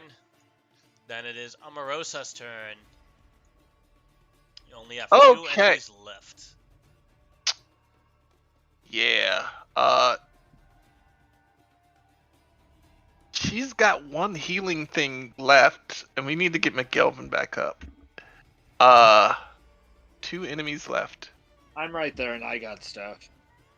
Yeah, if you want to go for, I'd say just go for the Crusader Archer, and let's Alright. just clean them She up. will remind Grimlock, get Heidi up as soon as possible. Don't worry, my magic is very powerful. That doesn't- Anyway, she's going to probably for this Crusader right here.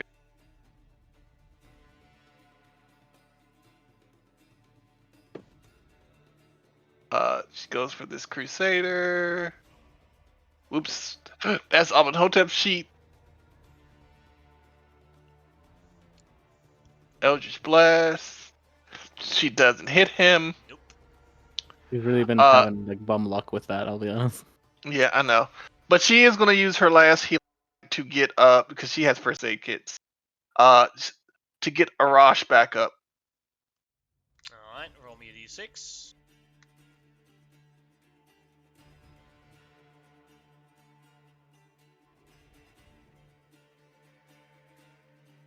Alright, Ooh, plus nice. 4 plus 5 is 14. Yeah, healer is like an underrated, like a feat I always forget to get. Like I would love to get it sometime in a character, but I never play like the characters that works with the best. In my opinion, it's no. also only good if only one person has it in the party. Like, if multiple people have it in the party, it ceases to be good. Oh yeah. You I- don't need I'm to have sorry, it. Same thing it's also the same thing with Sentinel. Sentinel is also only good if one person in the party has it. Mhm. Okay, I'm sad to tell you this, but he does not take 14 healing because I use healing light. He does take 5 healing damage. You said you yield him for the with the healer's kit. No, the healer's light. Ah, oh, my bad. I said healer's light because I tried to shoot the Crusader. Ah, yes. Oh yeah, you can't use your actions. Yeah, that's Yeah, fine. I'm not going to cheat. I was like, ooh, like should I say something? Like, yes, I should. Don't be that asshole. Don't be that Yeah. asshole. But he's That's still her Alright, turn that in the is our thing. turn. Then a Crusader Archer engage with Amenhotep. So he's going to drop his bow and short sword once at him. 18. misses. Yep. Alright, then Xerxes' turn. Because I want to be fair. Who's this guy? You too? Now that I can see over there. I think that's the guy we're trying to save. That's the guy Oh. we're trying to save. Yeah, the high that is priest of the the priest. Ahura that was kidnapped Okay. by the Crusaders. All this stuff has happened around him. He's just been sitting there like, like he's just Yeah, Okay. he's been tied up and gagged. So he's just Yeah. I like, So I the, got I like to think he's just sat on the floor watching it all. And Yeah, Yeah, basically like- that. Well, there was a Xerxes darkness here. a couple of times in front of him. Yeah. Yeah. So But yeah, he's the Movement guy to you've been get to trying to there. save. movement to get to there, and then I will use my my healing bonus action thing. My implement of peace. Nope, wrong one. Balm of peace to let me move and heal anybody I get near for 2d8 plus 4. It'll be just nice. McGelvin. And this is because I can use my channel divinity twice because of my amulet. Yep. So McGelvin will get 14. Xerxes! I'll be back. And I keep running, and I get over Hadi, and I go, "Don't you die on me, fucker!" And I cast Gentle Repose. Is that ability a bonus action or? The ability is a bonus action. Okay. So he's already dead, but now I can. Now we have 10 Alright, days. now I can remove him from the initiative because he has a 10-day expiration date. Woo! And then seems like everybody's got stuff handled. Xerxes goes, "Ooh, a body." Oh God. Alright. Then it is the elephant's Dibs turn, on there later. and the elephant No! just You runs always take the treasure without helping. I'm sorry. Then the elephant just runs away from the map. Boo, boo, boo, boo, boo, boo, boo, boo. Yeah, that's fair. He's still in darkness. Oh my foot. The Yeah, poor that poor elephant. elephant is just like so confused. Charge! Boo, boo, boo, boo, boo, boo, boo, boo. Beat her, who's blind. All the people controlling him are dead. 10, 15, He don't know that. He's just 25, running around blind. 30. Just can't reach it, so she just throws a javelin at the Crusader right next. Oh, crit! Holy Whoa, crap. Nice. Kills that Crusader. Right through the nasal cavity. One enemy left. Shamal, That's your one way to turn. get a booger. Oh, one enemy left. Okay, I am going to sort of roll over from my prone position so that my head's like hanging over the edge, and as I look over, like between your warhorse's legs at the Crusader archer, and I'm going to cast another second level magic missile at the Crusader archer.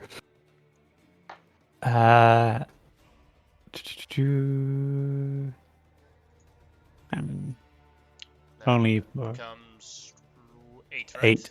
Yeah, 8 damage. Oh wow. Minimum damage. Yeah. Ah. I'm just gonna stay put. Then Grimlock, your turn. By the way, after this combat, we'll do resurrections and stuff that's needed, but then we'll end the session immediately because we are like, far over time, and then we'll Yeah, we'll do looting next next week session and stuff. is will basically only be roleplay and have like 0 combat, and we'll end the arc with that. Yeah. There's quite a lot of else. stuff. Yeah, there's some fun stuff we could do with that. Mhm.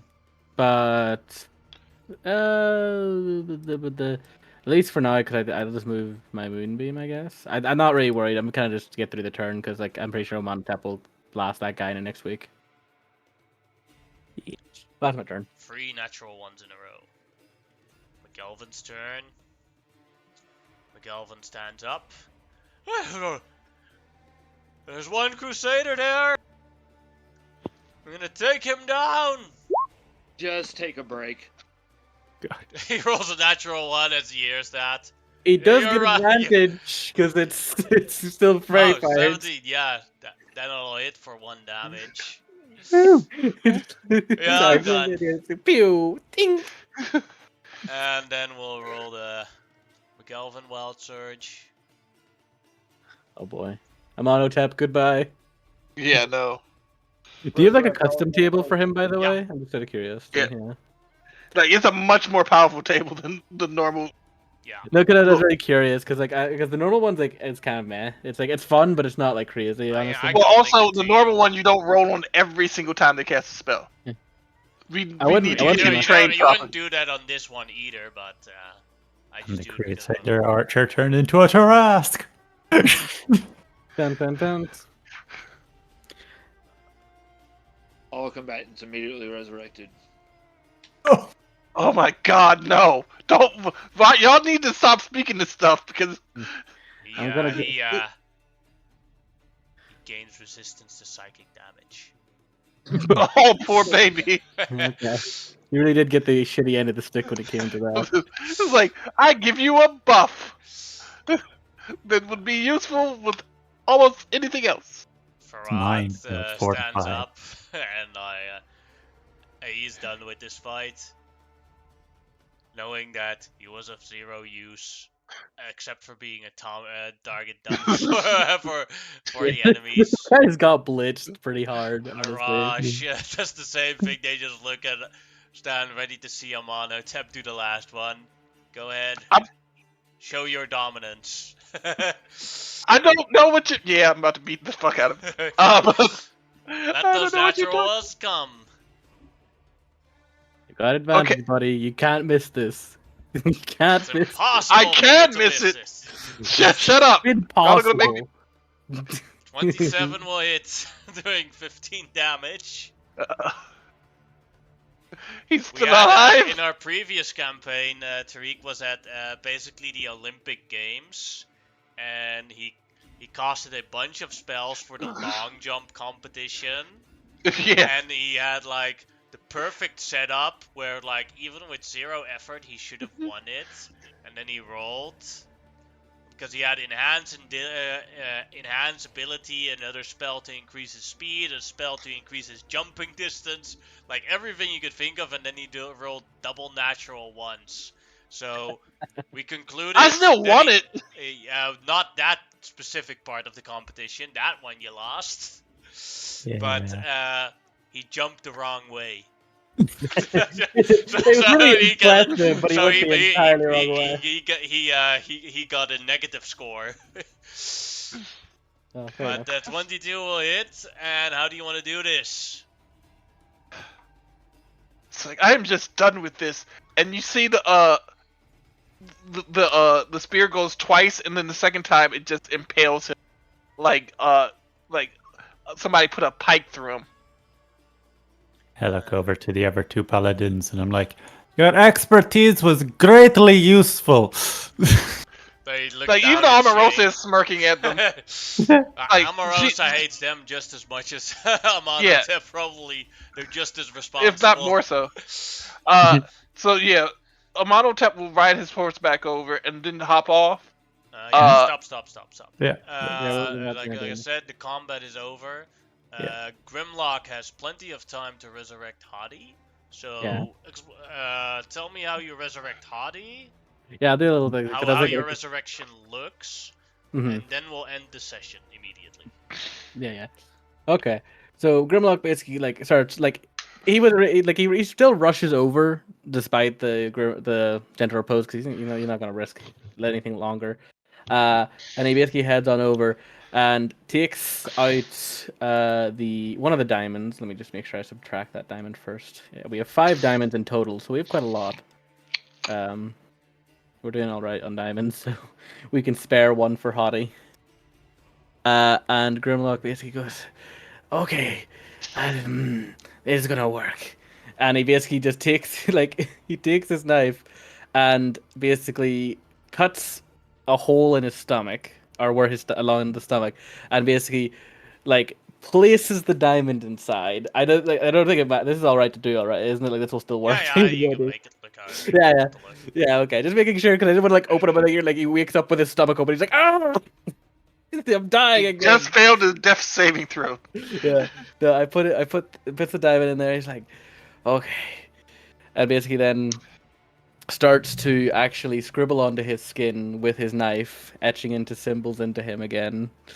Mostly all in Druidic, essentially. And they're for obviously nobody can really read them bar Satir, but what they would say would basically be along the lines of, "To Samoan, bring this one back. His survival is not done. Or his part in the great game is not done." And I would describe what they would see on the other end, but I don't want to do that because it's not a player. So it's basically that's what happens. There's a big. I would like to do like a visual thing for the other end of the players, seeing their souls getting taken back. But for this part, I'm just not going to do that. Mm-hmm. And Hottie is back to life. All of the wounds close, including though he does.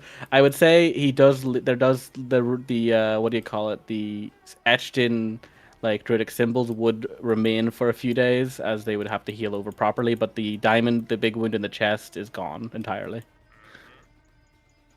That is where we'll end today's session. I'll turn off the stream. Okay.